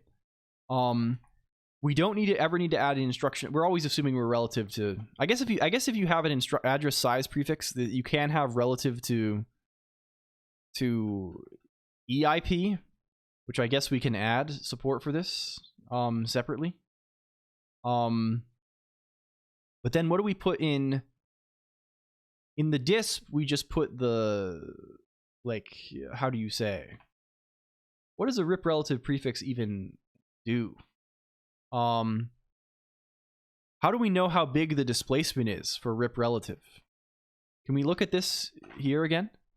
Like, how do we know how big he is? Can we look at mod RM byte format? The absolute displacement only addressing in 32-bit mode, or rip relative addressing. Okay, sure. What is this rip relative guy? What's he about? What the fuck is he about? Displacement bytes, rip relative addressing. Okay. Sure. They talk about this a little bit. Without this, it addresses relative to 0. Can address memory using assigned 32-bit displacement. Let's just assume it's 32 bits, I guess. Like if we go back over to x86.el, can we just say like, yeah, it's this. Not here. Yeah, it's this. It's just set the displacement to that, please. And I think this handles it. We set mod and RM.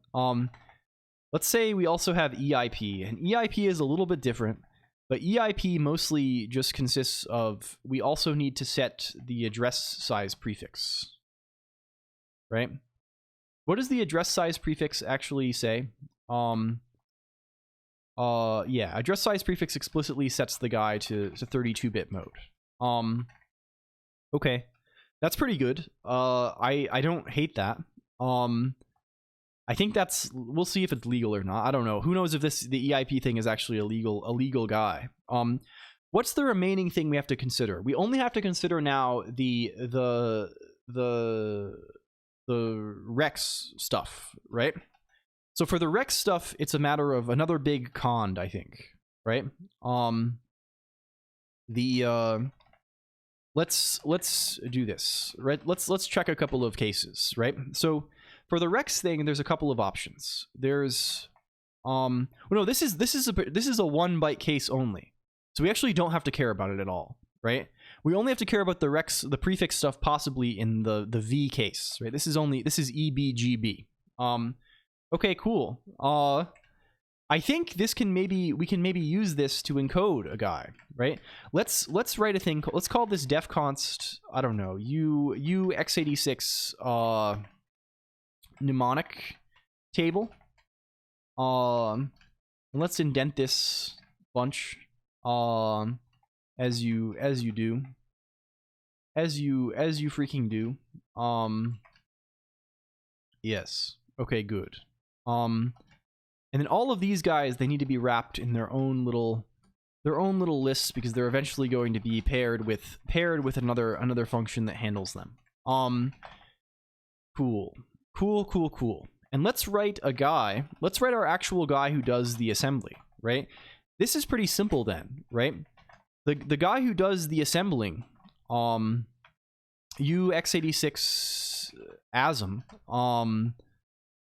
op assemble op to an instruction. All this guy needs to do is, we'll first take the mnemonic out of the thing, which is just the first element of op, and then like find the mnemonics list in this table. Every mnemonic has a list of these like pairs, right? And then iterate over this, trying to like zipping this with its, trying to match this list of like operand specs with the actual operand specified, which is just like, okay, if they're not the same length, it doesn't match. And then from there, zip them together, and just call operand match on each one.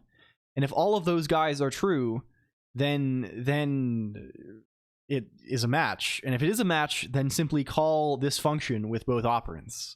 I think this is what we want. This is pretty easy to do. Can we say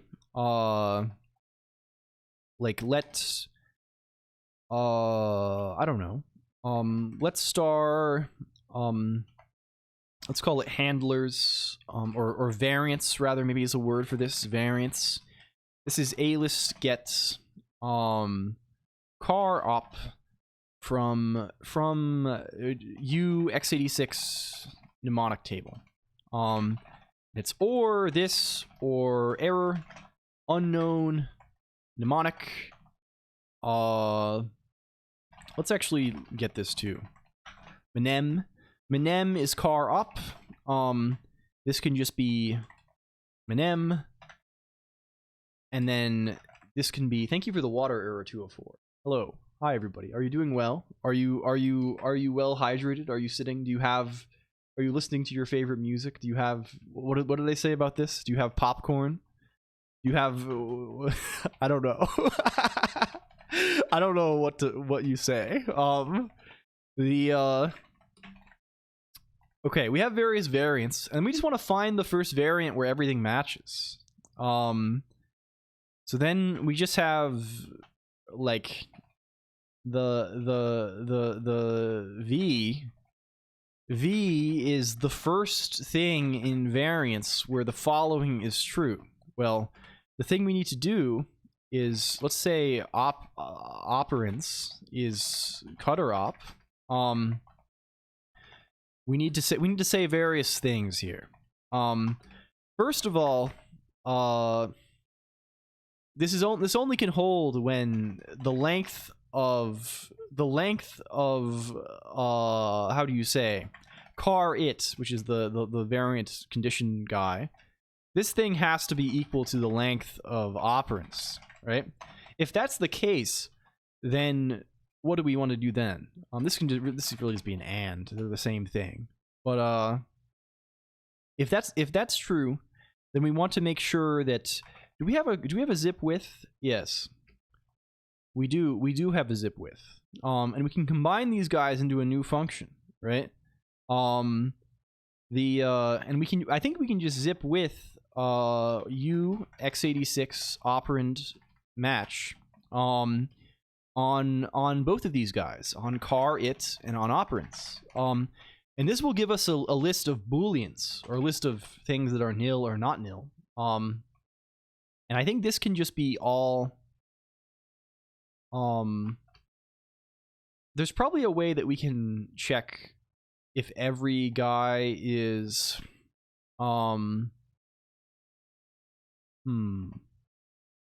there's probably a way we can check if every guy is like if everything is true. Well, I mean, it's easy enough to just say all lambda XX. But maybe a little bit grody.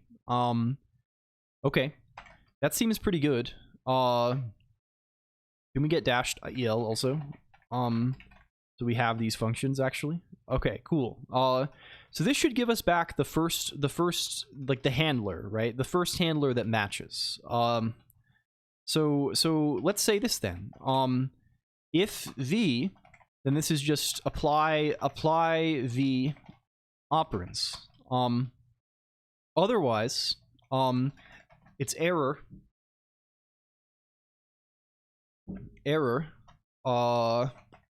Could not identify a handler for cannot identify opcode instruction like this. I don't know. This is what we want to do. We couldn't figure out what the fuck it was, right? That's fine. So right now we can only handle one of these guys, right? If I say UX86 ASM, I think we can maybe handle. Does this work? If I say AL BL? No. Oh, of course, the thing we have to call is the cutter of this. It's not the apply cutter V to operands. Excuse me. How rude. Snippet's value is variable is void 0B11. Well, that's not a good sign. Where are we saying 0B11? Oh, that's not how you write binary literals in eLisp. That's not what you do.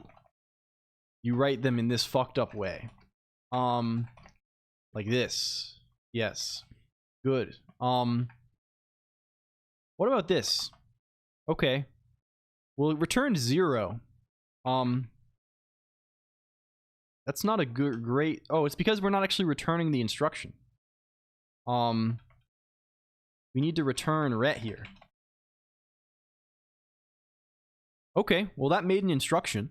It's telling us instruction size prefix nil, instruction address prefix nil, no rex, opcode is 00, mod rm mod is 3, which is 11, mod rm reg is 3, mod rm is right. It's the right. Wow. If we say C, it's gonna be different guys, right? This will also work for a memory location, I think. Right? I think the first one has to be a memory location, right? If I say mem rax, memory location, what are we calling this?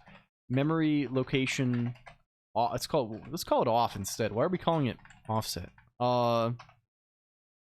Invalid base register rax. Invalid base, well, huh? We're checking 0 instead of, we need to be checking base. Okay. Thank you, Vesda, for the resub. Welcome in, Vesda. Hi.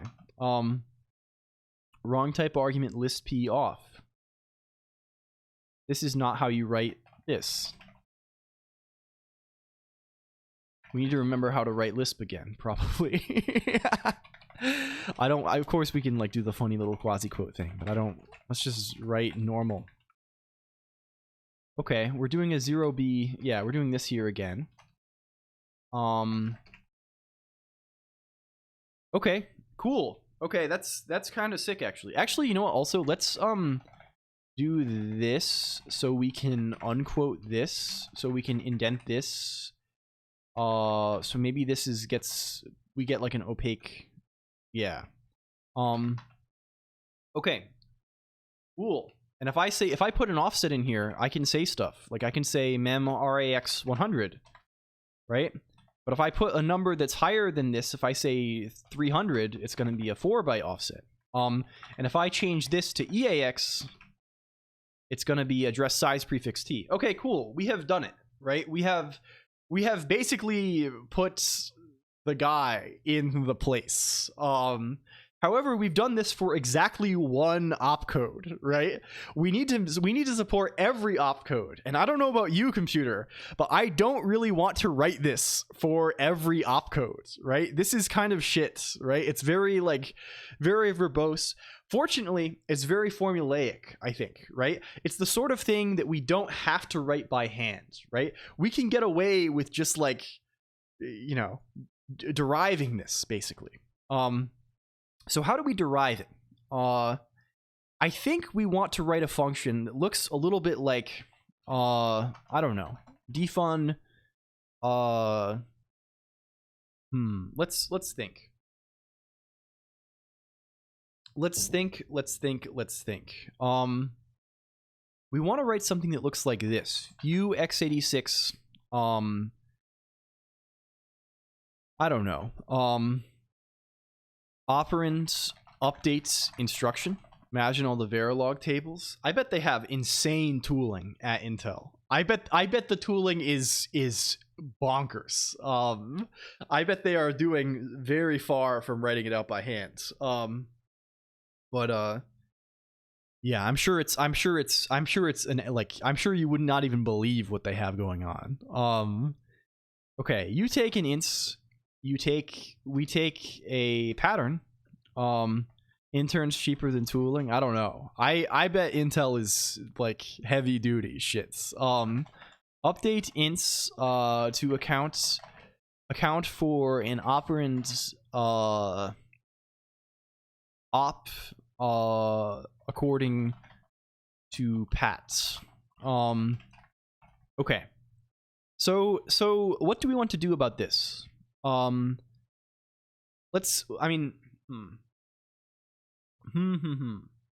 think we also want helpers for this too. We would not believe your lines. 10,000 VHDL lines. Like I bet like it's far like because they do like heavy duty verification stuff at like they do the very part of the Verilog too, right?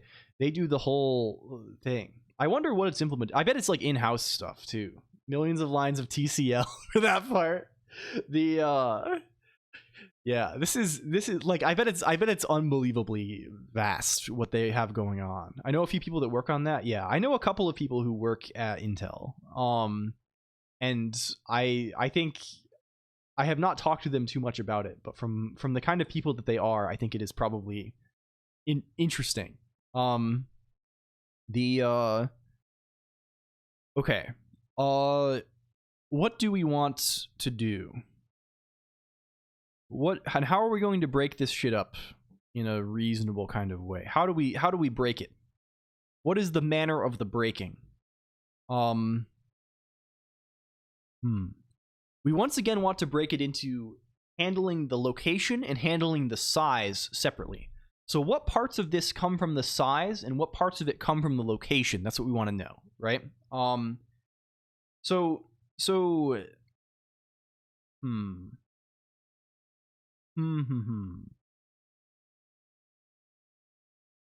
Let's think. I mean, this part, saying this register 1 byte thing, this definitely comes from the size, right?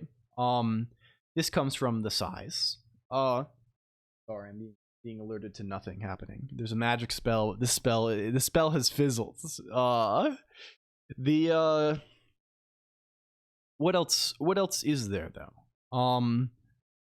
We have like these guys, we don't actually have to do anything with them, right? These just like if we had multiple registers that matters here, right? It would just be like we check the different registers and we check them here again. Like it's not actually that hard.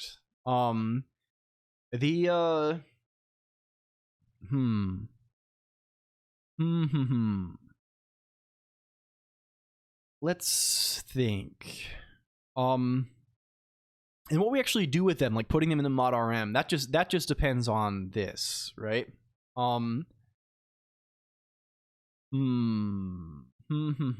Memory location the size never matters. Literally, it doesn't matter at all ever. I'm pretty sure, right? Which lines up with our our matching bit up here, I think. Where are we matching? The blah blah blah blah blah blah blah here. Yeah, we just say we ignore the size field. So I think let's just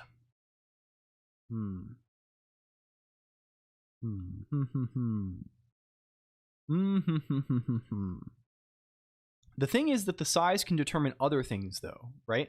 The size can determine, it can set other flags, right? It can set things. We're not observing this in this case.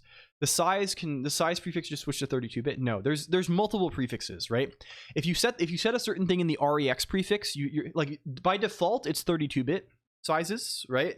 Like with no prefix, you're reading the 32-bit, the low 32 bits of the registers. With a certain thing in the REX prefix, you're reading like the full registers, and if you're with another like legacy prefix, the 66 prefix, you're reading the 16-bit low bits of the registers, or 16 bits from memory or whatever, right? The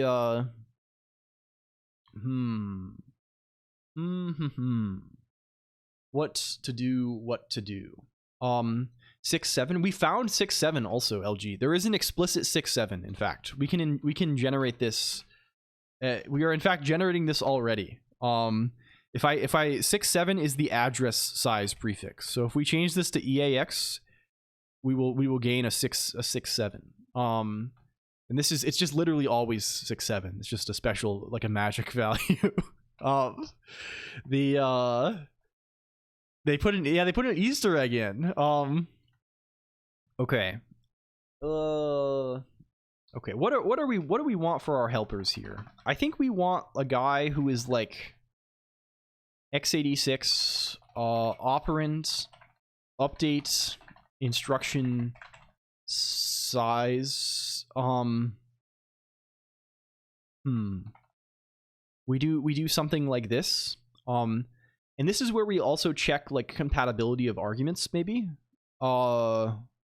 Maybe something like this, like when we do like the actual like both, we check both. That seems good. How you can just stack like 6 of the same prefix on an instruction. I see. And I guess we've already checked a bunch of things here. So maybe like we just have a thing that like updates like maybe we call this instruction update operand. Instruction updates sizes. I don't know. Ints operands or ops. Update ints to account for the sizes of ops. So this is like a view of one operand and its pattern, and this is like a view of all the operands at once, which is maybe something. Like, and then we just need to get a sense of like compatibility of sizes. And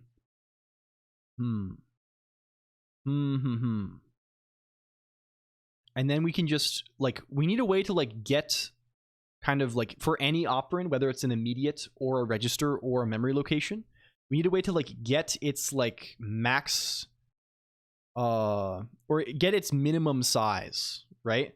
So like 255, for example, its minimum size is 8 bits, right? Whereas 256, its minimum size is 16 bits, right? This kind of thing. Memory location always has minimum size 0, right? It's always good. And we want to just compute like the maximum minimum size across all of the operands.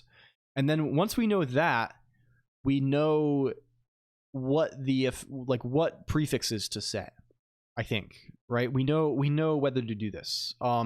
Ignores everything but the base address field for specifically FSGS. We're totally ignoring any of the segment stuff right now entirely, right? We are not even like considering any of these prefixes at all. The defaults come from the segment sidecars for CS or whatever data segment. There's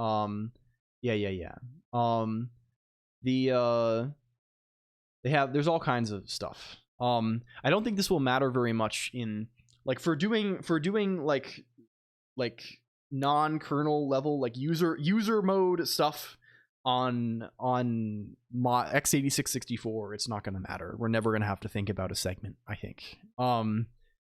Let's see this. Do we have a guide to get the operand size? It's wildly added Counter-Strike. You're not doing threads. Do you have to care about this for threads? Like for user mode code, I don't think you do. You? I don't know very much about it. Maybe you do. I would not assume that's the that would be kind of surprising to me. But maybe this is like I don't know. Maybe you probably do know better than I do. So the maybe I don't. Yeah, I'm not writing a kernel, right? I intend every code I'm writing, like all code this assembler is producing, is being run by Linux. We'll even make that assumption. It's being run by in user space by Linux. Can we get operand size? Return the how do we want to say this? Return the minimum size in bytes that contains op. Let's see this. And it's not quite that, because we're never going to return 3 bytes. Power of 2 size in bytes that contains op. Sure. Okay. It's another big cons. If op is a symbol, it means it's a register. If it's a register, then we have another cons, right? If we have x86 register 1 bytes op, then it's 1. If we have register 2 byte op, then it's 2. If we have register 3 byte op, then it's register 4 byte, excuse me. The thing I just said I was going to not do, and otherwise it's a error attempted to take size of unknown they both use it for thread local stuff in both modes. Okay, maybe we do have to care about it then. I had no idea how thread local things were represented at all, so maybe we will have to care. But I'm sure we can figure it out. It won't be too bad.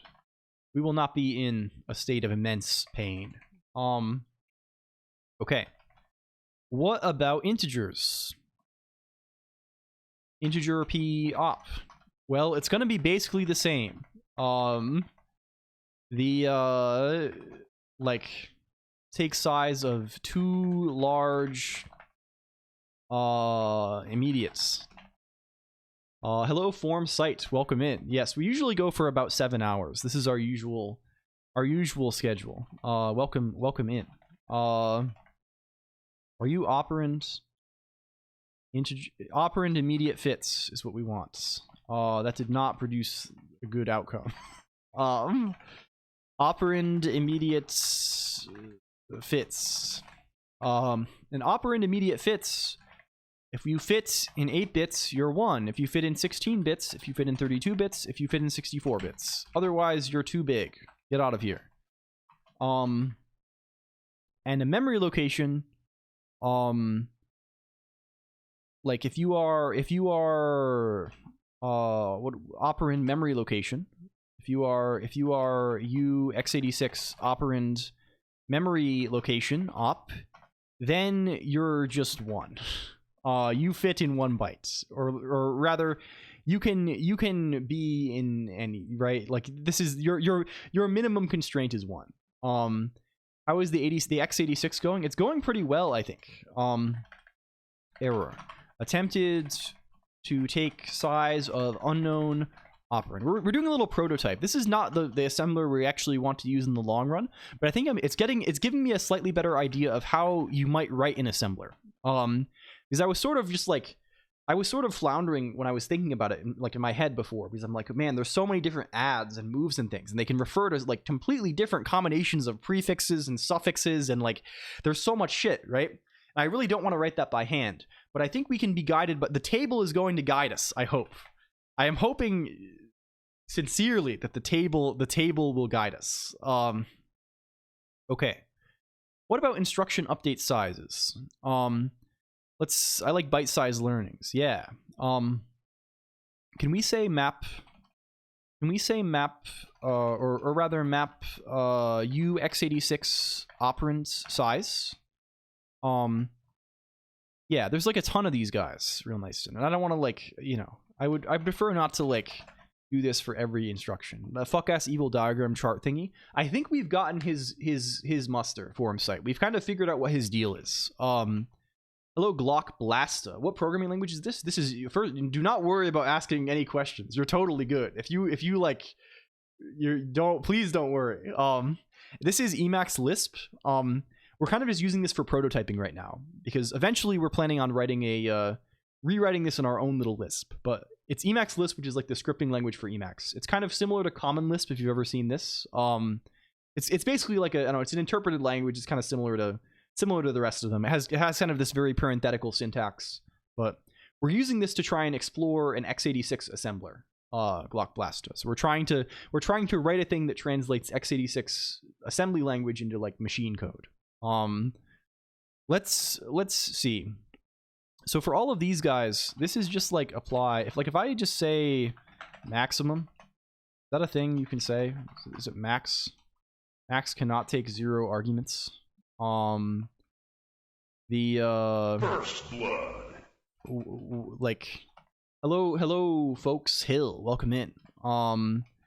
When ops, when length ops greater than this 0, I could just check ops, but we'll do it like this. Welcome in, folks. Hill. If you like this stuff, we have a Discord and an IRC. That's where we kind of hang out and we talk about computers a bunch, and this is how you know when the streams are, if you're interested. But if you're not interested, that's okay too. Let's do this. This can just be apply max to that stuff. So we won't actually set the thing. Well, like, we would want to set the thing probably. For now, let's just compute the thing. Like if I say U x86 instruction update sizes, and we say nil, and we say what are our operands? And we say, what if we say like we have a bunch of we say 255, 32. Unknown operand pattern size.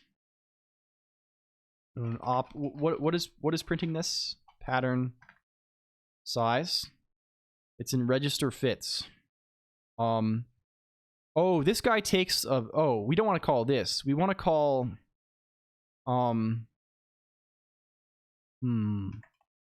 what does register fits do? How are we calling register fits?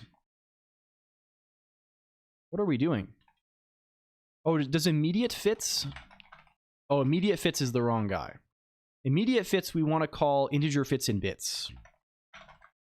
Yeah. This is x86 integer fits in bits. We wrote that guy. Okay. Wow, it fits in 1 byte. But if we change this to 256, it fits in 2 bytes.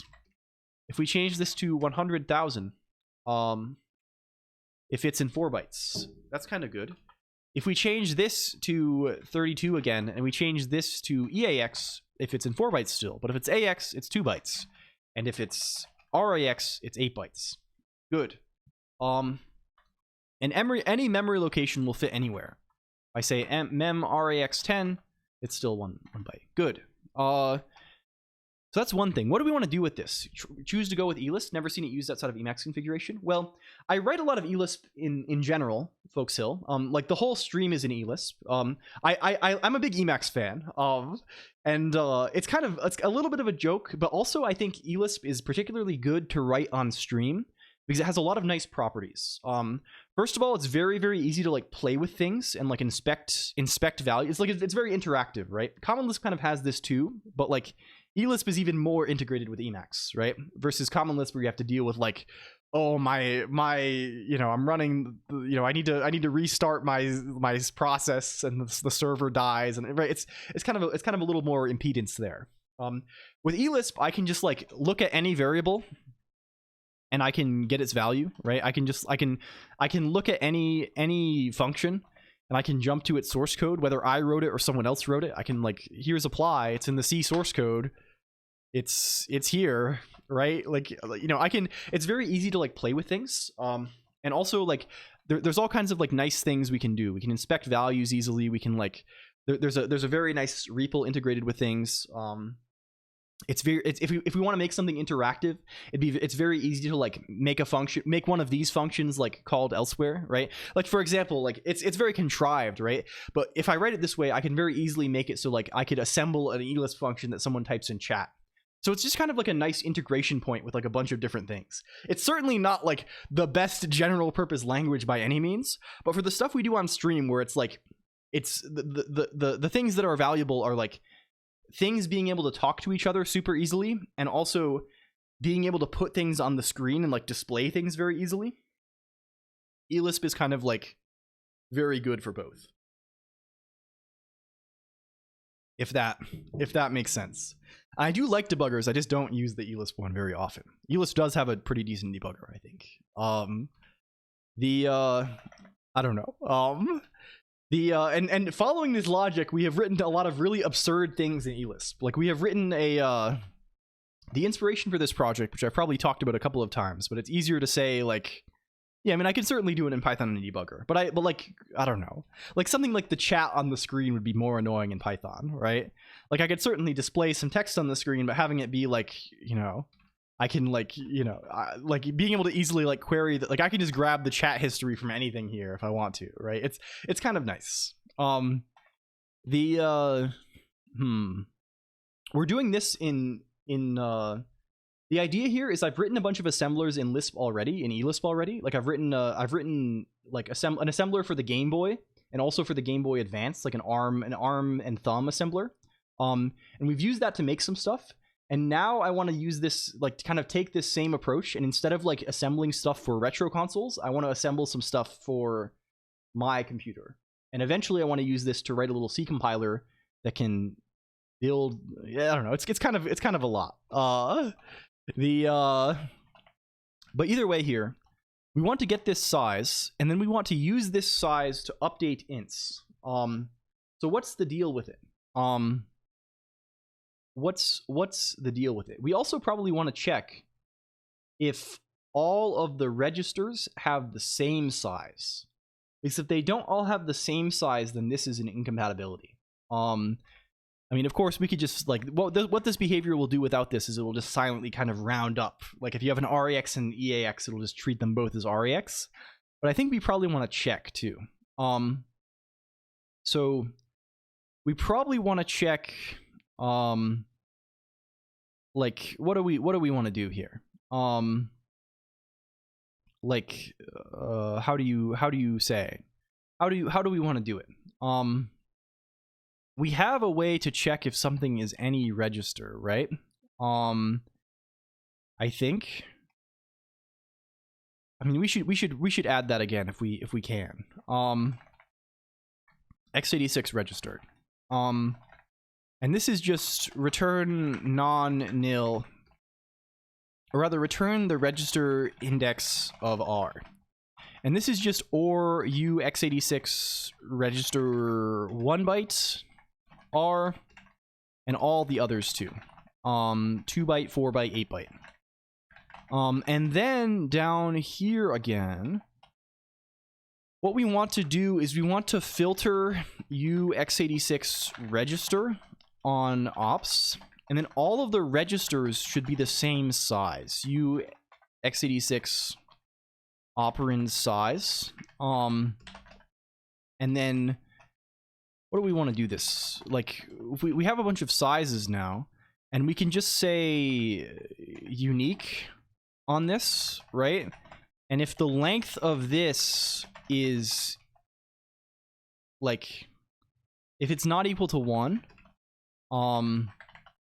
then we want to error and say invalid mix of register sizes in operands this. I don't know. Again, this is all just a prototype, so it's not like it matters that much. If we don't have such a mix, then our size requirement is just this, right? So this can then be a bunch of different things. Let's actually just case on this. Let's just say p case on this guy. the if this is 1, then like we're p-casing. Hello piss, welcome in. If this guy is 1, good morning. I mean, 1 is an error. 1 is well, I think we actually do want to cont. Give one moment, please. We want to do a bit of a cont. If it's a hello, Tomato, too. Welcome in. Hello. It's great to see you, Tomato. I hope you're doing well. If it's less than or equal to size 2, then we want to say I'm doing pretty well. I'm really glad to hear it. Hello. We are trucking along as always. We're tinkering with various things. You know how it is. It's operand size prefix. And we know the operand size prefix is we make the default 16-bit. If this is the guy, if this is the fellow, we want to set this to T. If less than or equal to size 4, we want to do nothing. If less than or equal to size 8, we want to set a thing. We want to set we want to set ints rexw to T. This is what we wish for. Otherwise we want to do nothing at all, I think. I don't even know if we want to do this invalid, check this invalid mix thing, probably. Who even knows? We'll see if it turns up at the end. It's like I can imagine cases where you might actually need this. Probably not though. Okay. Then we want to have instruction update operand. Update operand.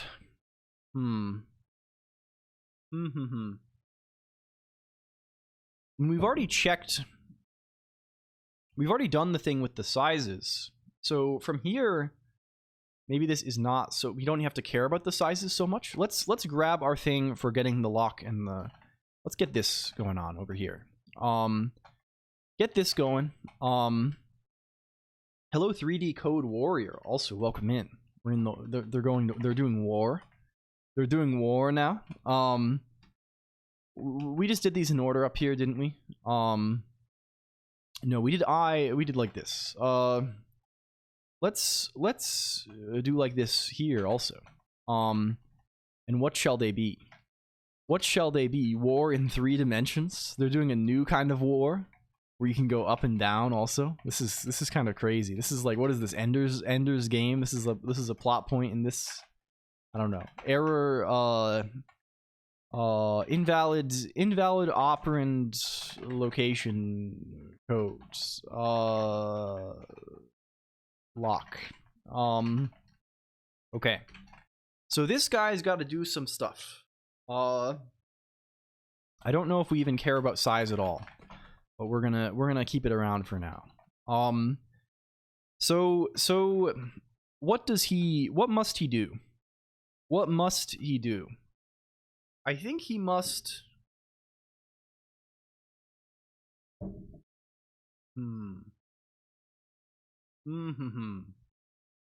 he probably must so for an immediate, this is not too hard, right? It's not too terrible. There are like 2 tables of opcodes plus the mod RM stuff plus for 6G. So what's the big deal?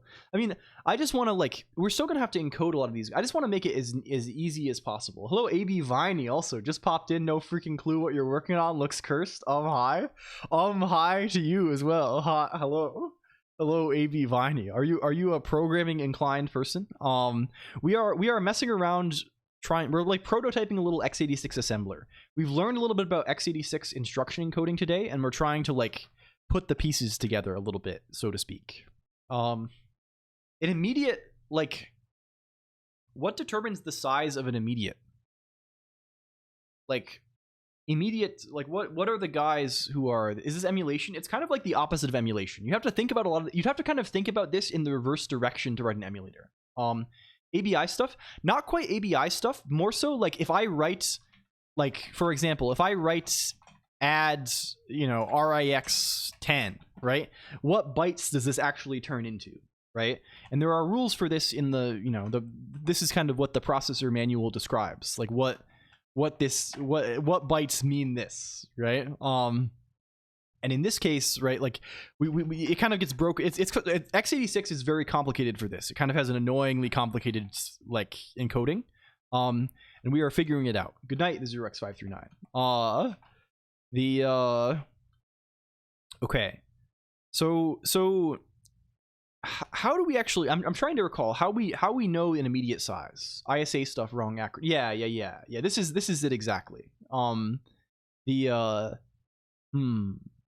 ABI stuff will certainly rear its ugly head in the future but this is more on the other side of things. How do we know? I mean, the immediate guy is just determined by our operand size, right?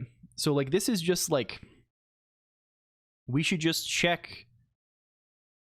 It's kind of annoying because like size and op both, like they have to be checked against each other, and they also determine things, right? There is a checking and there is also a determination. So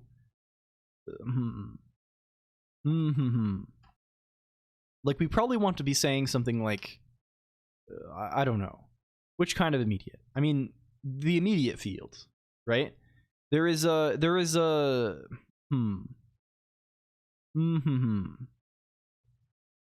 Can we also need a way to get from a size its size, right? From one of these size codes, we would like to be able to like get, which I guess is this im8, but im8 is not how the thing is actually specified in the table, right? The table speaks a different kind of language, I think. I think they like can we look at this the way we are looking at this, the opcode map guy itself, right? Let's find a guy who has an immediate. Like here, this guy says IZ, right? Which is the way we are going to parse this. IZ. What does Z mean, right? I means immediate. Z means 2 bytes if the effective operand size is 16 bits, or 4 bytes if the effective operand size is 32 or 64 bits. So we're going to have to like know about this somehow, right? I think we are determining, like, the effective operand size is determined by the presence of the 2 prefixes, right? So, but we are not checking those. We are determining if they exist, right?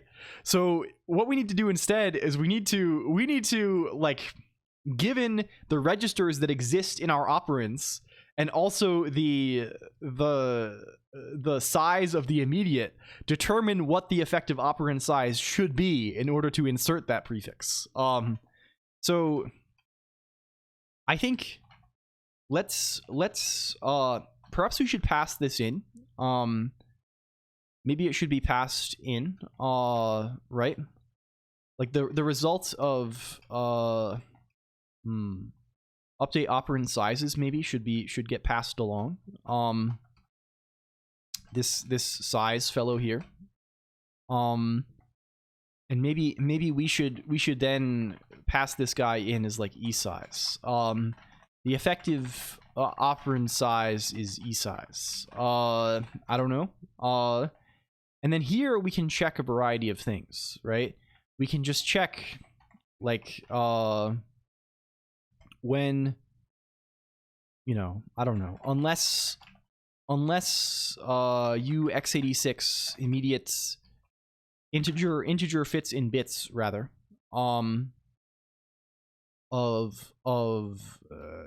like e-size here should be a size. This is a size in bytes. We're kind of constantly converting back. We can just multiply it by 8. If this like, if the immediate that we have specified, if op, if this is not the case, then we say, I don't know, integer to, like, immediate too large, and this is op. Otherwise, we just want to set it as the immediate with e size, right? There can be 2, 4, like the size of immediates though. Do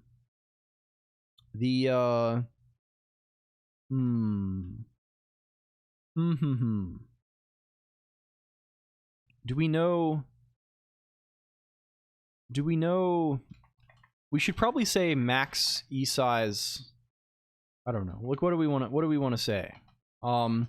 Let's im size max, or rather min, or I think you are min e size 3, or min e size 4 rather, right? This is saying the maximum size of an immediate is 4 bytes, right? And if you are this, right, then yeah, okay. And then this guy here, once we have him, we can just add the immediate. We can just say setf u x86 ins im64 sfit. There's very few guys who actually take im64, I think. This is like only like one particular guy, and we'll handle him specially. This seems like a consummate special case. I think there are not many guys that do this. Can we look at they mentioned this, immediate bytes. Yeah. 64-bit immediates are allowed in 64-bit mode on move instructions that load general purpose registers. Otherwise, they are limited to 4 bytes. So we'll handle that case specially. That's only in one guy. Hello, dumb moths. Wait, did dumb moths get the thing? Did I miss it? Is it fucking over for me? She got it? Congratulations, dumb moths. This is really good. Hello, we love this. This is great. Did this happen mid time? This is really good. Hello, congratulations, dumb moths. Dumb moths, you should check this person out. Dumb moths is my friend who is cool. They're always doing good gaming. In the last 15 minutes, it went kind of hard. Yeah, this does go crazy. Dumb Moth's got the funny check mark. This is the thing. Got the purple. Welcome in though. Hello, Torea and Anne Passants. This is a really good name. Welcome in.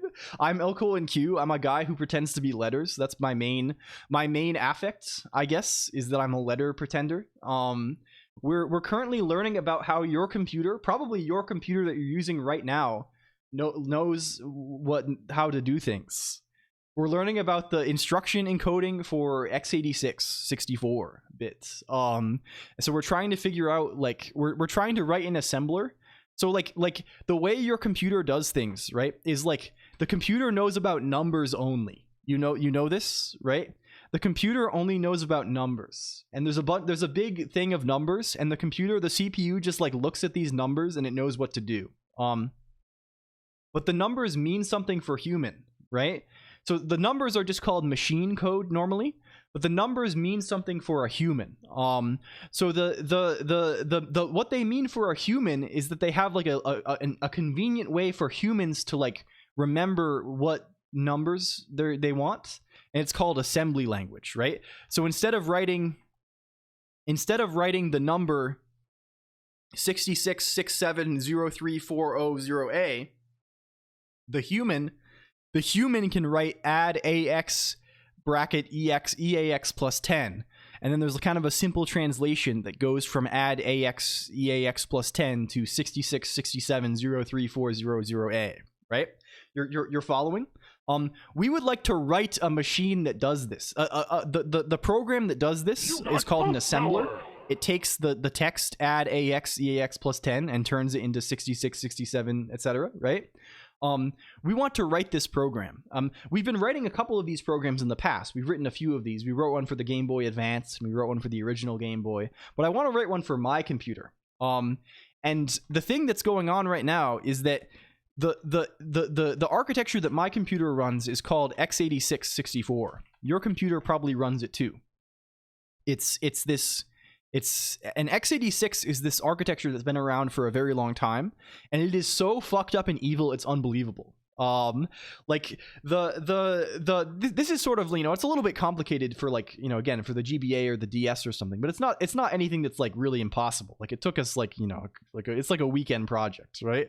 The x86 guy is like an incredibly evil devil, and there are like thousands of instructions, and the way you determine like what numbers to put, like on for example on the GBA, right, it's just always 4 numbers. It's easy, right? There's a big table. There's a big table. We can probably find the big table, actually. There's a big table. Right, here's the table. There's four 8-bit numbers, and you just look at the table and it tells you what thing it is, right? And there's not that many. On x86, it's usually 2. Well, on ARM, this guy is 4. I mean, he's 4 bytes, right? This is what I'm saying. I mean, if you mean thumb, yeah. It's usually 2. On x86, this is how you determine what the numbers are. Can we find the table? This is what you have to look at. This is what they make you do. And this is like look at this flowchart. what is this? They have arrow looping back and skipping itself less than or equal to 3 additional. They have all this fucking shit. It's this one is particular for 3D now ! This was actually a pretty useful chart. Yeah, so we're fucking with this a little bit. That's the day. Yeah, ARM v3 would look like this maybe in a, yeah, who knows. But anyway, this is what we're doing. If you like this stuff, or if you don't like this stuff, you have to join here. This is your only requirement. I have to give you homework, I'm afraid. Okay, back to this. We're trying to, what are we setting here? Hello, personal NeoVim BTW. We are writing an assembler, personal NeoVim. This is in general what is going on here. Can we say ints Intel did 3D now once? I don't know about this. This seems kind of crazy. We were looking at this earlier. 3D now. There's so many old guys. I cannot speak what I'm currently working on, but I figured it out. I have the critical info after 3 hours of tracing meta macros. This is kind of scary. Yeah, 3D now I think has been dead for some time. I don't think they announced they were dropping support in 2010. This is the concept. But maybe there's a few guys who are still living. We want to set a bunch of things based on this. Can I say pcase imses? What are we setting? Or rather, we don't actually need to do this. We're setting ints im. Set ints to imses. And also put op on there. Okay. I think that's mostly what we want. Hello, Pengo Ray. Welcome in. Setf does not take that many. It takes, we're saying this on ints, please. And there has to be less parentheses than there are. Hello, L Lugnuto 779. Also welcome in. All but like 2 instructions were just duplicates of SSE instructions or something. Yeah, that sounds about right. Man, I'm so jazzed up for VOD. This is so good. I'm really glad this happened. The Twitch website, they really torment you. I think it's like, you know, it's I don't want to put words in anyone's mouth, but it really is like, I remember being so nervous about this when I was trying to do this, right? And really, you shouldn't be nervous, right? It's a fucking 16 by 16 image that the website loads next year. It's so dumb, right? It does not actually matter for anything. However, it, you know, if you're doing this kind of seriously, it does, you know, it feels like it matters, right? I think it's very easy to get all kinds of crazy worms in your head. You know, they definitely don't read the essays, and I don't think they ever have. This is like a totally irrelevant factor, I'm pretty sure, and has been forever. Maybe in the very early days it mattered. Hello, G-Up, welcome. I don't know. It really is it's crazy how much the website can put its devilish claws right inside of your brain. They put you into a 16 by 16 box, and if you break out, they give you a reward. Yeah, it's kind of like that too. Hello, Lich Legacy. Does this go? They put them into Chat GPT. I think it's literally purely. I was getting rejections for 8 months. I was literally rejected, like, basically exactly until I met the exact criteria that they specify. That they used to write in the small print, but now they write in the big print. And then, like, I was off by 1 basically, and they still did this. But then the literal instant that I passed, like, was satisfied the criteria, they did this. So I assume it's like largely automatic. Yeah, they don't really tell you why. They give you very vague things. What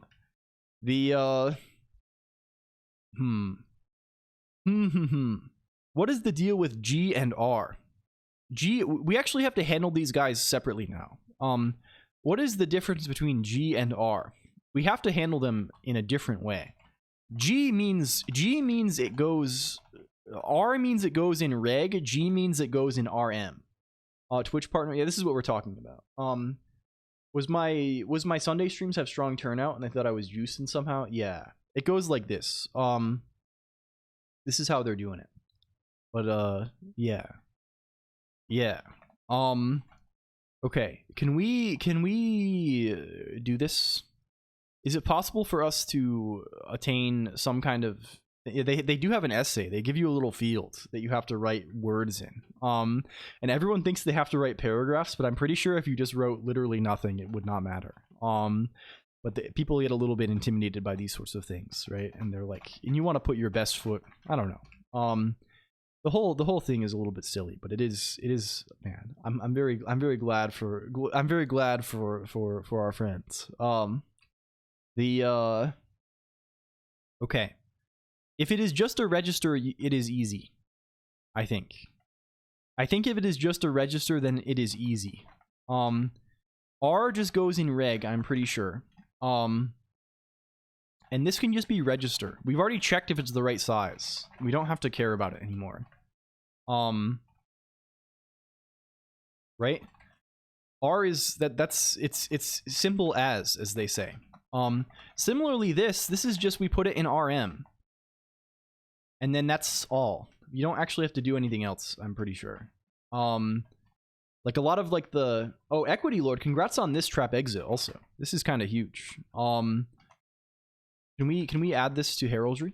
This is another layer of this. Huge equity moments.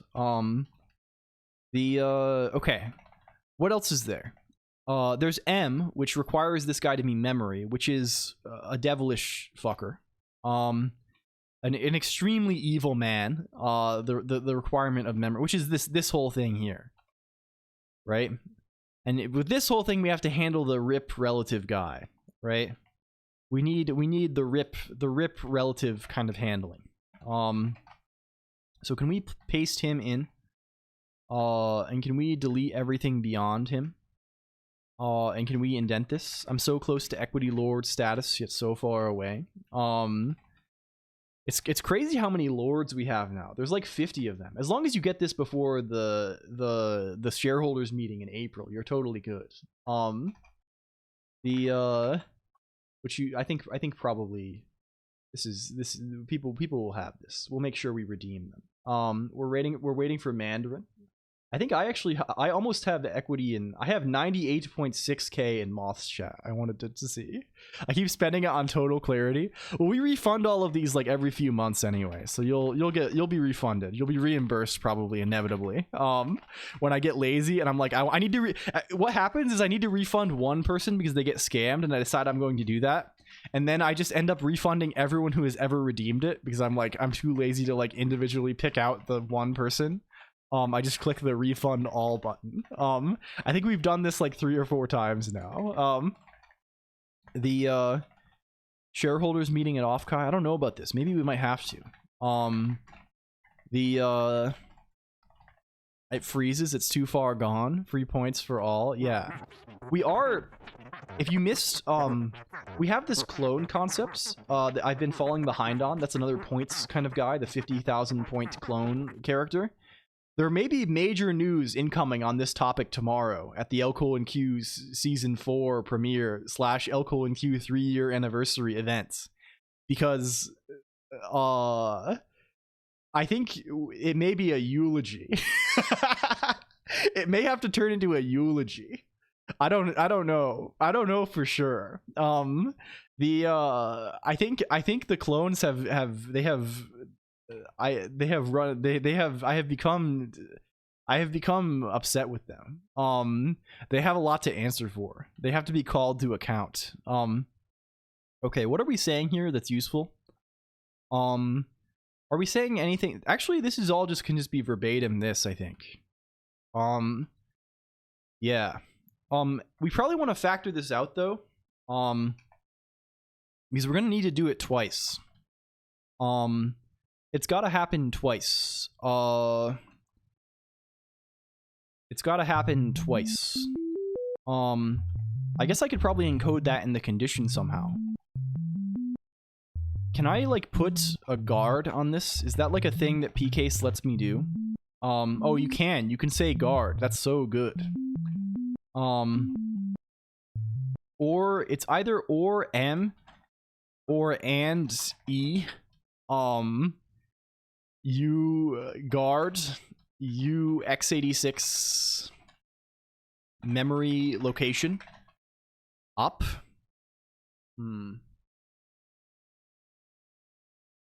Yes. We're gonna put clones on the Wiimotes. I was thinking about this, and I was going to all sorts of lengths about like what we do with the clone men, and then I realized like they kind of suck. They kind of suck in general, and I sort of had a moment of clarity myself, and I realized, damn, fuck these clones. Okay. Hello, Copernicus. Welcome in. Hi. This is melting. I don't think you have a small brain at all. I don't think I'm going to say something that maybe is a little too forward, personal NeoVim BTW. Maybe this exceeds the usual, I don't know, the usual, streamer viewer relationship a little bit. But I think you shouldn't talk about yourself that way.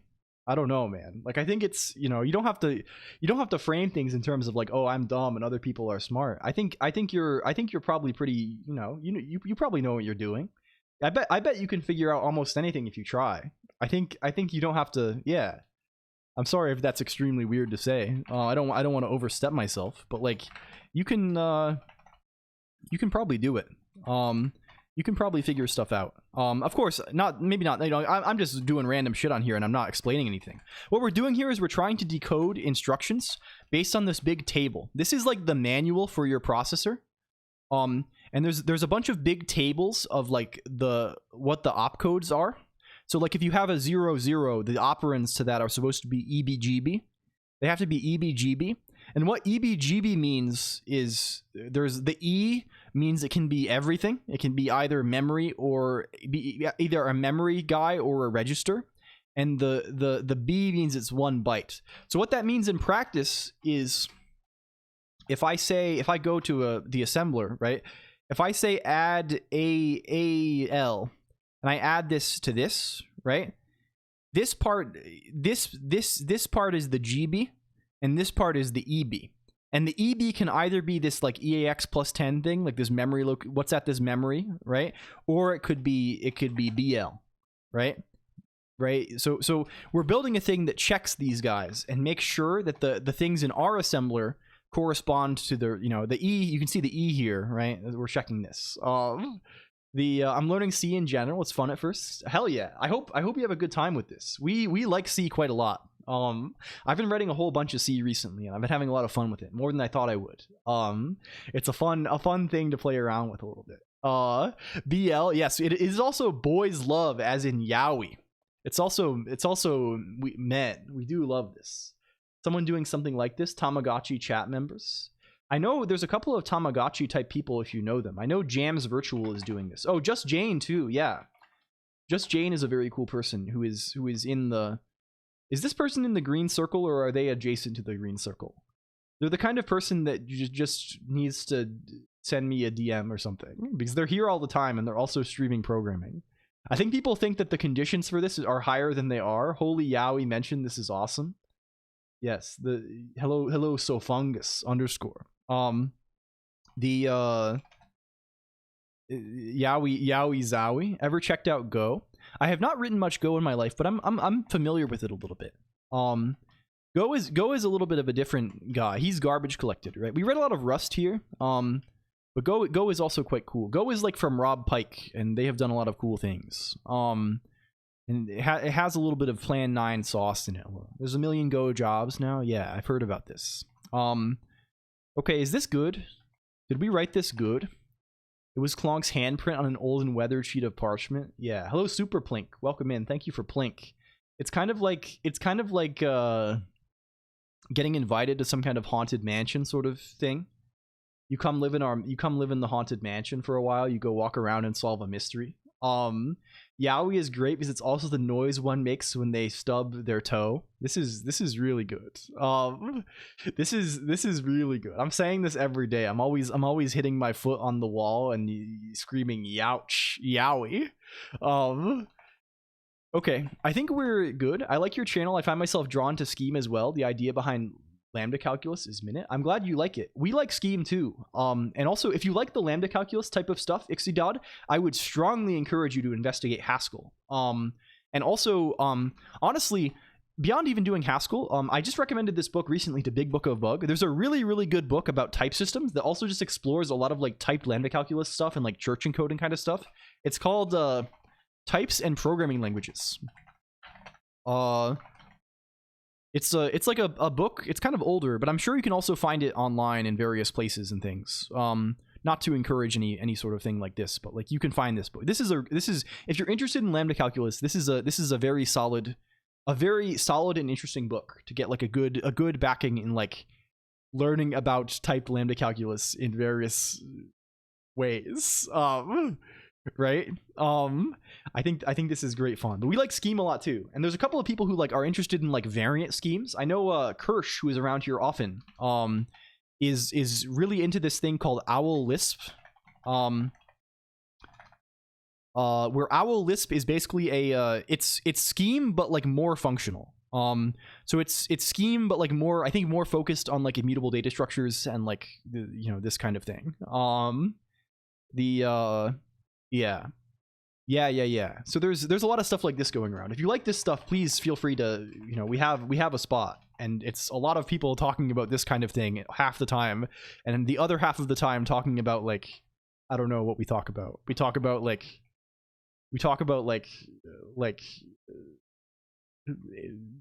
other. We talk about other primarily. How Enfield is Gotti.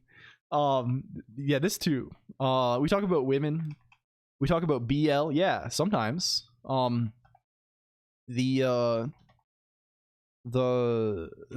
honest, I feel like I haven't read very much BL manga.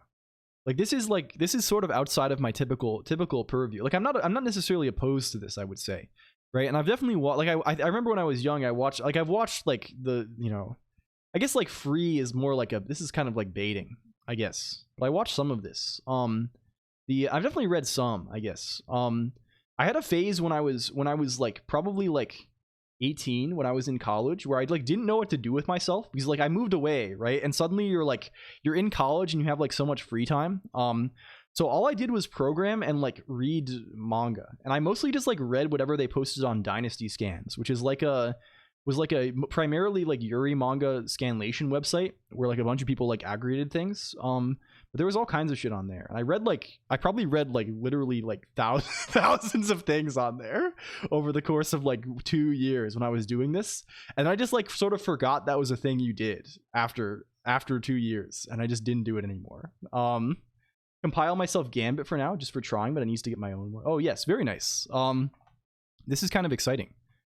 Writing a scheme seems like a fun thing. Like this is kind of fun, right? I would like to do like a more serious one at one point. I should probably dig up my old one too, like my little pure script guy. It's been a couple of, I think I wrote that right when like, it was right when like COVID started in like 2019 or 2020, right? It was like probably like, I think it was like spring 2020. I was playing with that. So I remember where I was. Okay. I think we never actually have to, I think we do probably have to look at size for something here.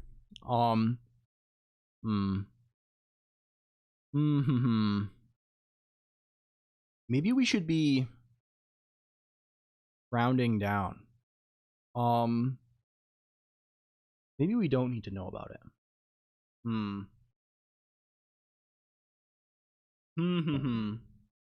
I guess it only matters for immediates, right? Immediates are the only man who it matters for.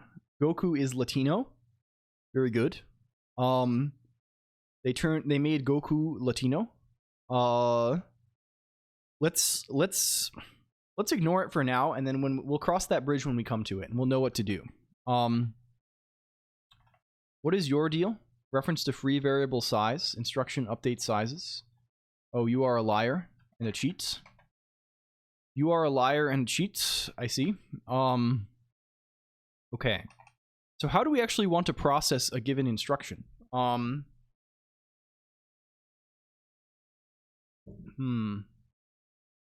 Let's say, like, I don't know. Let's write a guy, he's called UX86 default instruction handler. And it takes and rest ops. And default instruction handler, perhaps we should make him be bind. I don't know. We'll see.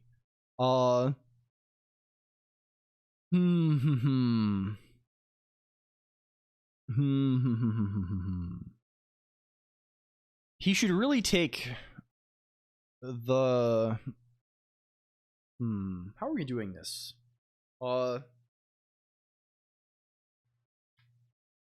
He should take pats and ops, actually, like this.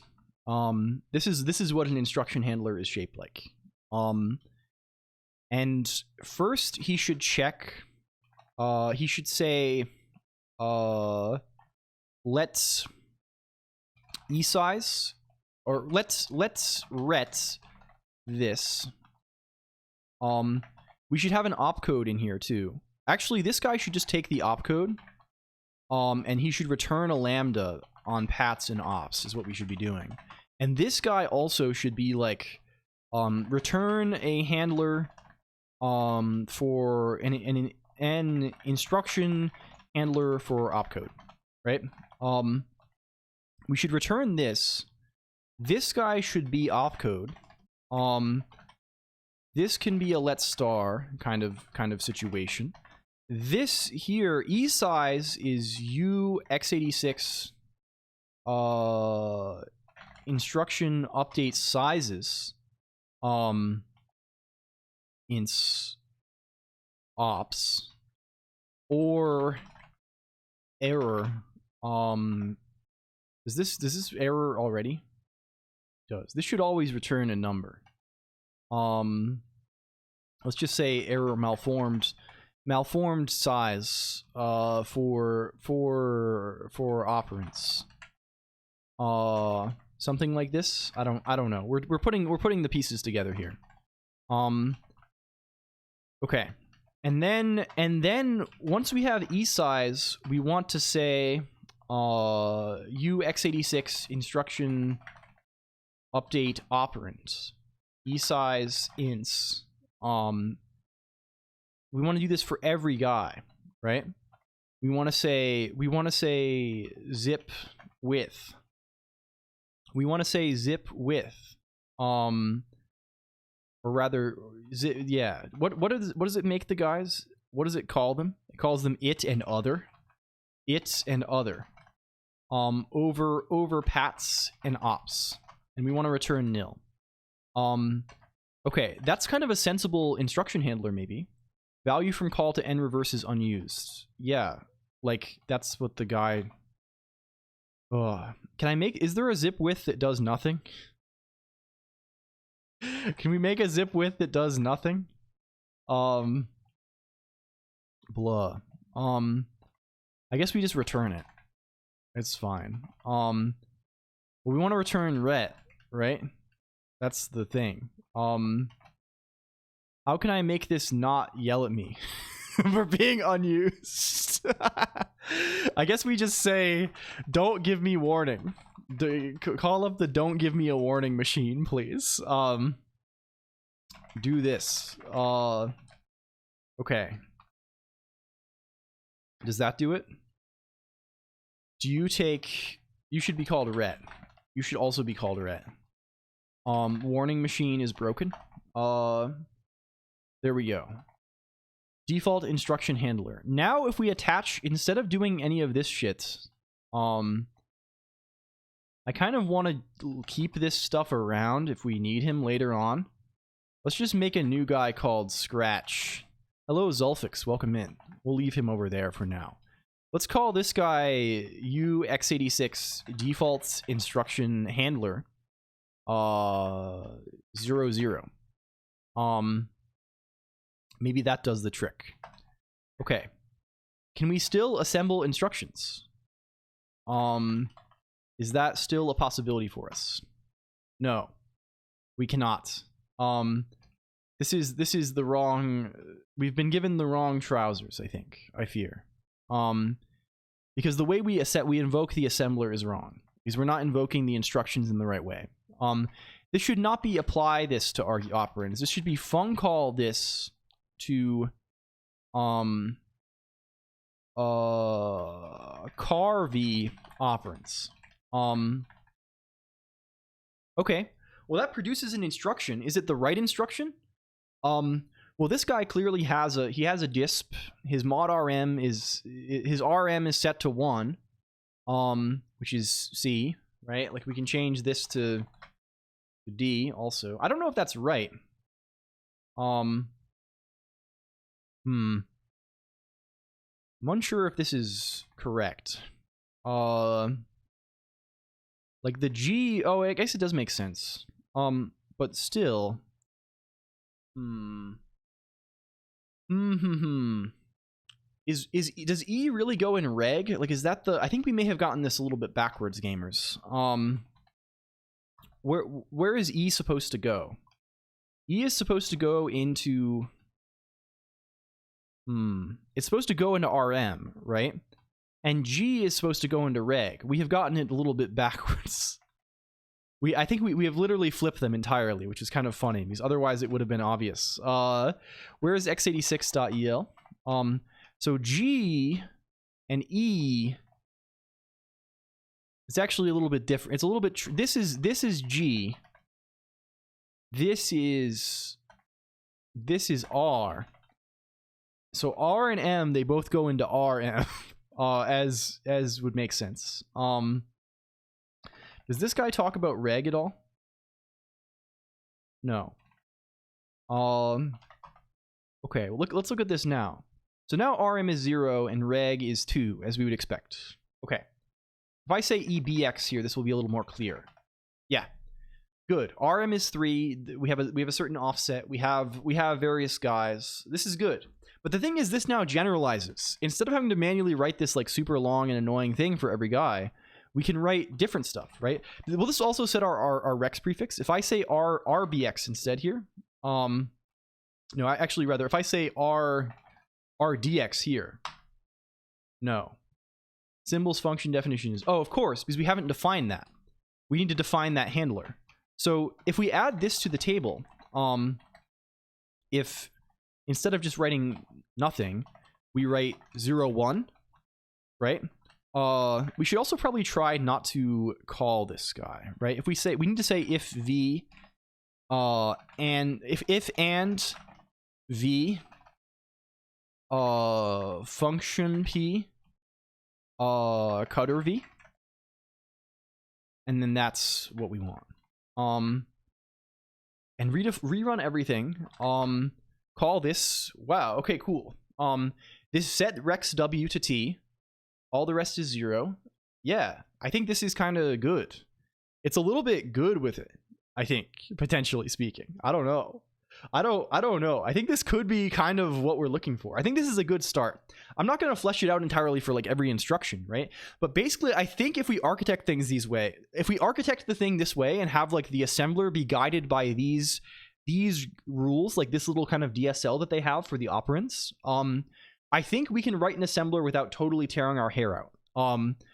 And this is like a reasonable way to do it, maybe. Because all we have to do now is just fill in the table, right? We just need to fill in for every mnemonic, what are all the possible things that mnemonic could be, right? Can we get a mod in Discord? Someone linked a VTuber ovulation tracker. I saw this. Holy fuck, man. The we live in a twisted world. They live in the world from the devil. Can we what is it called? Ovu.moe. Am I legally allowed? Topo Kato linked this on stream. It doesn't 403 for me, my friends. The this is somewhat not even somewhat psychotic. It's very psychotic. Hello, Reality Hoik. Also, welcome in. I think on that note, yeah, I wonder who they're 403. On that note, I think it's that's the stream, gamers. This was good. I think we learned a fuck ton.